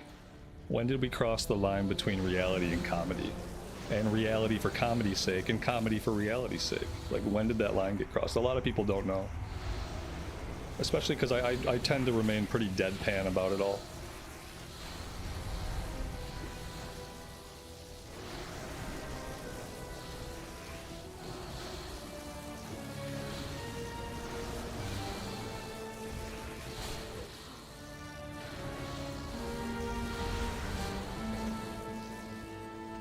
But yeah, but I know the humor is often misunderstood because I will get the YouTube comments from the person that watched right up until then but didn't hear any of this afterwards, and the comment will be, "This man is so rude. He used to be so nice and polite, but recently it's all of this vitriol and this unfounded negativity." That'll be the YouTube comment from the person that gets to that point and doesn't realize that I'm kind of just getting carried away for fun. And then they stop watching, and then they leave that YouTube comment for me to read tomorrow.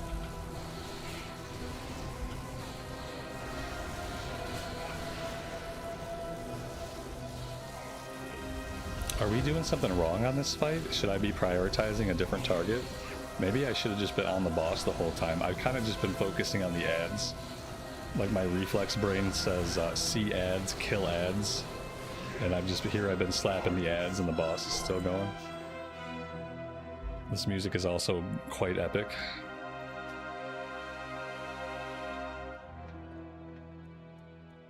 Eight minutes. Okay, yeah, we gotta get out of here soon.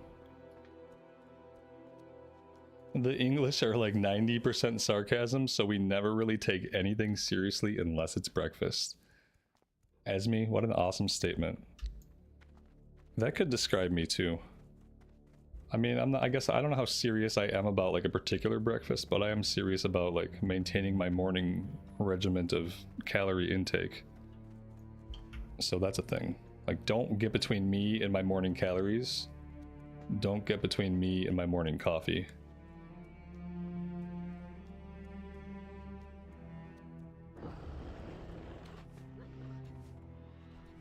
Incoming server crash. T-minus 7 minutes until incoming server crash. All hands brace for impending impact.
Can you feel it?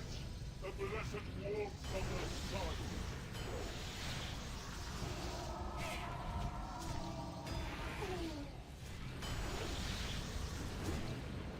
Blazing rays of the light, take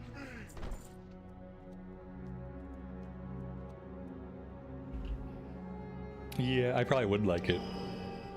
I probably would like it. I just don't think I'd ever make it across the ocean. A one-handed sword, blade of the burning sun. Oh, that doesn't look that cool. I was hoping it was going to look really cool. Blade of the burning sun sounds really cool. Yeah, we gotta leave the group. We can't get stuck in this dungeon. Clicky clicky. All right, we got 5 minutes.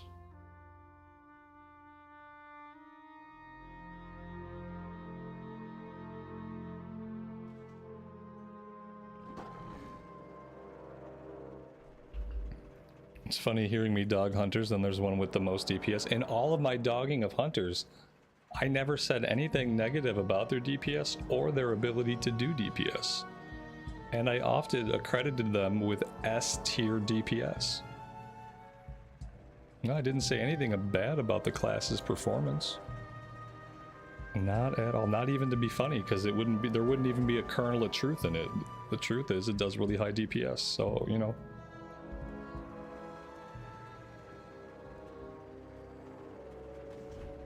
Let's go, pandas. Everybody ready for Panda Land? Ooh, we sold some cobalt ore for 79 gold. Very nice. That brings us up to 5,700. I wonder if I can get another heirloom piece. Oops. Push all of the buttons. Can get rid of that. I can get rid of this. Haven't been using that. Not going to use this. Could very well use that. Haven't been using that at all. Let's get there. It is again. Okay, we don't need that out. What else? I think that's pretty good. That's pretty clean. Yep.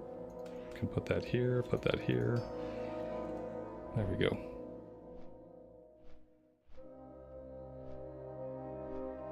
What realm are we on? That's a good question. Pretty sure it's in the description of the stream. Mirage Raceway. We are on Mirage Raceway EU. What are you looking for? Okay. Like, what else do I really need? We've got agility leather. We've got strength plate. We've got cloth. So we don't have intellect chain, and we don't have intellect leather. So let's say, like, if I wanted to do like a druid, maybe I'd want to have some intellect leather. I feel like with a druid, I would still just go agility leather, and I would just go cat form. I don't think I'd ever play a caster druid. And a caster druid is the only class that's really ever gonna need leather, like intellect leather. I have a shaman already, so I'm not gonna need to level a shaman. So I feel like the main gear bits for right now I'm good on. Maybe I should focus on like saving up for trinkets or something. Maybe I need to save up for trinkets. Trinkets, weapons.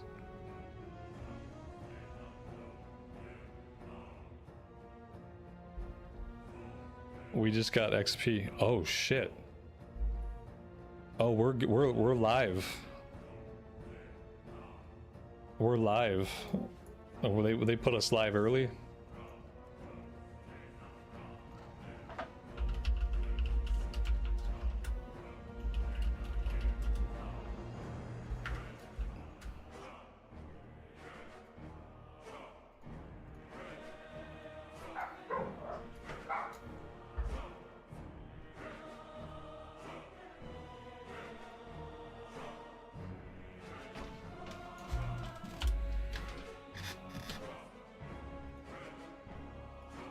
Yeah, okay, so what are we gonna do here?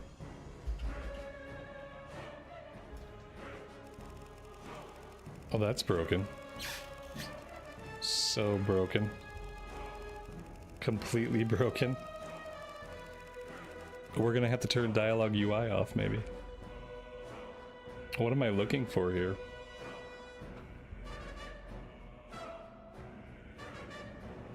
Vashir? No, thank you.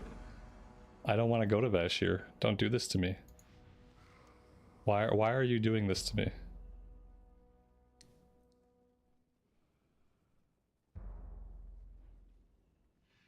It's not Vashir. It's not. Stop it.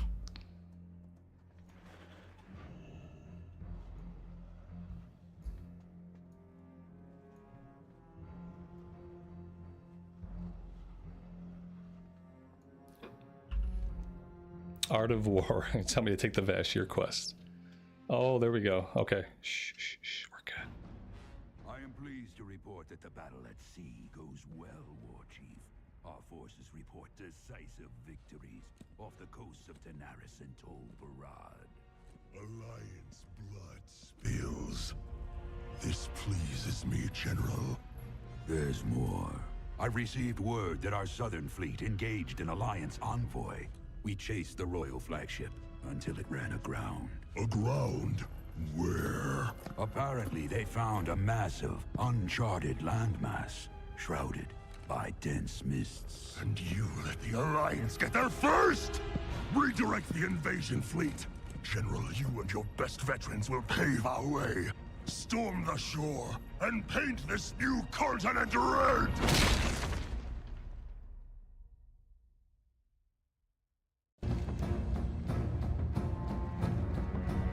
The tip of the Horde Spear, no greater honor. Come what may, we fight on.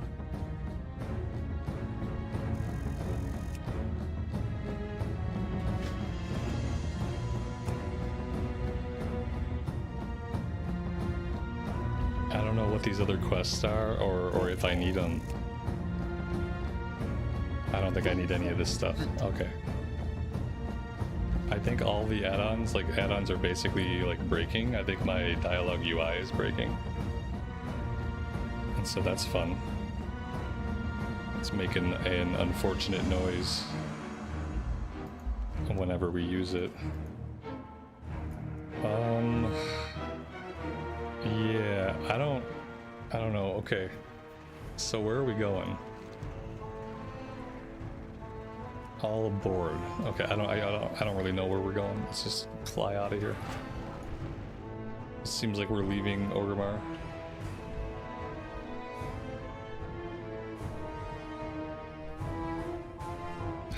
God. Thanks, Esme. I appreciate it. Just keep it real. Keep it real. Are we going over to this boat? Is this our boat? This doesn't seem right. Where is this quest trying to take me?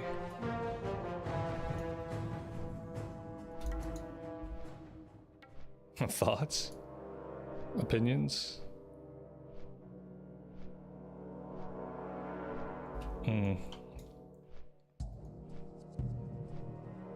It's in the sky? You're in the sky. Why would it be in the sky? It's an airship? Like, I really need a quest marker. That's what I really need. Something to tell me where to go. Some kind of fancy, newfangled thing. Like a little indicator somewhere on the map. And then that would let me know, like, you know, generally where to be. Oh, this thing? Okay, yeah, I almost never found that. So in-game quest tracking isn't working right now. There's apparently no in-game quest tracking working.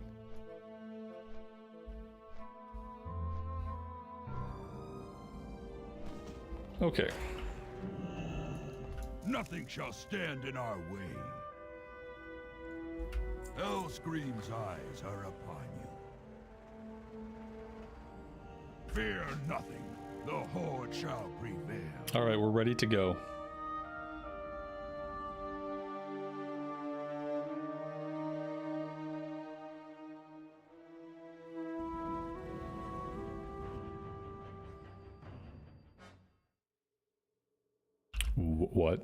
What happened? Oh, okay, maybe we're going into a cutscene.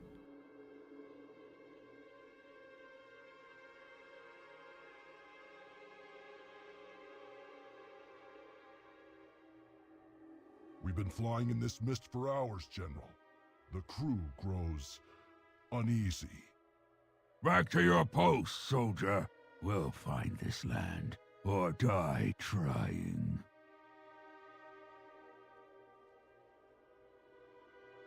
Land ho!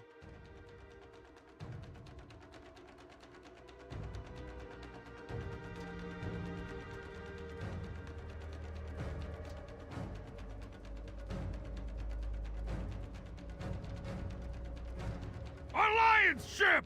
Port side! Attack!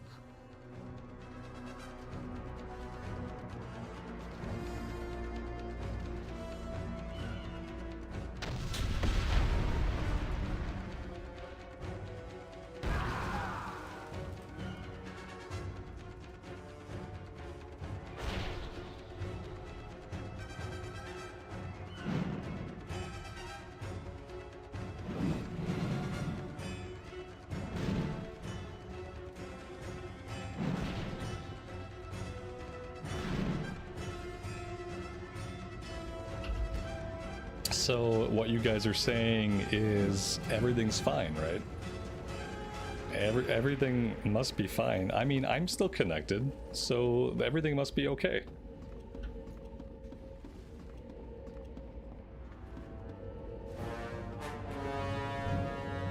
For the Horde. Alright. They told me you were dead. I'm glad to see it wasn't true. Our orders stand. Okay. No matter the cost. Okay, we got a little bit of lag. Keep your eyes peeled. I think I'm gonna have to disable a couple of add-ons. We gotta disable dialogue UI for now. And hope for the best. And that's gonna maybe minimize some of our issues. Blood and Okay. thunder. Use a gunship turret to kill 80 Thunderhold troops and destroy 9 Thunderhold cannons. May our foes flee before. Okay. We're getting a little bit of lag. But so far we still seem to be connected. Maybe we'd find the guns down below.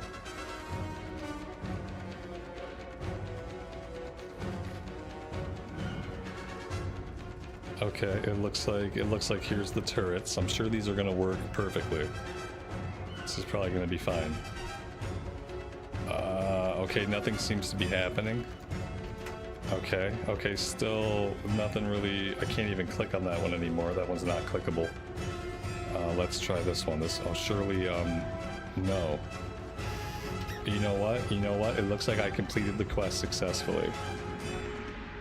It looks like we completed the quest. Okay, good. Quest complete. Good stuff. I didn't get to do anything. Have a good one. But that's okay. Look, we got an axe upgrade right away. We're already getting upgrades. Green is the new blue, guys. Green is the new blue. Okay, Nazgrim has taken command of the ground assault and has requested that you be set to meet up with him immediately. We have several repelling ropes set up near the guns. Fastest way down you're going to find. Save one that ends poorly. Be good. Alright, we gotta go grab these ropes. And get ourselves out of the flagship. I mean the airship. This is definitely gonna work. Okay, we got the quest complete. Looks good. Embers, I need to get out of Oregon into Pandaland. Shit is crashing. It's all burning down. I gotta get out. Okay. Let's just like couple things. Okay. That's good. There we go. Perfect. My rope is still attached to me. Is that normal rope behavior? Is that what we want to see with ropes? They're just attached to us forever now. It's my perma rope. My connection to the mothership. No greater honor. There you are. I was starting to worry we'd have to charge in and have all the fun without you. After reading Dialogue UI for so long, guys, I can barely read this. This is barely readable to me after so long with Dialogue UI. I wonder if they have an update yet. Is it too early to update my add-ons? Because I feel I just need Dialogue UI to work so I can actually read the quest. It doesn't look like we have a Dialogue UI update. That's a bummer. We got a Questie update. We got a Syndicator update. Okay.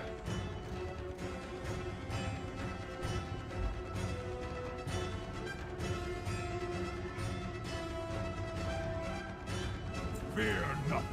The horde shall be. We've softened them up. Now it's time to finish them off. That fortress must be cleansed of alliance. Yes, my dog agrees. It must be cleansed. Stand, no matter the cost. Hellscream's eyes are upon you.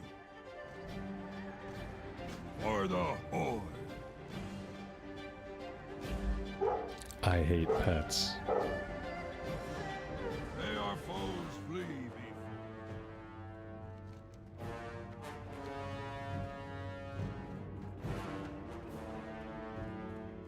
I have no idea what we're doing. 15 Thunderhold troops slain, and then we have to destroy munitions. Everyone's going that way. I am gonna go this way.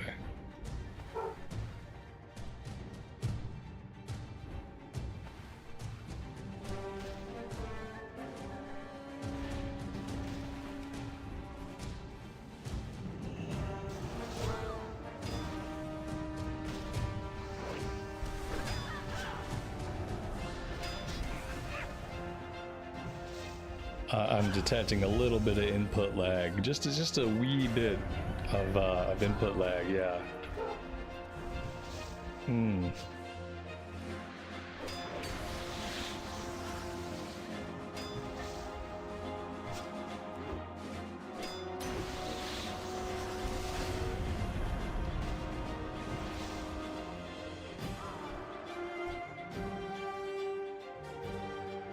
I need to spec into Lone Wolf in real life. Yeah, I know. Tell me about it.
Is this playable? Not really.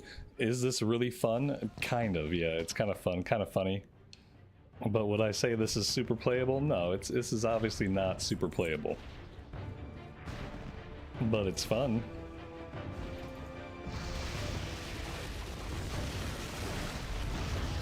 This is going to be the hard part. It's going to be getting credit for the boxes. Like, we're doing okay tagging mobs. Tagging mobs has not been a problem. Tagging boxes, that's another matter. This is the real WoW experience. Yes. Yes, it is.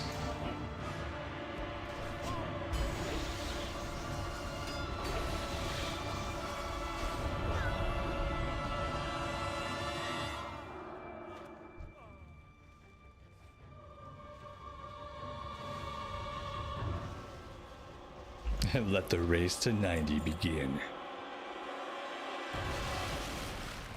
Yeah.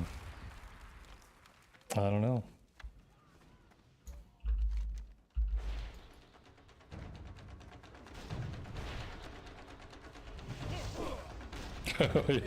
Yeet. Whoops. Okay. God. Okay.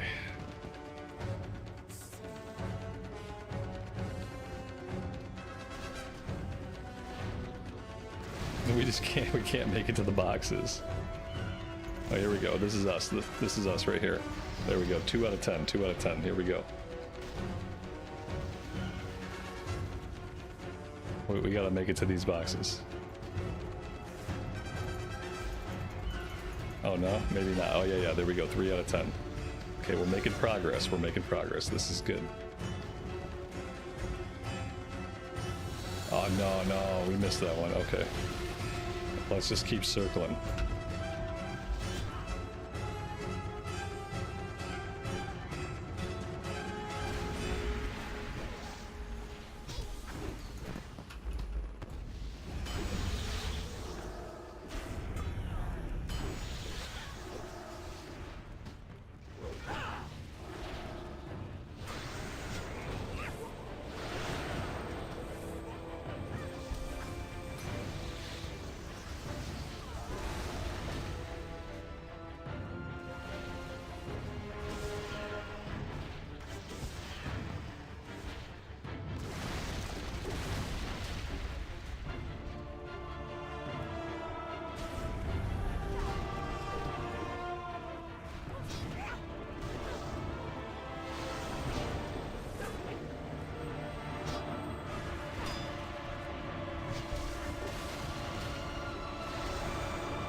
This is fine, this is fine, this is fine, everything's fine.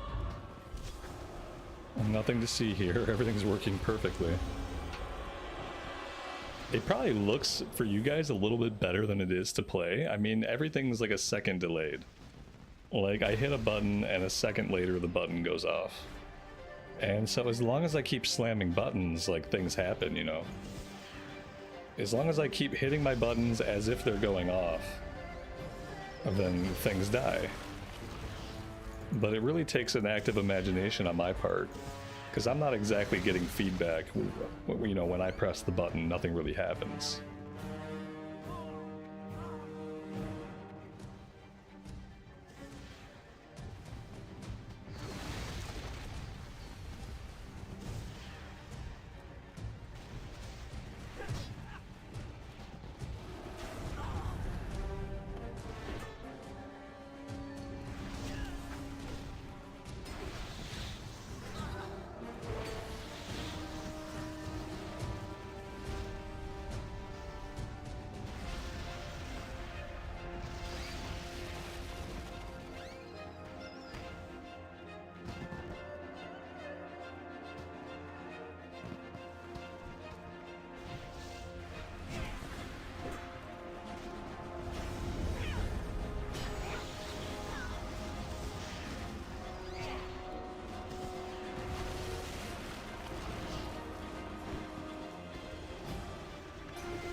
Guys, I have managed to complete the first 2 quests.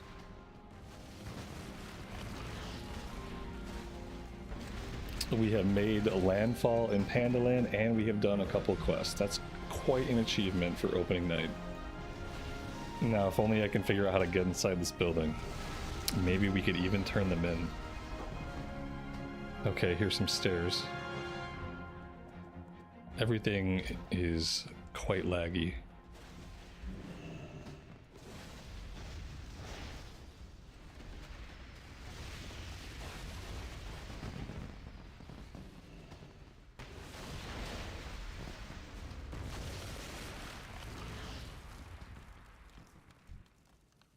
Blood and thunder. Come what may, we fight on. May our foes flee before you. Our orders stand, no matter the cost. Hellscream's eyes are upon you. Fear nothing, the Horde shall prevail. Keep your eyes peeled for the Alliance. I think I took another quest. Come what may. It's hard to tell. But yeah, I think we got it. Oh, there were supplies in here to blow up? Oh, yeah, that's cheap. I wish I'd have known that. Okay, what do we got going on here? Alright, maybe we can just... Nope, nope. Okay, maybe... Nope. Maybe I gotta click. Okay, okay. Look at that. Things are working as intended.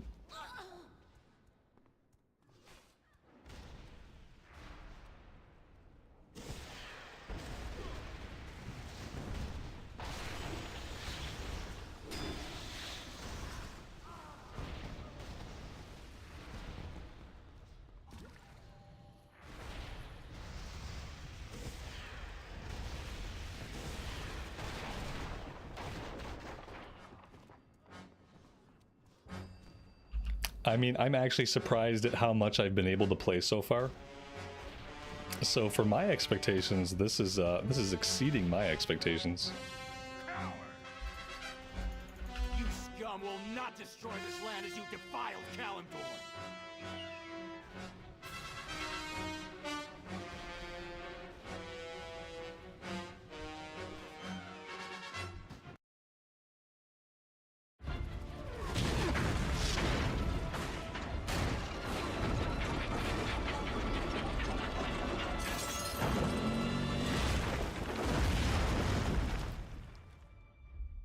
Whoops. That's a no parking zone, buddy.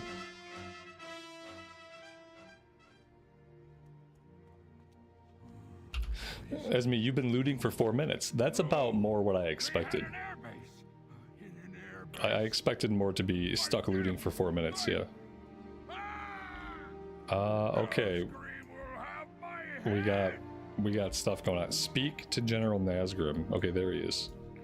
Nothing shall stand. There's our boy. An airbase. They had a hidden airbase here this entire time. Had I known, I would have kept more men on the guns.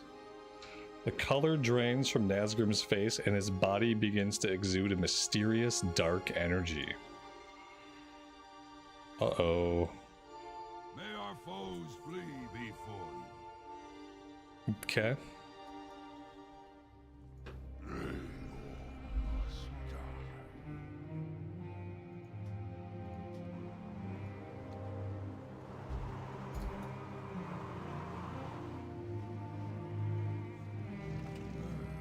You, bear creature.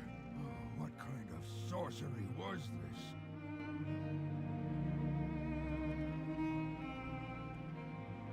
Stranger, your own doubts have been made manifest. Pandaria is not like whatever land you come from. It lives and breathes. You should be careful what kind of energy you bring here. Ha! We bring only our honor and the desire to crush our enemies. Have your kind been aiding the God. Alliance? It is not our desire, to get All wrapped right. up in your Blood and bloodshed. thunder. Now have your men lower Come their what may, weapons. we fight on. Face 2 enemies on this continent. Our orders stand, no matter the cost. Go back and ruin your own land. Rude, but okay. No lag in dungeons? Wait, how are we already doing? Oh. Oh.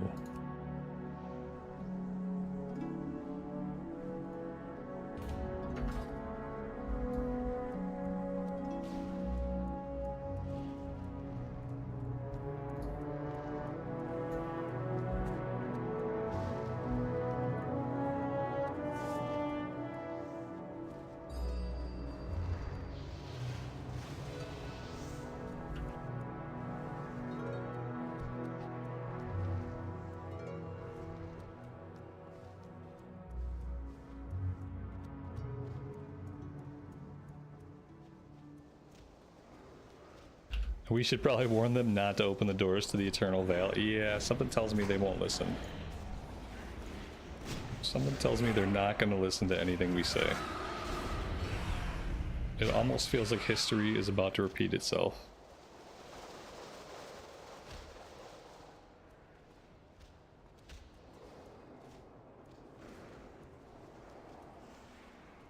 Like, what's in the queue right at level 85? We've got 2 dungeons available right away. It's kind of a surprise. I kind of figured they'd want us to at least hit level 86 before we were able to do dungeons.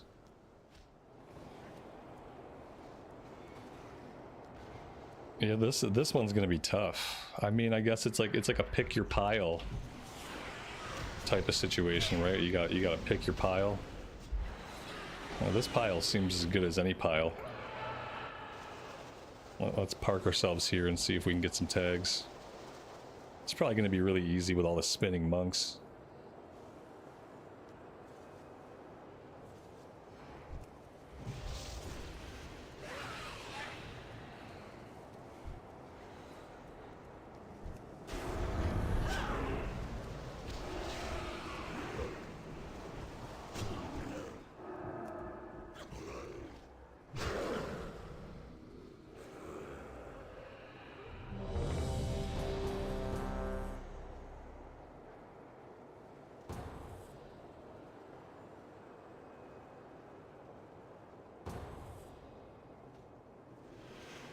I'm probably better off in the dungeon.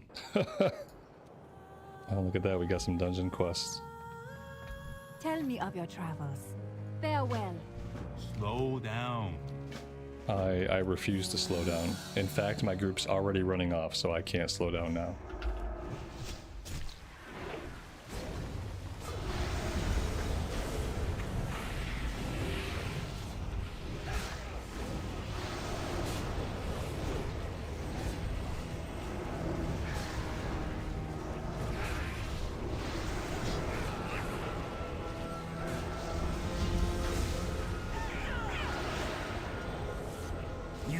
Watch your feet. Disturb these waters, you will drown.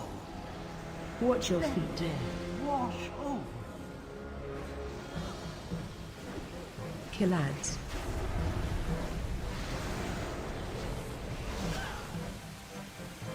Watch your feet.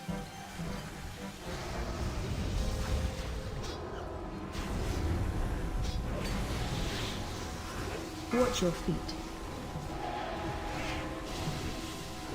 Watch your feet. Watch your feet. I think it wants me to watch my feet. It doesn't like where my feet are. Kill It would ads. like my feet to be somewhere else. Maybe that just means I can't step into any of the water.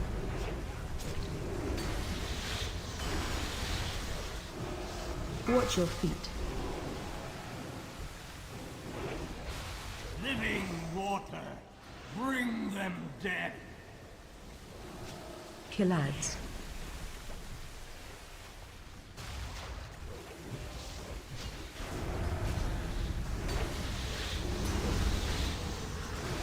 Watch your feet.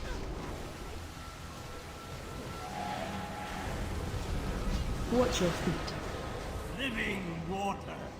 Bring them Watch your death. feet. Kill ads.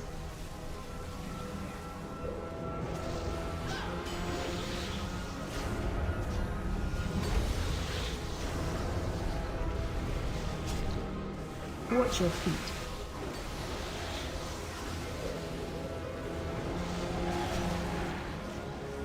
Behold the power of torrential waters.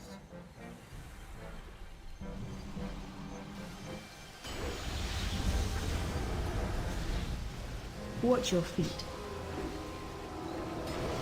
You will outrun. It only delays the inevitable. Watch your feet. Come, the waters. Watch your pass. feet.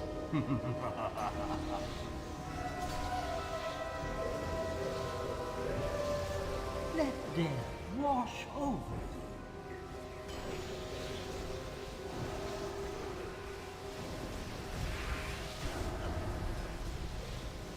The darkness. Clear. Well, there we go. First boss, missed a Pandaria launch night, dead. Where is loot? Please give loot. Please shh the talking and provide the loots. A male helmet, stamina and spirit and crit strike. That's unfortunately that's what it looks like. You there, in the rafters! My sacred library has become possessed by the Shah! See how they pour from every letter of these sacred scrolls, corrupting them, defiling them!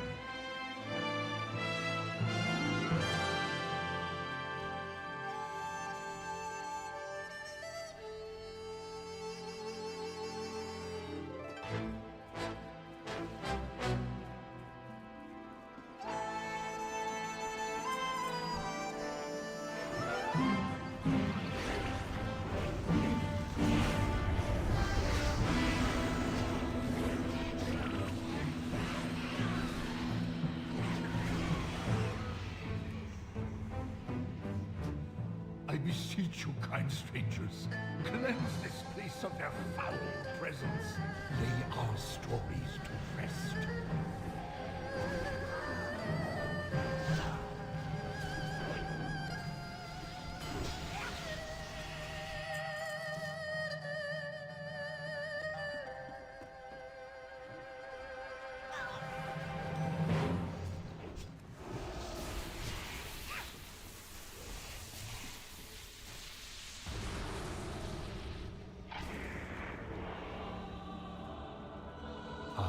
It is not yet over. From what I see, we face the trial of the young Ghoul. Let me shed some light. As the tale goes, the young Ghoul was traveling across the Kunlai Plains 5, when suddenly 4, he was 3, ambushed by 2, two strange 1. creatures. For the ancients!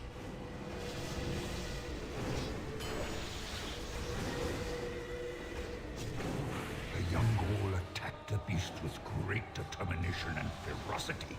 Yet, the more he attacked, the more fearsome the beasts grew. However, when AoE he let it incoming. alone, the beast shrank to near nothingness.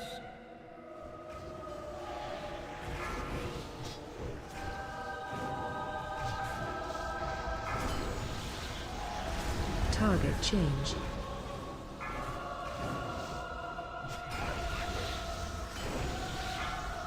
AoE incoming.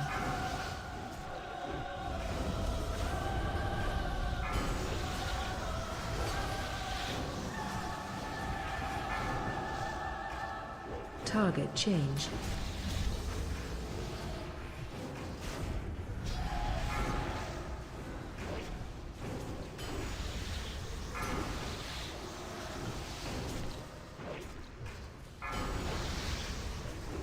Target change.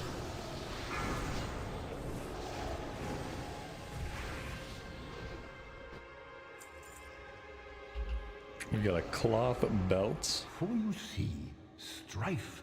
Looks like the gear dropping out of here is 410, Peace in your heart. which is quite a bit higher than the blues we have.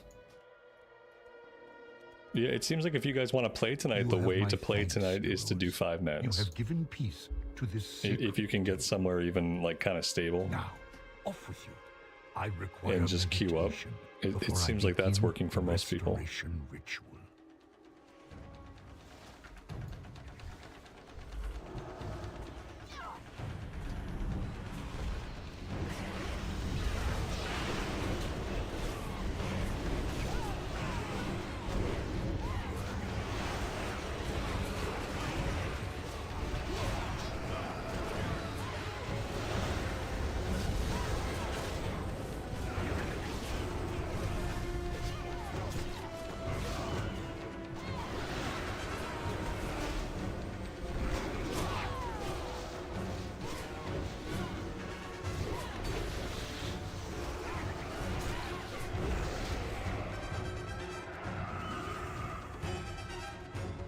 Your forces are weak.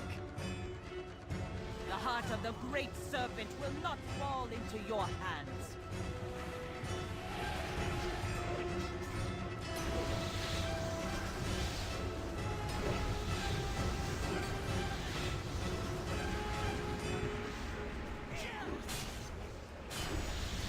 Jade serpent, grant me strength!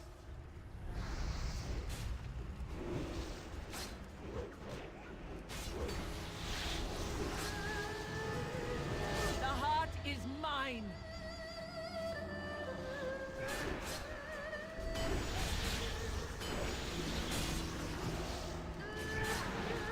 The heart is mine. Must continue.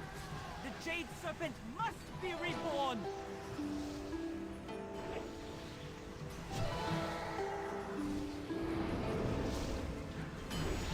Watch your feet.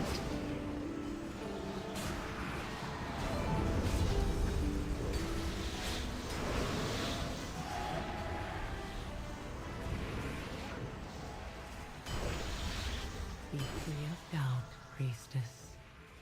The haze has been lifted from my eyes. There we go. We got plate shoulders with strength, stamina, crit, and mastery. We will definitely roll on these. That would be an upgrade.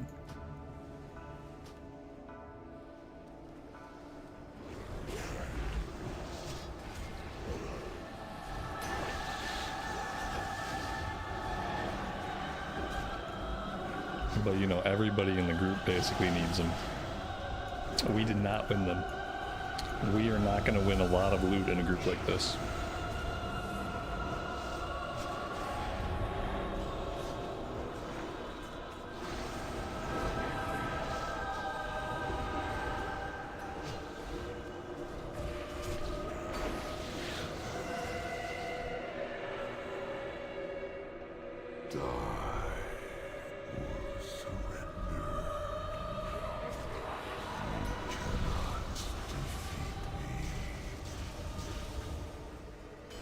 Spread.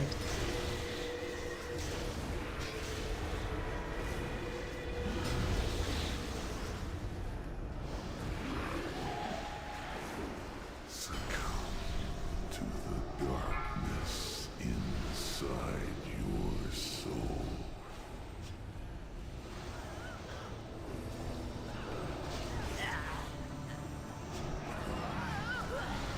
Spread.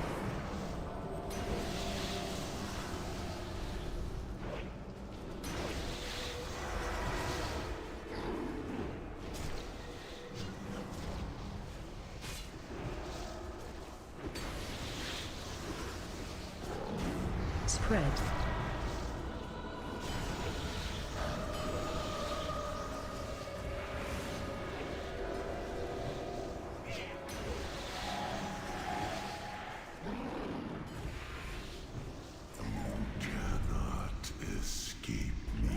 We got male shoulders with intellect and male hands. It's a good day to be the only shaman in the group.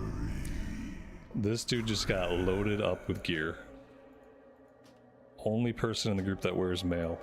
We got 3 plate wearers and no plate drops except for the one piece. Is that it? That's the run, isn't it? That was the run. There's our first completed 5-man in Mist of Pandaria. So that's it. Are we getting... We're not getting any kind of currencies or anything, or what are we getting from these exactly? I guess I could just check.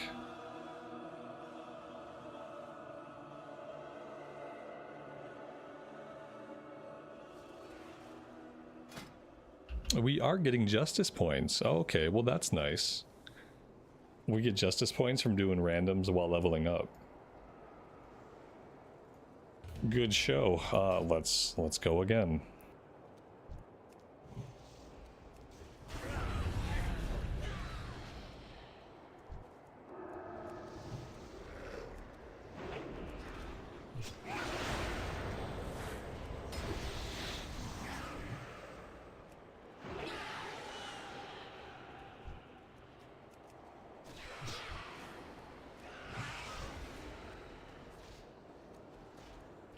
I think camping out the stairway here is probably the way to go.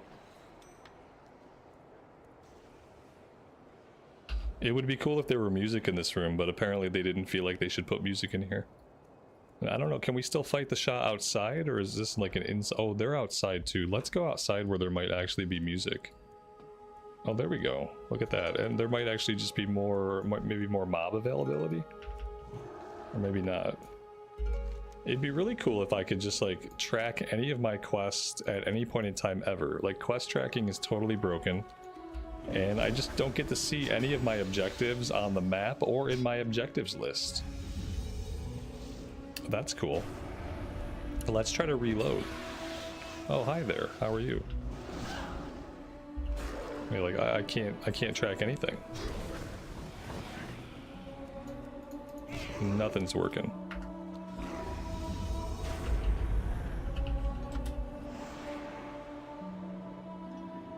Just be grateful for what you get. There we go. What I got was a reload. A reload seems to fix it.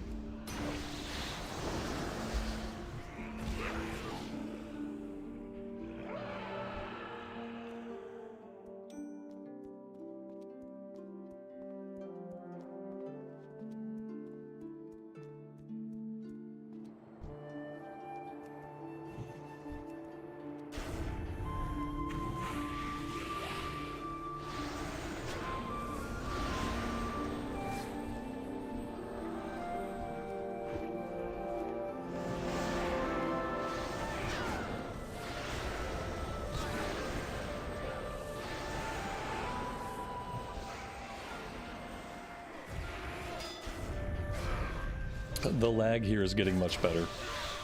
There's much less lag than there was before we did the dungeon run. Like, I'm pushing buttons and the abilities are actually firing when I push them. So yeah, it's already feeling a lot better. There's still a little bit of latency, but it's playable now. I would say this is playable. Prior to the dungeon, I would have said not playable. But there's a little bit of lag and looting, but besides that, it's not feeling awful.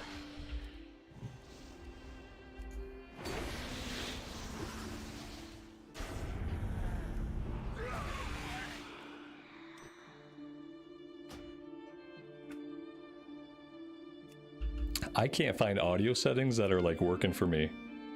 Like, the music in the dungeon was a bit too loud. The music out here is too quiet. Like, I'm having a really hard time like just finding the volume settings that are working with this soundtrack.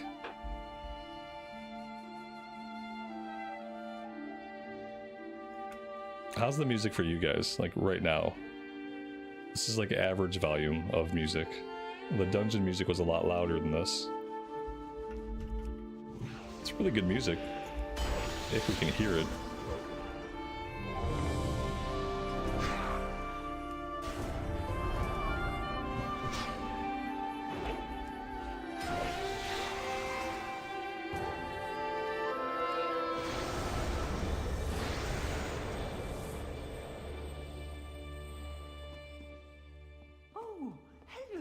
When did the X-Pack release? 44 minutes ago.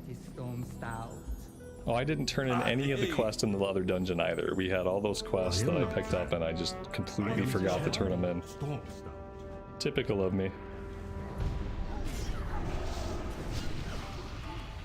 Why can't you do anything on Peggle? I mean, you could probably figure out why.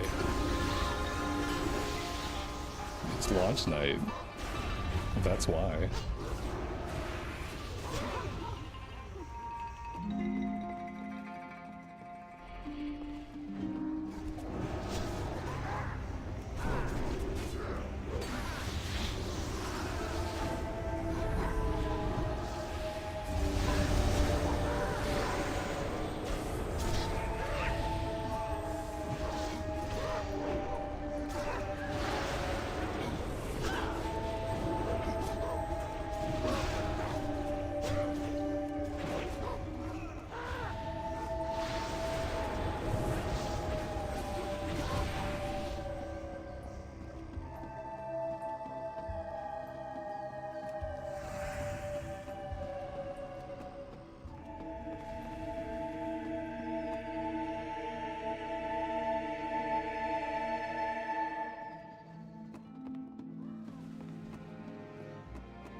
Oh, we've got items to pick up in here, and we need to be keeping our eyes open. We got books to collect and probably some other stuff going on too.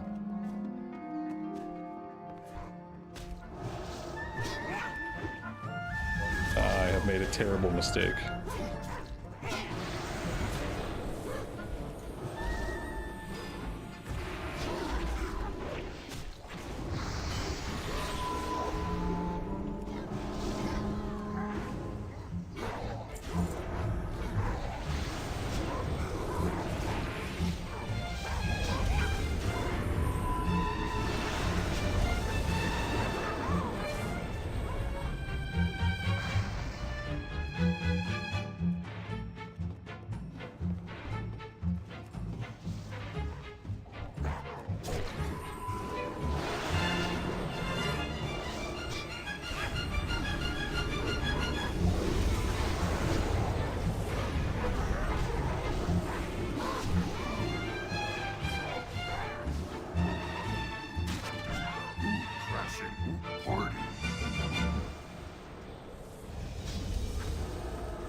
We have cloth bracers.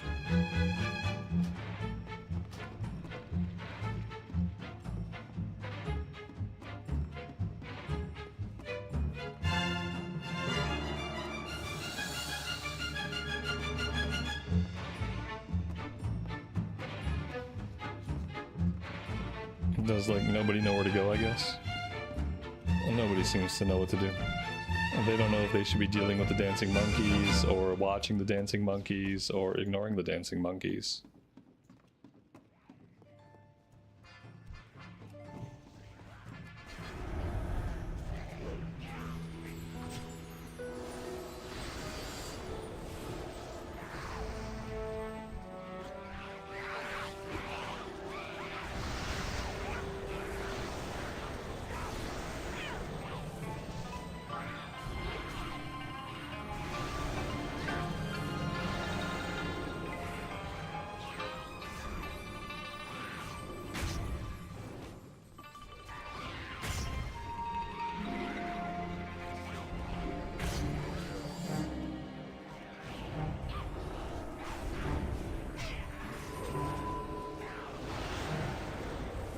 Don't we have to keep moving through this part?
Run.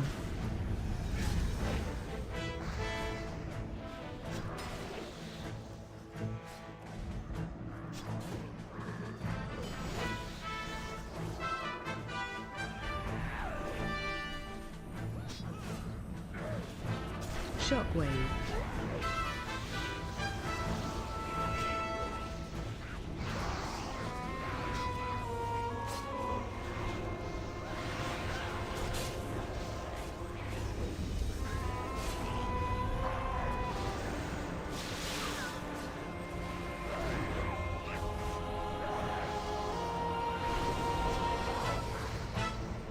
Run.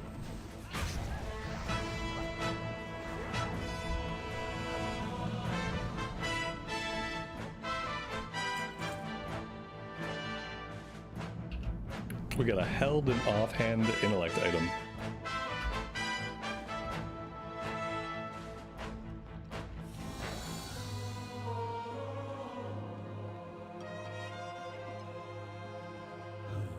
What's it?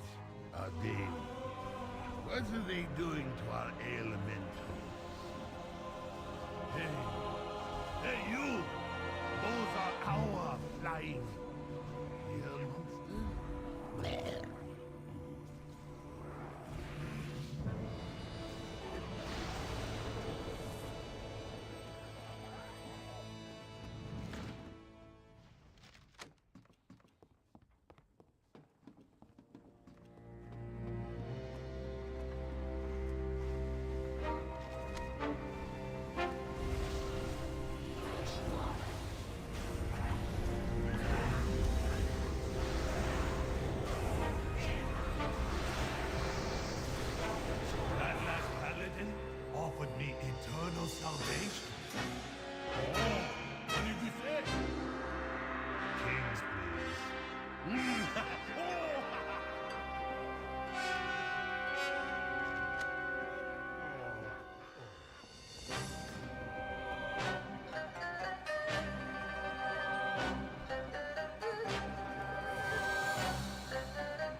Yes, yes, so close.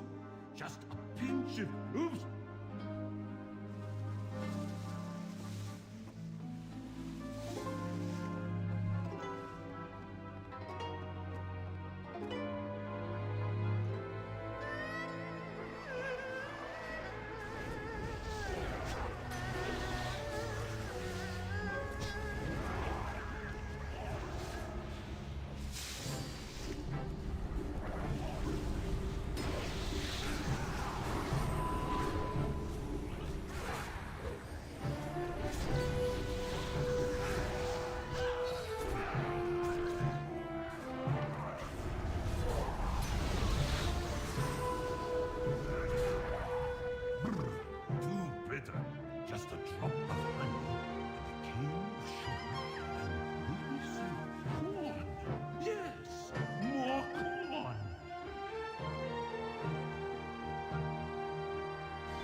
Stop me now.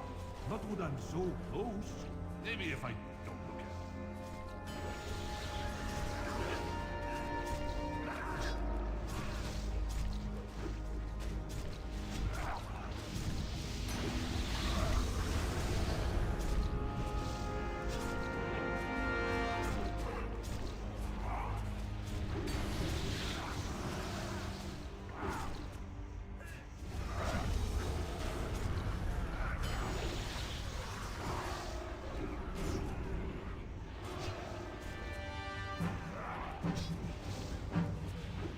Gather item.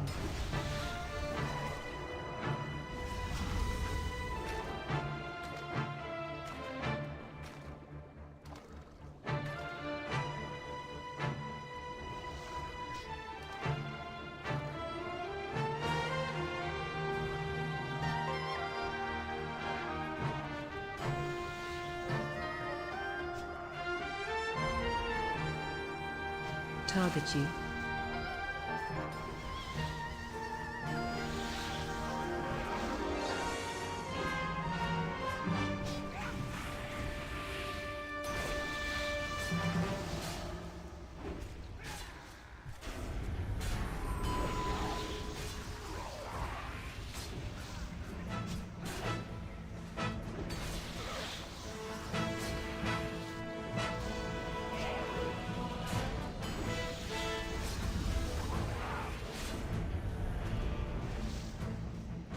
Gather item.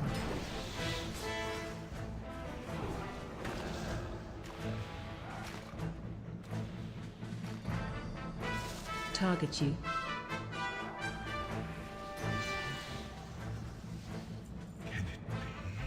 We have a cloth belt and a one-handed mace with agility and mastery. Such heady aroma. It is the perfect.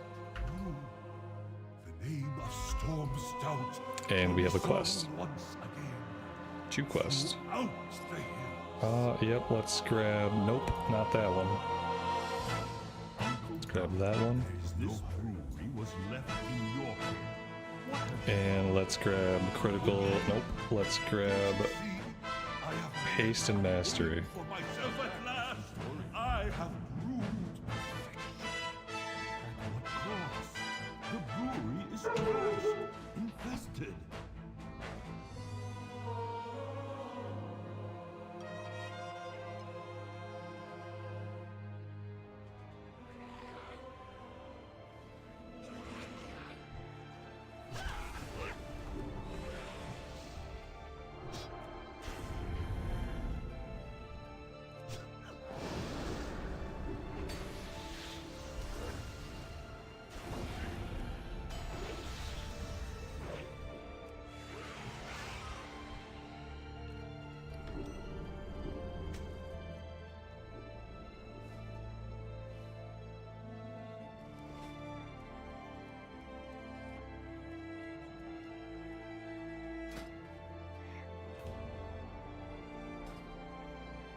Alright, I have to bio. I will be right back. Hopefully I don't get killed here, but we'll see.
Obviously we died. Why would there still be players here doing the quest? And we went from, you know, it was impossible to get any tags to no one's around. Nice.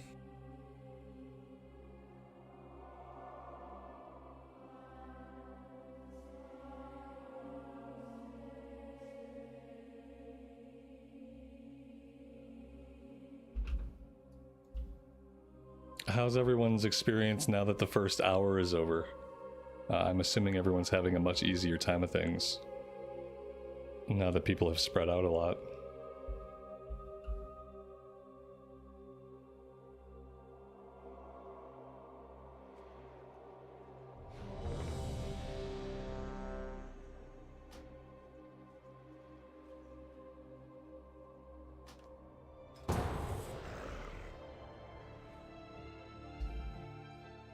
Yeah, maybe everybody's spamming dungeons.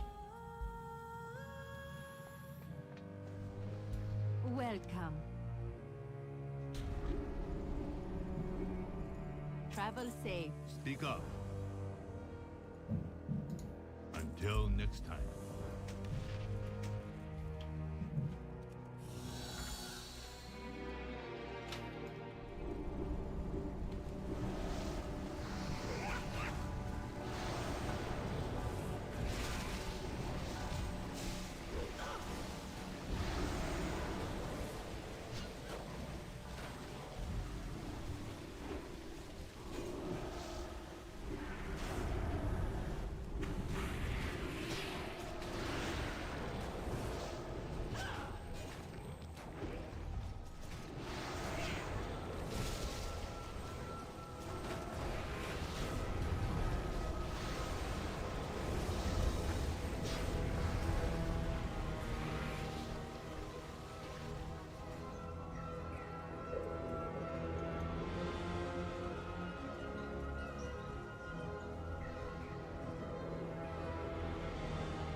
You dare to disturb these waters, you will drown.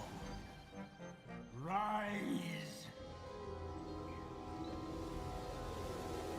Kill ads.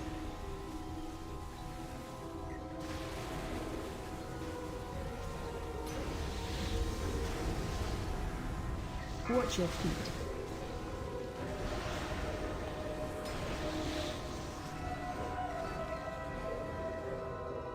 Rise! Kill ads.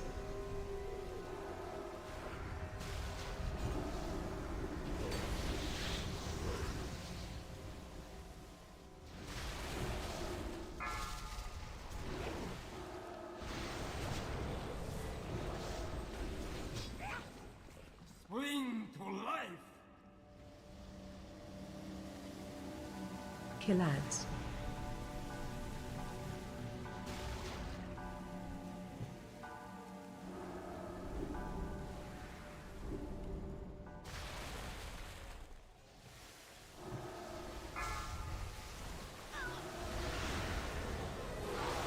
Let death wash over you. Kill ads.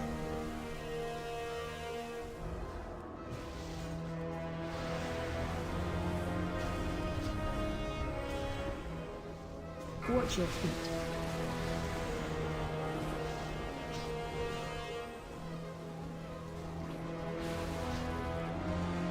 Behold the power of torrential waters.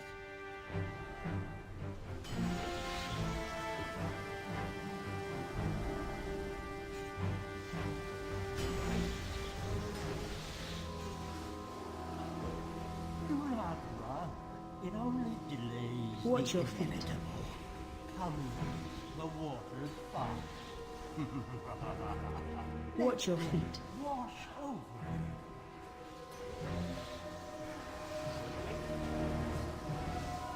The darkness, clear and pure into these waters, and my reflection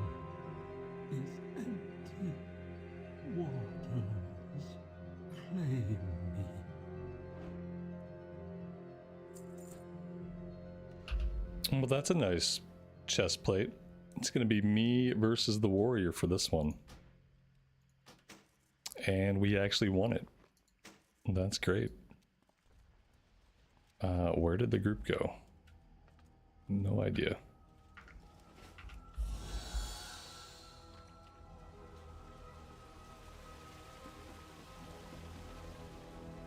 You there, in the rafters! My sacred library has become possessed by the Shah!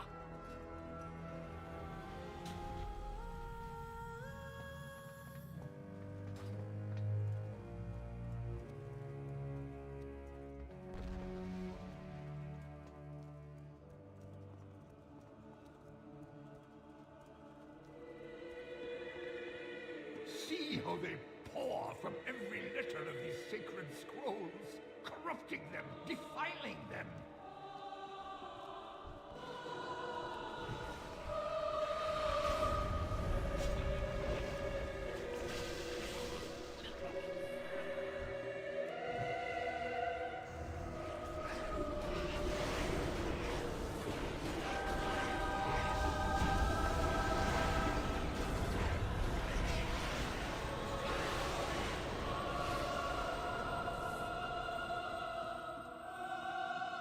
I beseech you, kind strangers, cleanse this place of their foul presence. Lay our stories to rest.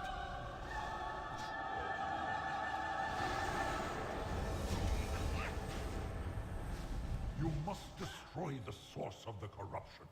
Quickly, before our cherished history is erased forever.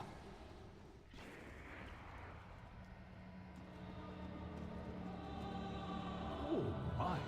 If I am not mistaken, it appears that the tale of Zhao Sunseeker has come to life before us. According to the legend, long ago there were 5 suns that burned brightly in the sky. Somebody already got their mining to 600 on the server. It's crazy. Villages burned and families wandered endlessly to seek 5, refuge from the 4, flames. 3, 2, 1. I can allow this no longer! The fires! They are burning the library! Please, heroes, purge this evil before the temple crumbles to ash!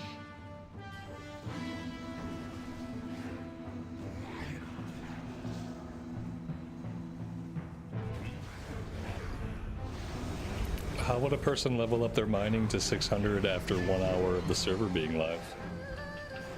I mean, I guess it's possible, right? It's only 100 skill ups. I guess it would actually be pretty easy if that's all you were doing. The blistering heat must have dulled my senses. Mirages! All of you! Zhao has become corrupted too? Please, fight him with dignity.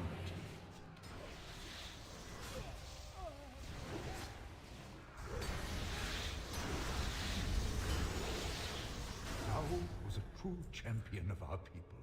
How sad it is to see his story tainted by the Shah. People are rushing so bad. Yeah, there are some players who that's the only thing they like.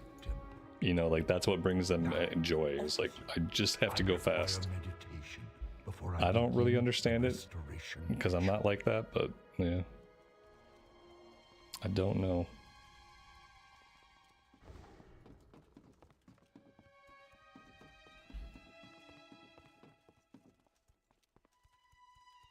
The tank rushed off and got himself killed.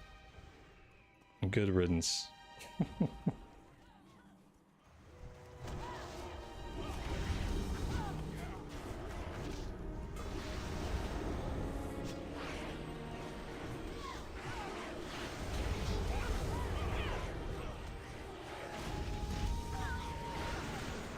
He got me killed too. He got so many people killed. That's a big repair bill for some dude that really has to rush. A warlock took a healing weapon. Good, good. Oh man. Oh. Gotta go fast. Gotta get loot. Gotta go, go, go. I mean, I guess I just have to release and come back in. pretty obvious that I'm not gonna get a res. Oh, I'm pretty far away. Oh, I just gotta go right up here, it looks like.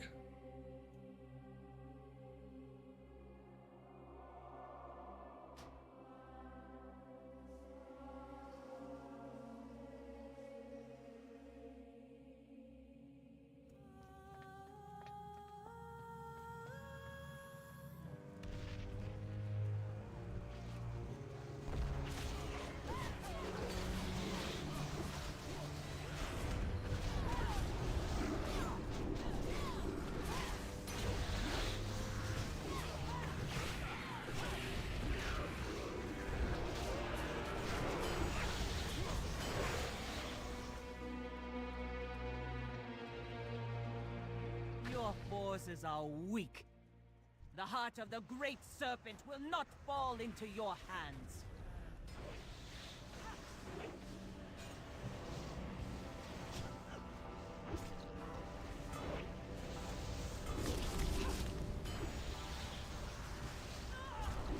Jade serpent, grant me strength!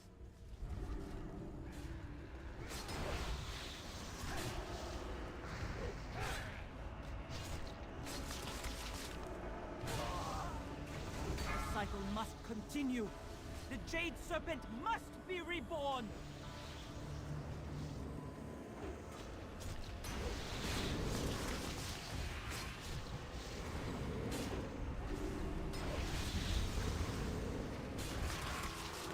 Kneel down, priestess. The haze has been lifted from my eyes. We got a gun. Forgive me for doubting you. Cool. We got a gun. We do have a hunter in the group, so that's good. That's nice for the hunter.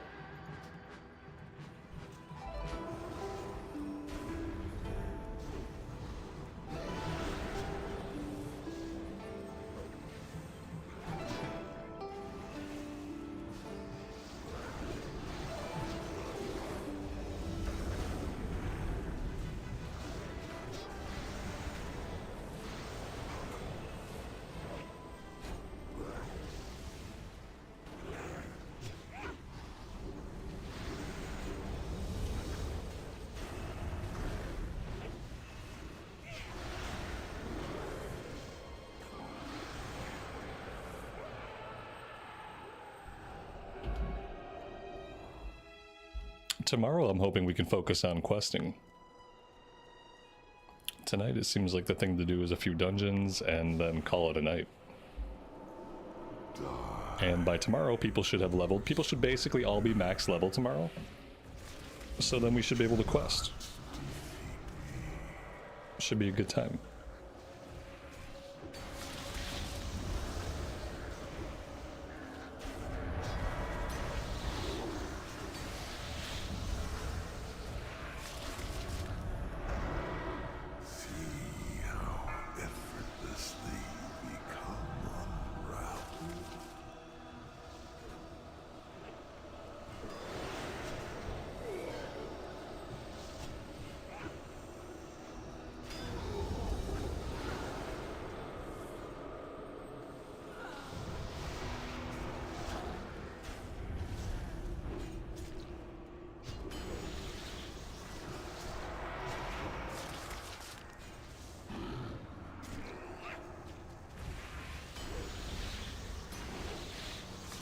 Spread.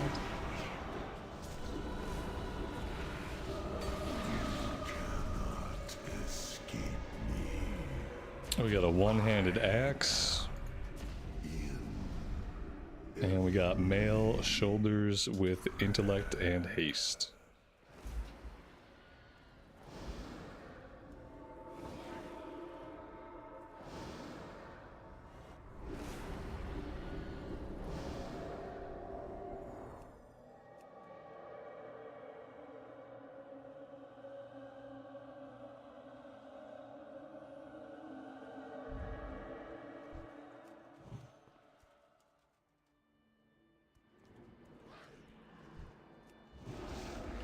I'm gonna see if I can get these first couple of quests done here. Since the area seems to be pretty empty of players, like now it's gonna be a situation where like we're gonna get overrun by mobs. Because now everybody's grinding dungeons and nobody's questing.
That is 7 on a 7 on the big guys. We need a couple more of the little guys. I guess we can just stand here for a second, wait for some to spawn in. Or we could check back inside. Back inside still looks like kind of a mess. Yeah, it seems like a lot of people are just staying inside and they're not even getting outside. If we had stayed outside, we could have tagged a couple of these guys. That would have been awesome. Well, there we go. 19 and 20. Okay. I have no idea where to turn these in. I guess like somewhere very far away. Whee! Okay. It looks like we're heading somewhere distant to turn this one in.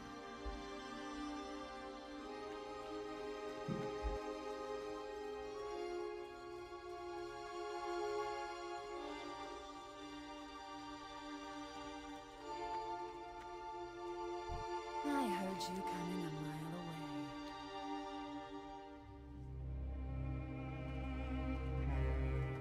away. Greetings. Alright, we got problems here. The animals have all gone crazy. Destroyed 10 shot-infested prowlers. I hope to see you again soon. Hello. And find 6 barrels of honey brew. May the mists protect you. Okay.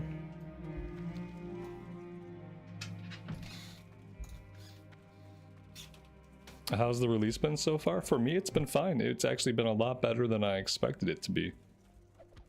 We were able to do a handful of 5-mans. Now the questing area here has kind of, like, there's no lag, there's no latency.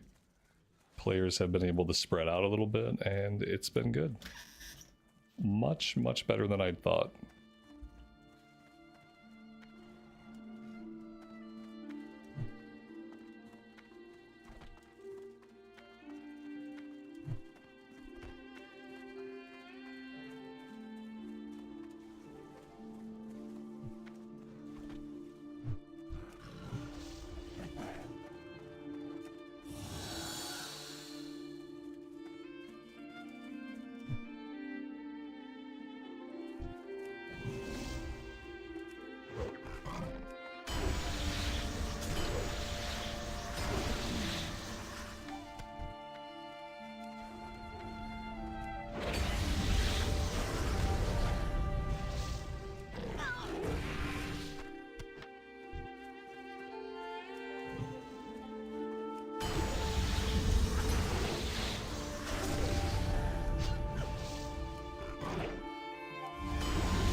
We're finding lots of greens. I bet these greens are going to sell for quite a bit on the auction house. I have to remember not to sell, not to vendor any bind on equip greens. They all have to go on the auction house.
Miss my cry.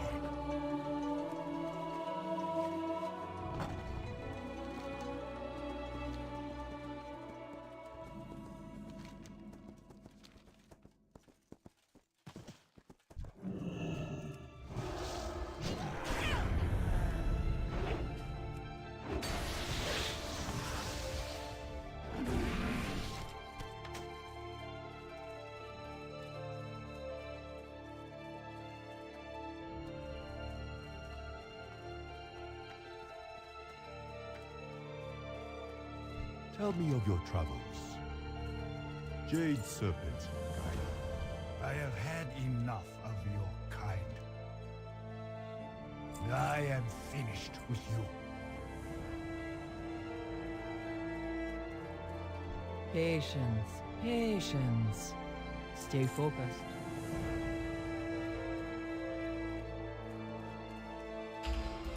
All right, guys, it's been a pretty good opening day as far as opening days go. I have had a great time. It looks like players are going to spread out. The servers are going to be awesome. They're going to be super stable tomorrow. We are going to be able to come online at our normal time tomorrow and get a bunch of questing done, sprinkle in some dungeons, and yeah, I think I'm really going to like it. It's really awesome to be here in the Panda Lands. We get new stuff to look at, we get new quests to read. Should be good. Maybe tomorrow our add-ons will work. That'd be awesome for quest reading. So yeah, I'm going to stop right here for today. Thank you guys very much for hanging out with me all day. I really do appreciate it.